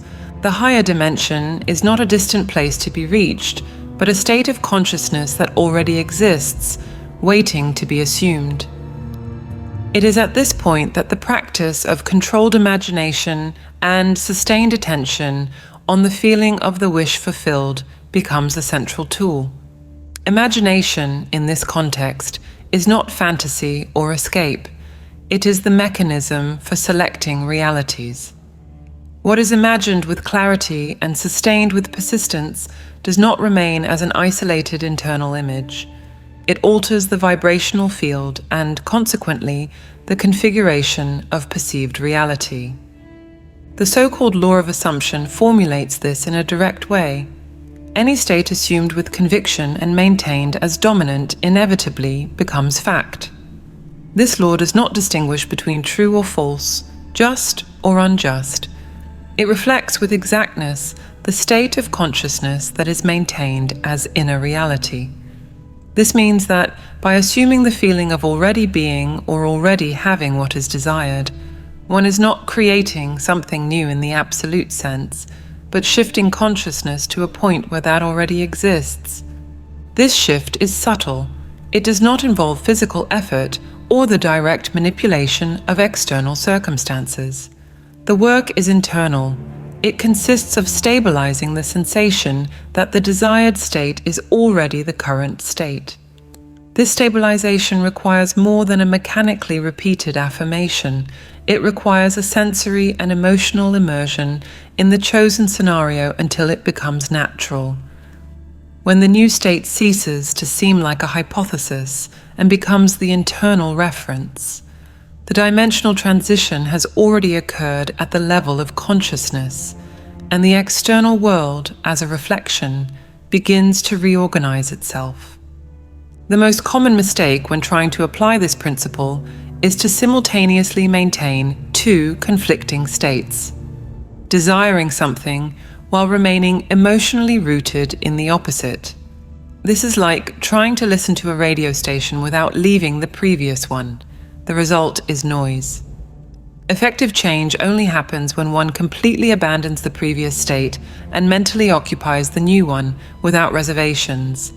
Another crucial point is to understand that imagination is not just visual. It is multisensory. Feeling, hearing, seeing, even smelling and touching the desired scenario in imagination strengthens the vibrational coherence. This is the code that the universe mirrors.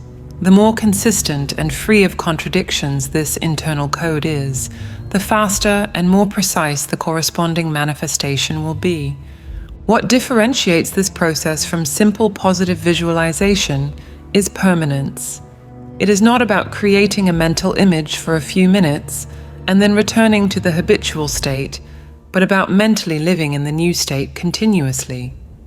This demands discipline of attention because the mind tends to be dragged back to old perceptual habits. It is at this point that deliberate practice, repeatedly returning to the assumed state, becomes the difference between an ephemeral experience and a stable dimensional shift. It is worth noting that this change of state does not occur in a vacuum. It alters not only what is experienced in the future, but also the relationship with what is considered the past. When assuming a new state of consciousness, memories can reorganize themselves to align with it. Events that once seemed insurmountable obstacles can come to be seen as necessary pieces that sustained the path to the new state. This reinterpretation is not a psychological trick to feel better.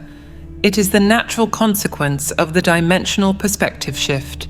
The dimensional shift through consciousness is, therefore, simultaneously an act of creation and of recognition. Creation, because a new vibrational arrangement is established. Recognition, because this arrangement already existed as a possibility in the infinite field of realities.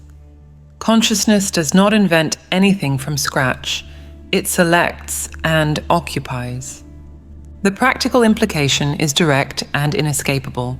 There is no authentic transformation without an internal change of state. As long as the central identity remains tied to a specific set of beliefs and perceptions, reality will continue to reflect it with absolute fidelity. Altering the internal narrative, in the sense of replacing the I that one believes oneself to be, is not an exercise in idle imagination.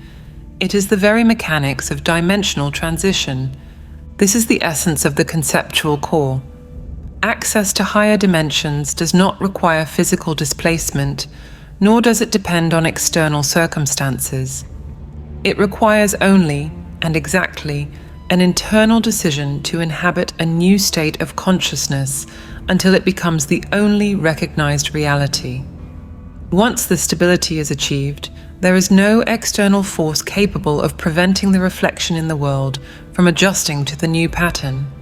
It is with this understanding that one can advance to the observation of the concrete effects of this transition, tangible manifestations and phenomena that challenge the linearity of time and the supposed fixity of the past, revealing that the dimensional shift is more than theory. It is an observable process. When one understands that dimension is a state of consciousness and that its alteration reorganizes the reflection of reality, certain phenomena become more than curiosities or coincidences. They become evidence that the dimensional transition is underway. Among these signs, two stand out for the clarity with which they demonstrate the mental nature of reality: the relationship between light and darkness as states of consciousness and the so-called Mandela effect. The understanding of light and darkness in this context is not limited to physics or theology. Darkness is not the absolute absence of light, it is a different state of the same substance. Just as a pixel on a screen can be on or off, each point of experience is a pixel of consciousness. What appears in the material world is simply the set of pixels lit by attention.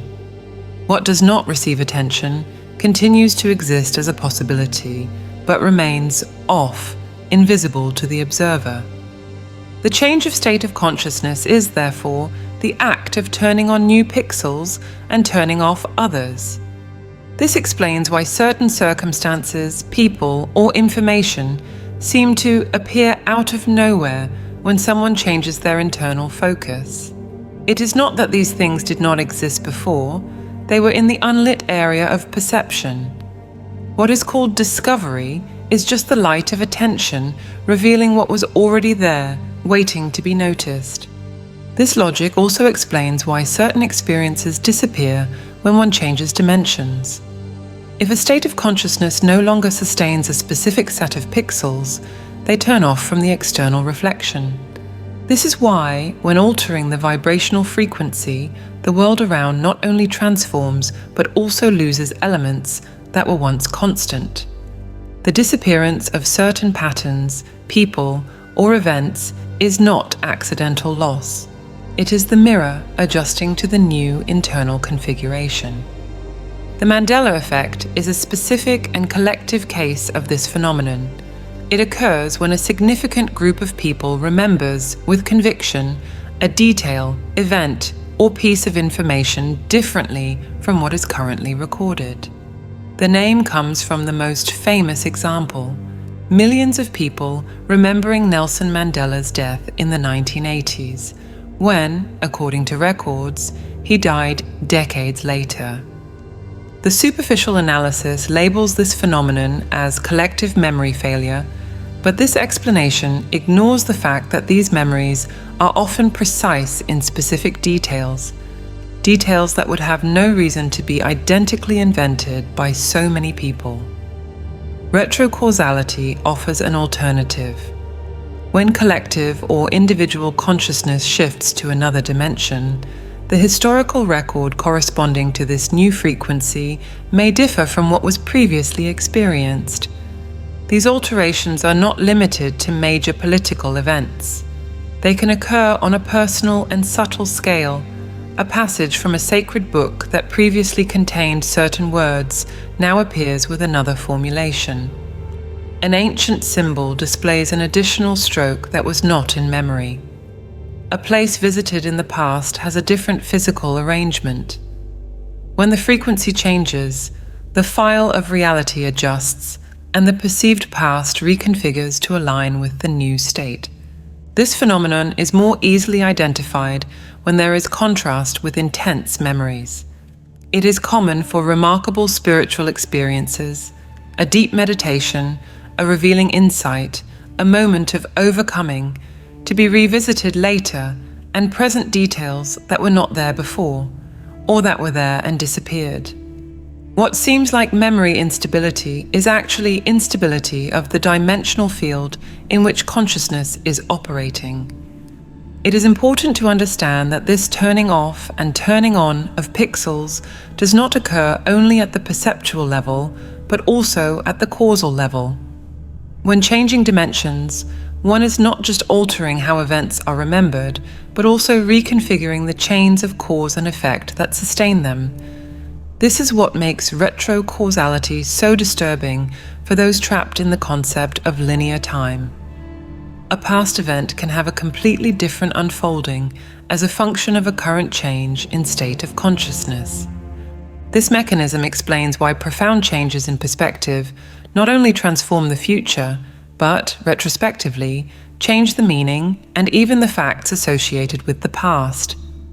It is as if the entire narrative of life were edited to fit the new frequency. This editing is not symbolic, but literal. New details are inserted, old ones are removed, and even the sequence of events can be altered. At the collective level, this process is even more complex. Consciousnesses that share a similar vibrational band mutually reinforce the reflection of this reality. When a critical mass of individuals changes frequency, the collective reflection adjusts, and what was consensus can become controversial, or vice versa. It is at this point that phenomena like the Mandela effect acquire a social dimension. They are not just curiosities, but indicators of collective changes in states of consciousness. As intriguing as it is, this understanding does not serve only to fuel theoretical debates. It is the key to understanding how to stabilize the dimensional transition. Recognizing that external reality is a mirror, and that the mirror is sensitive to the slightest internal alteration, makes inevitable the conclusion that focus and the quality of attention are the most valuable variables one can control. If each pixel of experience responds to the state of consciousness, then the deliberate choice of what to illuminate is what defines the inhabited dimension. Most people illuminate, without realizing it, what they wish to avoid, reinforcing it. But the one who understands this mechanism can select, with precision, which aspects of reality should be kept active and which should be left in darkness.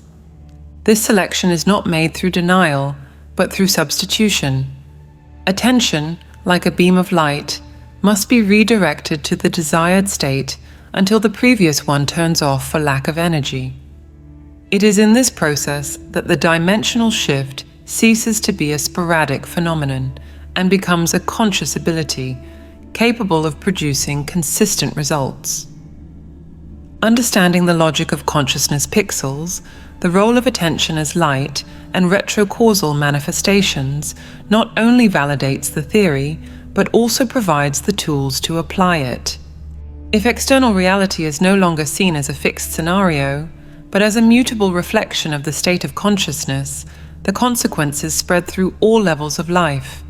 The simple act of understanding that each circumstance, favorable or adverse, is the result of one's own vibrational signature already shifts the position from passive observer to active architect of experience.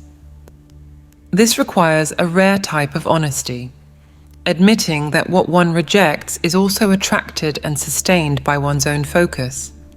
At this point, dualistic judgment reveals itself as a structural obstacle.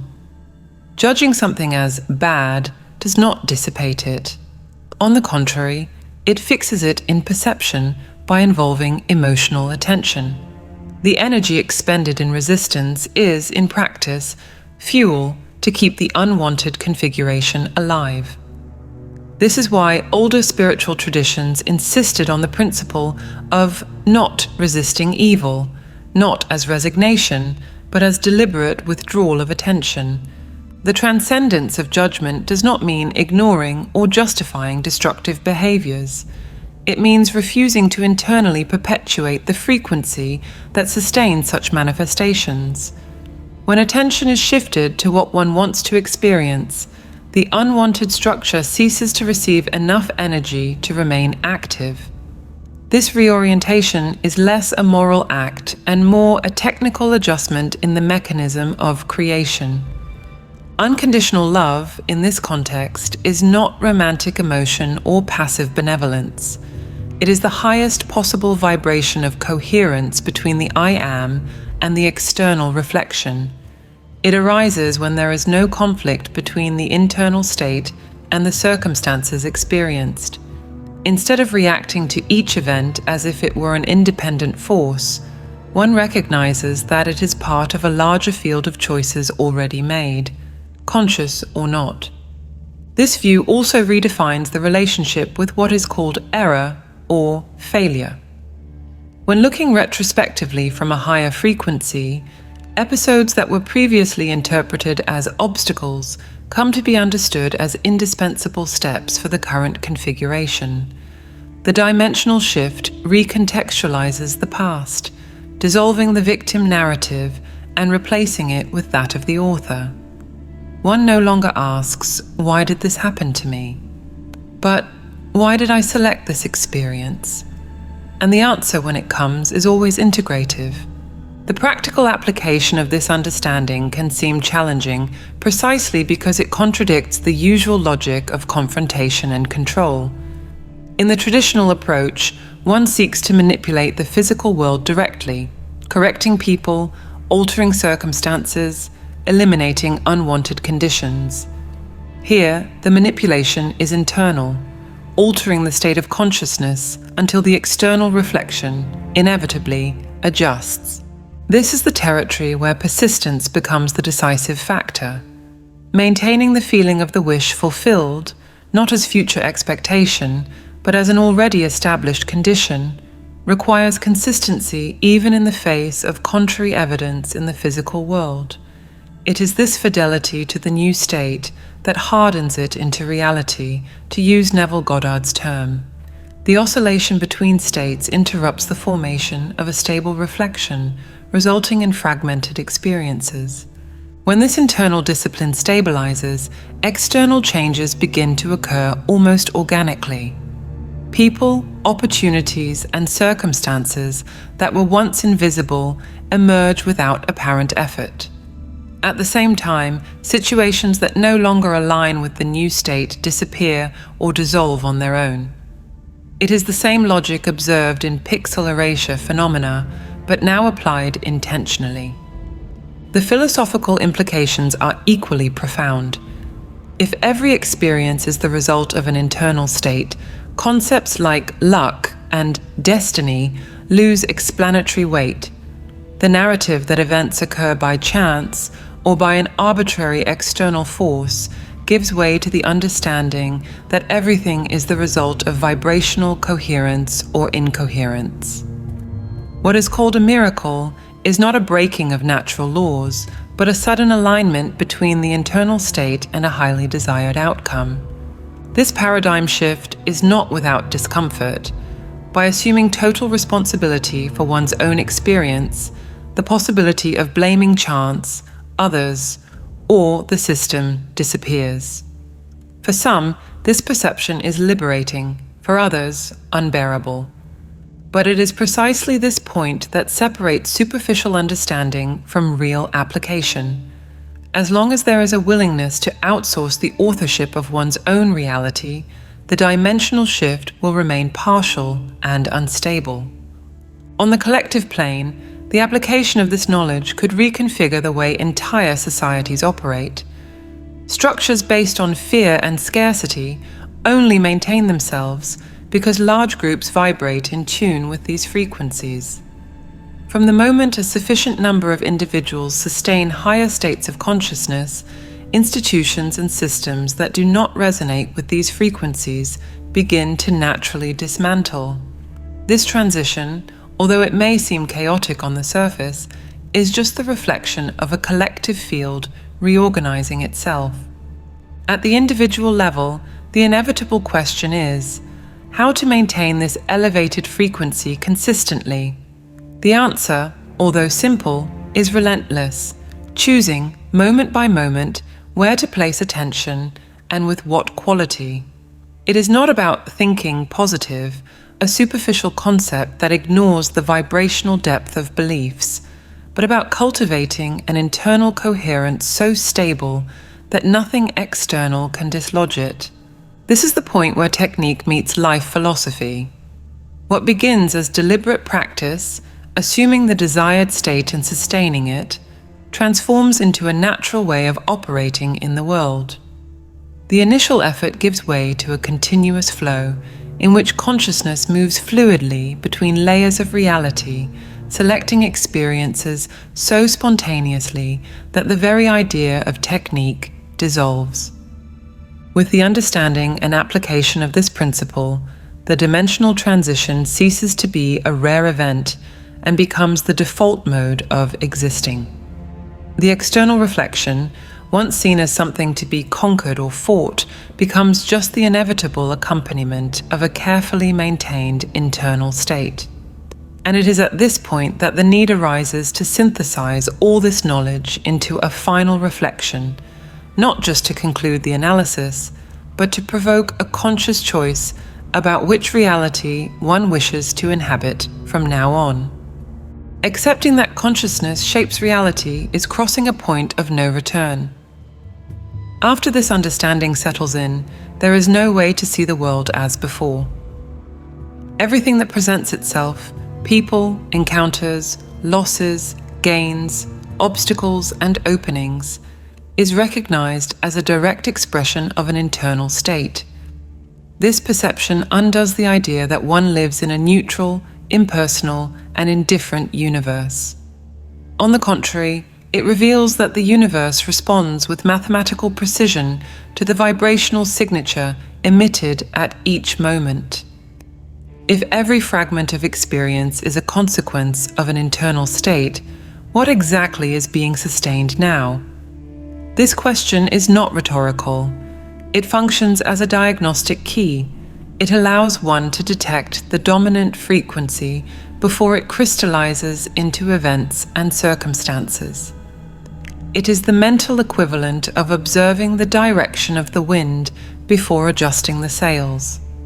By integrating all the elements explored up to here, the unique signature of light, the mental nature of the universe, the relationship between light and darkness, retrocausality, the impact of focus, and the transcendence of judgment, it becomes impossible to ignore that the dimension in which one lives is not fixed. It is selected and maintained from within. The supposed solidity of reality is just the persistence of an unquestioned vibrational pattern. It is not a comfortable realization. It removes the shelter of chance and the externalization of responsibility. The mind trained to seek culprits or external explanations loses the ground where it once stood. For some, this loss is uncomfortable. For others, it is liberating. Everything depends on how much one is willing to assume total control over the field of consciousness one occupies. And there is still a less obvious implication. If consciousness can rewrite the external reflection, it also redefines the narrative of the past and the trajectory of the future. The linearity of time dissolves and gives way to a simultaneous field of possibilities, in which before and after are just angles of observation. This means that changing now is changing everything, not just what is to come, but also the meaning and even the facts of what has already been lived. In this scenario, insisting on inhabiting a state of consciousness misaligned with what is desired is deliberately choosing a dimension where what is wanted does not exist. This choice is silent and often unconscious, but its effects are inevitable. Recognizing this mechanism is like having in hand the map and the compass of a territory previously explored blindly. The final provocation is not about believing or not believing in this model, but about testing its validity in a practical way. It is impossible to deny direct results when the internal state is altered with consistency and the world responds proportionally. Doubt, at this point, ceases to be intellectual and becomes an operational obstacle. What is proposed, therefore, is a change of posture. No longer reacting to circumstances as if they were autonomous entities, but treating them as clues to the current state of consciousness. Every event is a mirror. The question is not, what does this mean about the world? But what does this reveal about the state I am inhabiting? This simple yet radical inversion alters the entire logic of interaction with reality. The moment this perception becomes stable, life ceases to be a flow of random events and reveals itself as an intelligible sequence of reflections. With each choice of focus, a specific set of possibilities lights up and another turns off. It is impossible not to create. The only variable is whether the creation is deliberate or automatic. The conscious transition to higher dimensions requires, then, more than theoretical understanding. It requires practice. Not mechanical or ritualized practice, but a living discipline of adjusting the internal frequency until it corresponds to the scenario one wishes to experience. This is not a one-time act, but a way of operating, a new pattern of functioning. Responsibility is proportional to power. If everything responds to the state of consciousness, staying in tune with the chosen frequency is not optional. It is the very core of the process. To ignore this is to abdicate the role of co-creator and hand over the helm to inertia. The combined system described across these investigations makes a testable prediction. A person who sustains a genuine shift in internal state should exhibit measurable physiological changes. The nervous system should recalibrate. Stress responses should decouple from their automatic triggers. Perceptual sensitivity should intensify beyond normal parameters. These are not aspirational outcomes. They are mechanical consequences of the principles examined so far. If the system works as described, these changes must appear, and they must appear consistently enough across practitioners to constitute a recognizable pattern rather than isolated anecdotes. The evidence from independent traditions, documented across decades without coordination, points in one direction. Most people live under the comfortable illusion that reality is stable, fixed, and obedient to immutable laws that conventional science describes. But this is only a partial narrative, carefully shaped to keep attention locked on what is visible and measurable. Behind the solid appearance of things, there is a dynamic vibrational field where consciousness and energy intertwine, and it is there that the true architecture of human experience is designed. What we call the physical world is nothing more than one layer of a much broader spectrum of existence. Quietly, a portion of humanity already operates beyond it, even without realizing it. The transition underway is not political, nor is it technological in the superficial sense. It is a mutation in the very way of perceiving and interacting with reality, the passage from the third to the fifth dimension. This is not about moving to another planet or crossing celestial portals, although some traditions use that symbolic language. It is a leap in the quality of consciousness, a shift in the vibrational state that radically changes how events, relationships, and circumstances manifest. The fifth dimension is not a separate territory in space. It coexists right now in the same place you are, just like multiple radio frequencies coexist in the air. What changes is the tuning.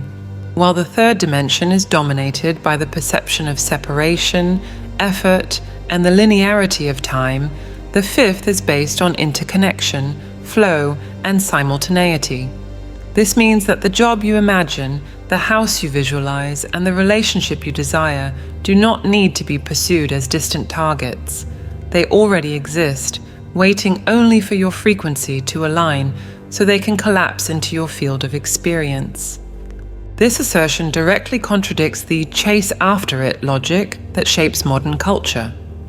From an early age, education and society program the mind to believe that achievements are the direct result of physical effort and relentless struggle. However, those who already operate, at least partially, on the frequency of the fifth dimension know that this equation is reversed. It is not brute effort that creates, but the sustained internal state. It is the coherent vibrational field, charged with clear intention, that magnetizes people, circumstances, and opportunities. Science still hesitates to state this openly, but studies on heart coherence, electromagnetic fields, and neuroplasticity already leave cracks for this understanding to seep in. The interest in this subject is growing because, for many, the signs of this transition are already tangible. Some notice coincidences, multiplying to the point of defying statistics, meaningful encounters happening at perfect moments, or a sense that something is coordinating events with invisible precision. Others report subtle physical changes, greater sensitivity to environments and people, a periodic need for isolation to rebalance, or even an inner shift that makes it hard to sustain old conversations and habits. All of this can be interpreted as symptoms of a vibrational realignment that has already begun. This is not mere mystical speculation. Modern interpreters of ancient spiritual principles, such as Neville Goddard, have shown that the human imagination is the creative power in action, operating behind the scenes of reality. His thesis, that feeling is the secret, converges with the fifth dimensional experience. By feeling the desired reality as if it is already real, consciousness reconfigures the energy field and collapses space-time, attracting the corresponding scenario. What once seemed like a miracle reveals itself as vibrational engineering. This is not a process reserved for isolated monks or rare visionaries. It is available to anyone willing to abandon the restricted view that life is a linear sequence of purely physical causes and effects. Here is the unsettling truth. This change is already happening on a collective scale, whether you are aware of it or not. Ignoring it does not stop it. It only delays your conscious participation in it. In the course of this exploration, we will uncover the mechanisms of this transition, the concrete signs that you are already living, at least partially, in the fifth dimension, and the ways to stabilize this frequency until it stops being the exception and becomes the norm. To understand the scope of this dimensional transition, it is necessary to first deconstruct what is meant by dimension outside of the limited vocabulary of school-level physics. Common sense tends to reduce the idea to spatial coordinates, such as length, width, and height, plus time. While this definition is useful for measuring objects and calculating trajectories, it is insufficient to explain realities that can be perceived by those who enter expanded states of consciousness. In spiritual and esoteric contexts, dimension is not a physical address, but a vibrational pattern of existence, a state of consciousness that determines the quality of the reality that is perceived. The third dimension, which dominates the daily experience of most people, is characterized by a perception of separation between the observer and the observed, by a linear time that appears to move in a single direction, and by a constant need for effort to maintain or to achieve anything. This is the dimension where matter is perceived as solid, physical laws are taken as absolute, and identity is shaped by the ego and by external narratives. Here, a person's value is often measured by the ability to compete and to accumulate. The fifth dimension, on the other hand, operates under completely different parameters. In it, the notion of separation dissolves. It becomes clear that everything that exists is interconnected by an invisible field, and time ceases to be a line and is experienced instead as a set of coexisting possibilities. This does not mean that matter disappears or that physical laws stop functioning. It means that interaction with them takes place at a subtler level where consciousness directly shapes the course of events. In 5D, creation does not arise from physical effort, but from the sustained vibrational state. This understanding did not appear out of nowhere. It is grounded in ancient traditions that, under different names and symbols, already pointed to the existence of multiple levels of reality. Vedic texts describe lokas, interpenetrating planes of existence. Hermetic schools speak of subtle and dense planes coexisting. Christian mystics interpret the many mansions in my Father's house as a metaphor for states of consciousness. Neville Goddard, one of the most incisive interpreters of this vision in the 20th century, insisted that we do not go anywhere, we simply enter states.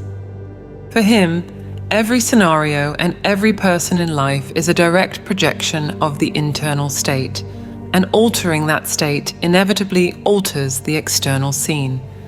This view resonates with contemporary research into the interaction between the mind, the body, and the electromagnetic field. Neuroscience has documented how coherent patterns of brainwaves, aligned with heart coherence, produce physiological changes and influence the perception of reality. The HeartMath Institute, for example, studies how the electromagnetic field of the heart, which is far stronger than that of the brain, can be influenced by emotional states and, in turn, interact with the environment. Quantum physics, though often misinterpreted, already acknowledges that the observer influences the behavior of particles at the subatomic level. While these findings are not definitive proof of higher dimensions, they weaken the narrative that consciousness is merely a byproduct of the physical brain. In today's context, ascension is spoken of not as an escape from the world, but as a gradual realignment of vibrational frequency, both individual and planetary. This shift affects the physical body, which must adjust to sustain higher states of consciousness. Symptoms such as heightened sensitivity to sounds, lights, and the emotional fields of others, changes in sleep and diet, and even sudden shifts in interests and values are often reported by those in transition. These adjustments are not random side effects. They are the biological system's responses to a different energetic pattern. According to this perspective, the Earth itself is also undergoing a vibrational elevation. This is not merely a poetic metaphor. Measurements of the Schumann resonance, the planet's natural electromagnetic frequency, have shown significant variations in recent years. While conventional science attributes these variations to solar and ionospheric factors, some alternative researchers maintain that these spikes are correlated with collective expansions of consciousness. If that correlation is more than a coincidence, then the shift is not merely internal, but part of a systemic recalibration involving the entire planetary ecosystem. During this process, challenges do not vanish. On the contrary, they become catalysts. Old problems and conflicts resurface, not to punish, but to offer portals of expansion. In 3D, an obstacle is a wall. In 5D, it is a door, and passing through it requires dissolving attachment to drama and to the victim narrative. This is one of the most destabilizing aspects for those beginning to awaken, realizing that blame does not lie with others or with circumstances, but with the internal state that sustains them. Here again, Neville Goddard is direct. Changing the world means changing yourself and nothing else. Understanding these fundamentals dismantles the limited view that confines human experience to a single plane of existence.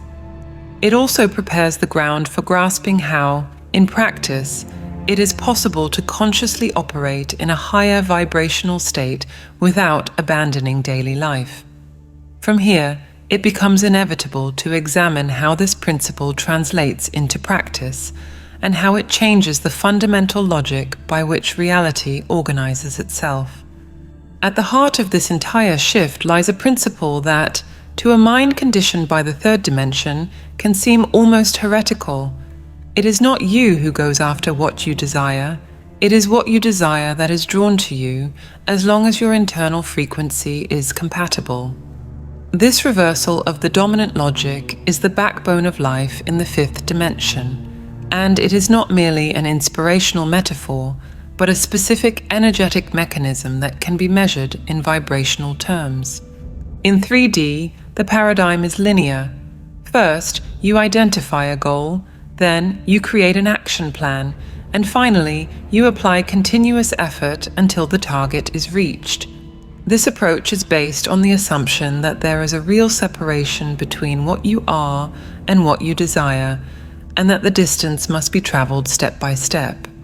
However, in the 5D state of consciousness, this distance does not exist in any absolute sense. What exists are fields of resonance, patterns of frequency that, when they match, collapse time and space as perceptual barriers, bringing what is in potential into concrete manifestation. This collapse does not mean that events happen without any physical action. It means that action ceases to be the primary engine and becomes instead the natural consequence of an already aligned internal state. The energy that once scattered into effort, obsessive planning, and resistance against circumstances now concentrates on sustaining vibrational coherence, something that involves the mind, the body, and the energy field in an integrated way. Here, the role of clear intention becomes crucial. A vague intention is like a weak signal broadcast into a sea of noise. It finds no match. But when the intention is precise and infused with authentic feeling, it generates a coherent pattern of brainwaves that couples with the electromagnetic field of the heart. It is this fusion, mental intention and felt emotion, that creates the magnetism capable of reorganizing probabilities and drawing the desired scenario toward you. Neville Goddard called this feeling the wish fulfilled and sustaining it until the outer world has no choice but to reflect that internal condition.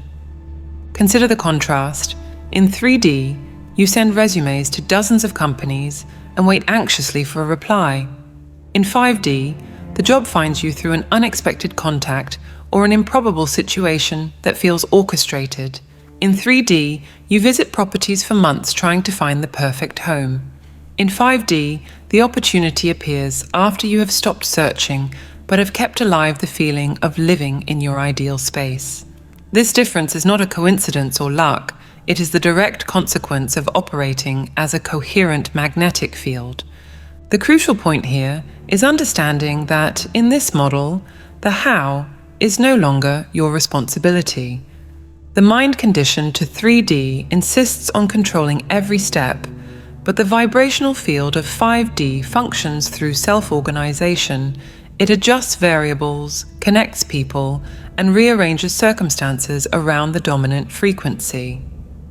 This is perhaps the most uncomfortable shift for those beginning the transition, because it demands letting go of compulsive control and trusting an invisible mechanism. From a neurophysiological standpoint, this state is not passivity. The brain, in coherence with the heart, produces a wave pattern, often associated with the alpha or theta state, that keeps perception open and receptive, reducing internal resistance. This not only fosters insights and intuition, but also improves emotional regulation, allowing the body to remain in a state of expansion rather than contraction.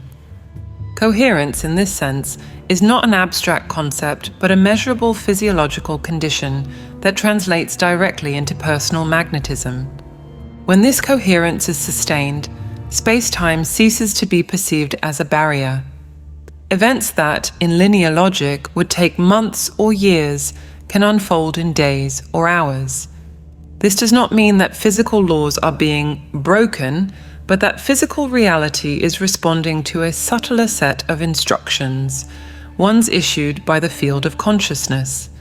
This is why the concept of attraction in 5D is so different from superficial interpretations of the so-called law of attraction. Here, it is not about mechanical repetition of affirmations, but about maintaining a vibrational state that already incorporates the result as present. From this point on, it becomes clear why experiences in the fifth dimension cannot simply be taught as linear techniques. They must be lived as a continuous state where every thought, emotion, and choice either reinforces or weakens the personal magnetic field. This is also why, for many, the transition is unstable in the beginning. There are oscillations between moments of crystalline clarity and relapses into old patterns of fear, anxiety, or excessive control. Understanding the core concept, therefore, is more than memorizing a theory. It is realizing that every interaction, every conversation, and even every silence is an opportunity to calibrate the internal frequency. It is accepting that the vibrational field does not lie. If conscious intention says one thing but the emotional state feels another, the frequency that prevails will always be the one truly sustained, not the one merely declared. This is the part that few are willing to admit because it demands radical honesty with oneself. This understanding not only supports, but also connects all the other aspects of this transition, functioning as the invisible axis around which everything else is organized.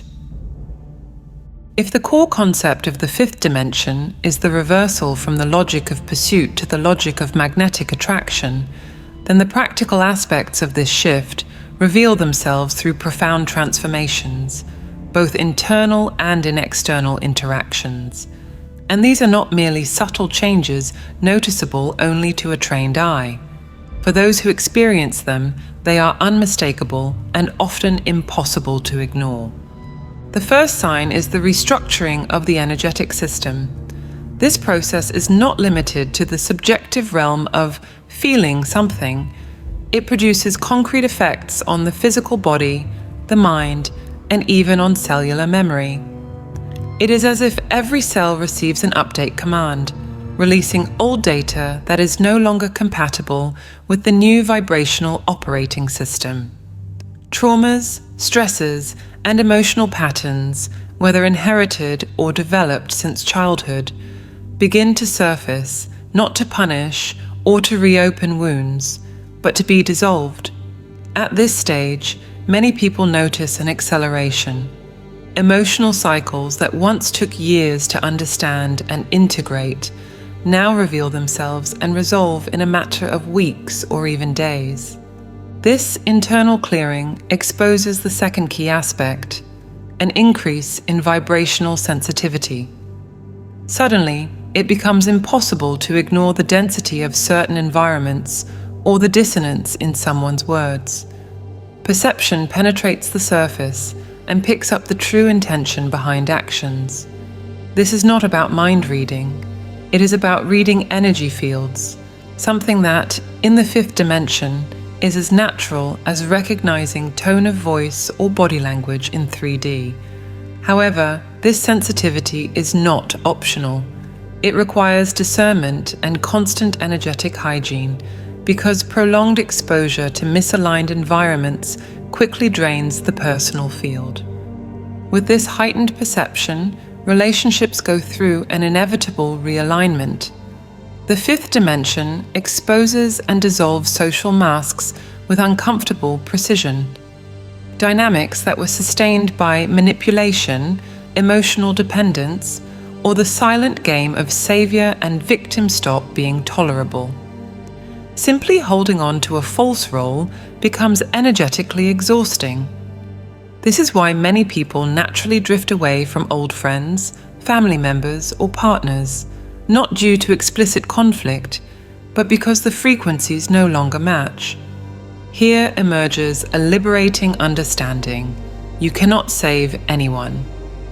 Each person chooses, at the soul level, the experiences they will go through and the pace at which they will make their own changes. Interfering in this process, no matter how well-intentioned it seems, wastes energy and paradoxically can delay the other person's growth. This realization dismantles the 3D mentality, which often rests on the idea of fixing or rescuing others. In 5D, love expresses itself more as presence and respect for each person's divine timing than as compulsive intervention. This understanding resonates with Neville Goddard's view that the other is always you projected. If every encounter is a reflection of your internal state, then trying to change someone without changing yourself is like trying to adjust the image in a mirror by moving only the reflection. This perspective transforms the dynamics of human connections. By raising your own frequency, you naturally attract people who reflect that new state, and inversely, those who do not resonate with it simply drift away. The fourth notable aspect is the transformation of the emotional body. As memories and old patterns are cleared, the emotional body stops reacting impulsively to external triggers. This does not mean apathy, it means stability. Intense emotions still arise, but they dissipate quickly because they no longer find internal structures to cling to. Inner peace, once considered a distant achievement, becomes the default state. This profoundly changes the way you interact with the world.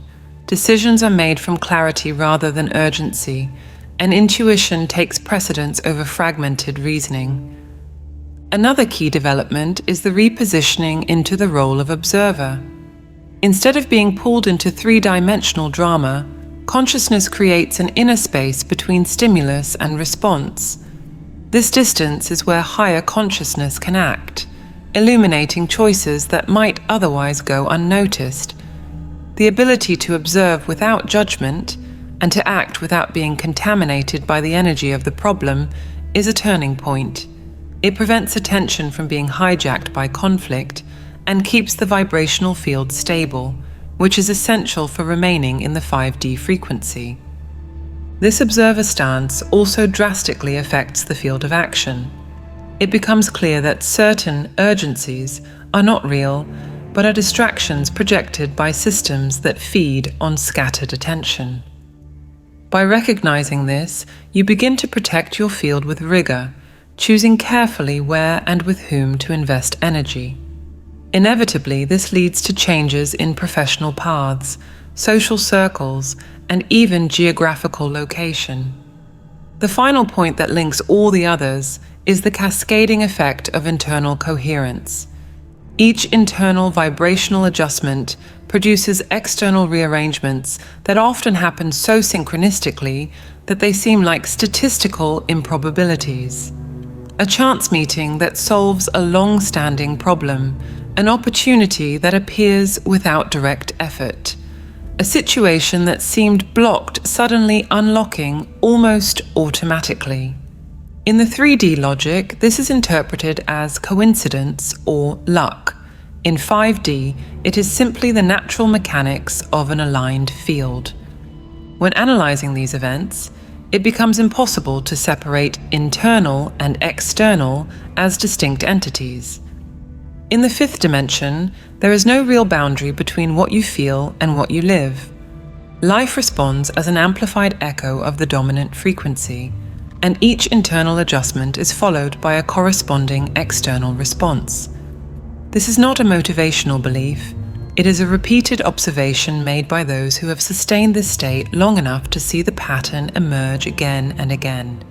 These aspects, energetic restructuring, vibrational sensitivity, transformation of relationships, emotional stabilization, the role of observer, and internal coherence, are not linear stages, but interconnected expressions of the same process. Recognizing and understanding them is essential so as not to mistake the symptoms of transition for problems or losses. In truth, each one represents the strategic release of everything that no longer resonates, making room for consciousness to fully anchor in a new level of existence. These changes are not isolated pieces, but interlocking gears of the same mechanism. It is by understanding this mechanism that the doors open to the broader implications of this transition. Once you understand the mechanics and the signs of the 5th dimension, it becomes impossible to avoid the central question: how does this shift change everyday life in a practical and measurable way? This is not only about experiencing subtle phenomena or noticing unusual coincidences.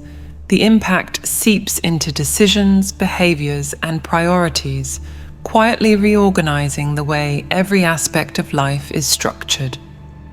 One of the most evident developments is the rise of the conscious observer's role. In the 3rd dimension, the automatic tendency is to react, to let circumstances dictate your internal state.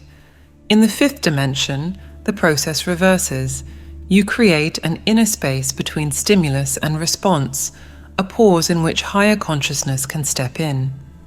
This space is strategic territory because, within it, drama loses its grip and clarity takes over. From this position, it is no longer about controlling circumstances, but about allowing the response to emerge from a point of stability and alignment. This skill of observation is not an exercise in passive neutrality. It is an active stance of vibrational monitoring.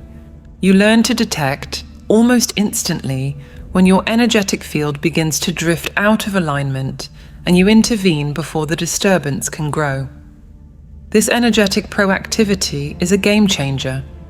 In 3D logic, most people react too late, trying to fix the effects of an already compromised internal state.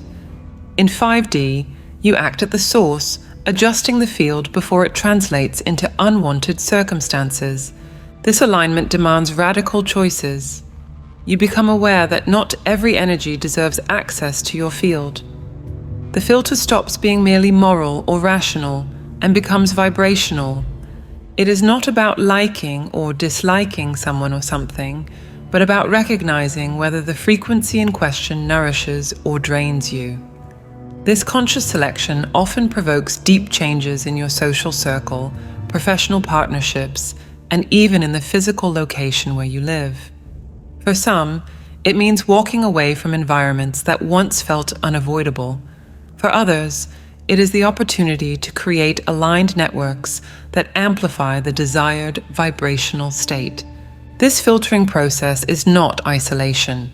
On the contrary, it opens space for genuine connections that operate on the same frequency. By protecting your field, you avoid contamination by patterns that do not correspond to your intended state, preserving what is perhaps the most valuable resource of pentadimensional life: internal coherence. And when that coherence is maintained, it produces cascading effects. Small decisions made from it generate disproportionate results, shaping reality with more precision than any plan built on the linear logic of 3D. Another inevitable development is the strengthening of the energetic body as an absolute priority.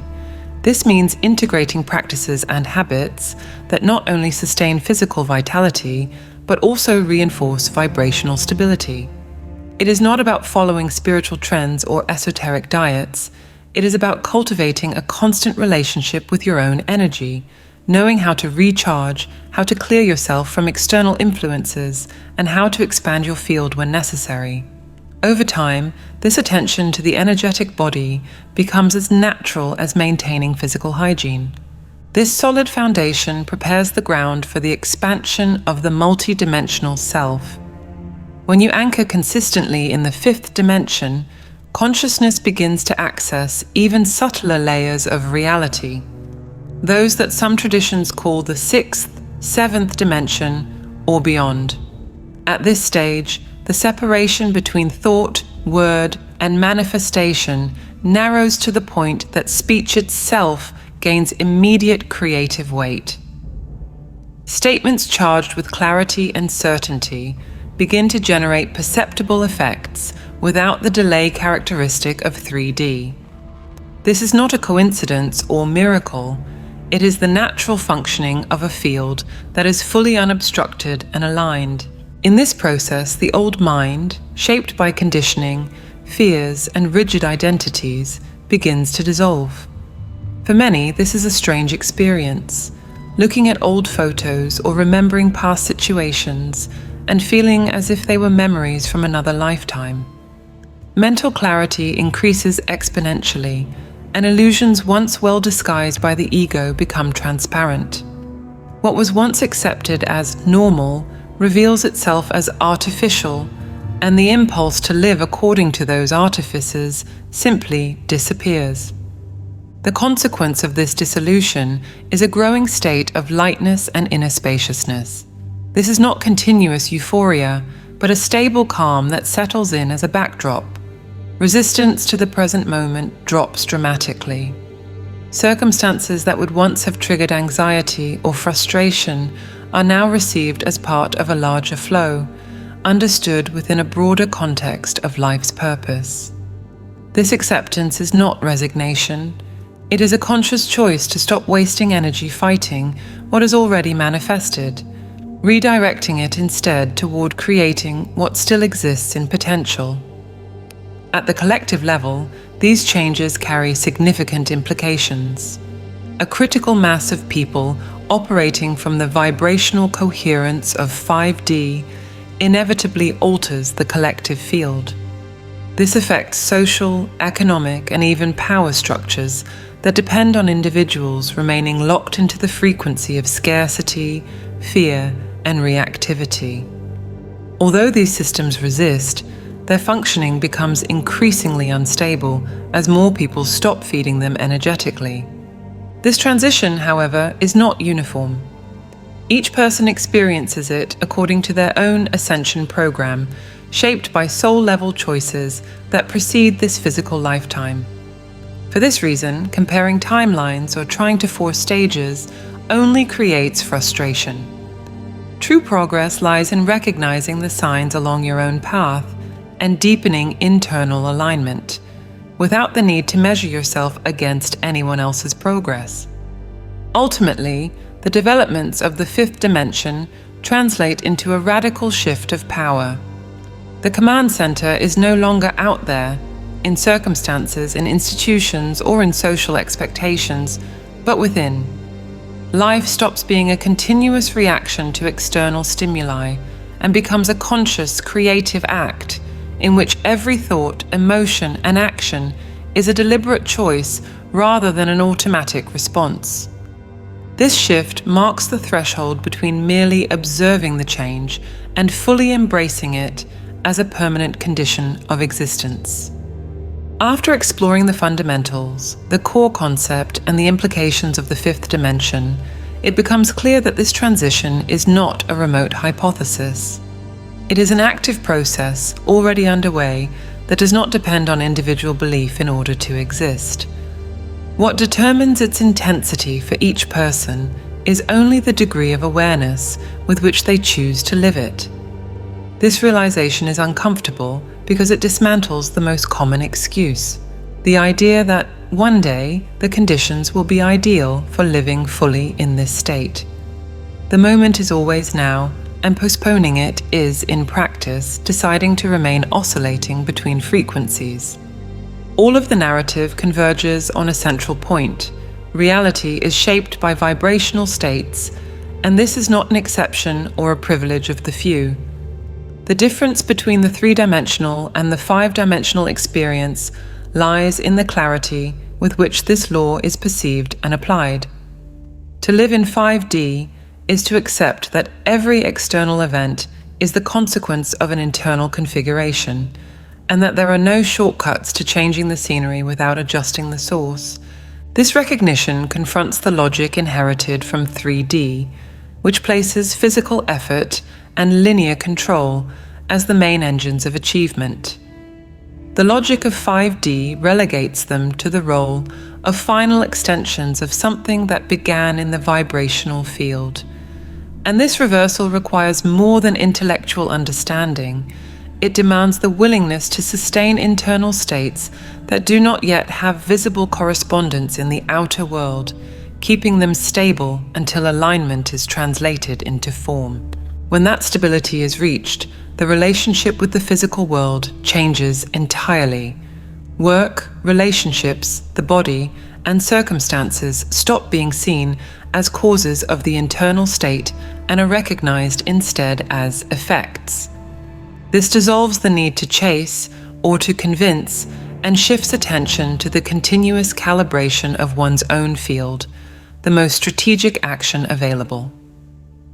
On an individual level, this shift implies radical responsibility. With no room to transfer blame, each person sees themselves as the origin of their own experience. On a collective level, it opens the way for larger transformations. As a growing number of individuals sustain vibrational coherence, patterns based on fear and scarcity begin to lose support.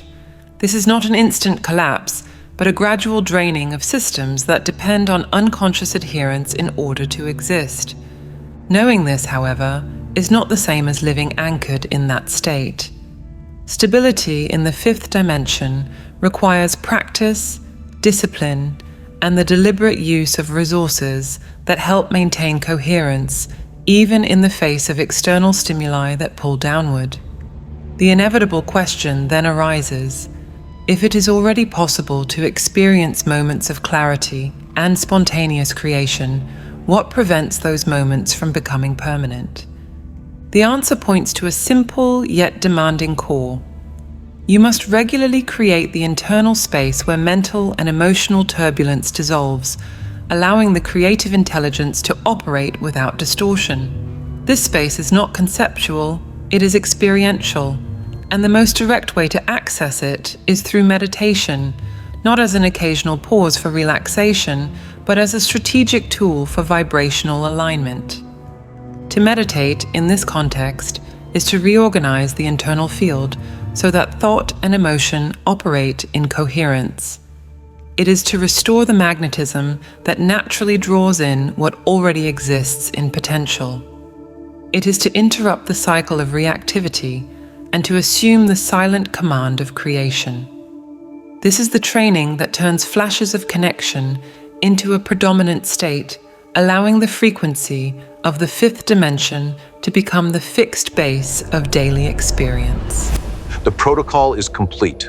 Laws, mechanism, technique, identity, projection, frequency, dimension, transition, surrender. 9 systems that, examined separately, each offered a partial instruction set. Assembled, they reveal one continuous operation, from the first principle of Hermetic law to Goddard's distinction between the law and the promise. The law teaches you to operate consciousness. The promise is what remains when you stop operating. That final inversion could not have been predicted from any individual fragment. It required the full sequence to become visible. You now hold the complete architecture. The only variable left is what you sustain internally from this point forward. The mirror has no opinion.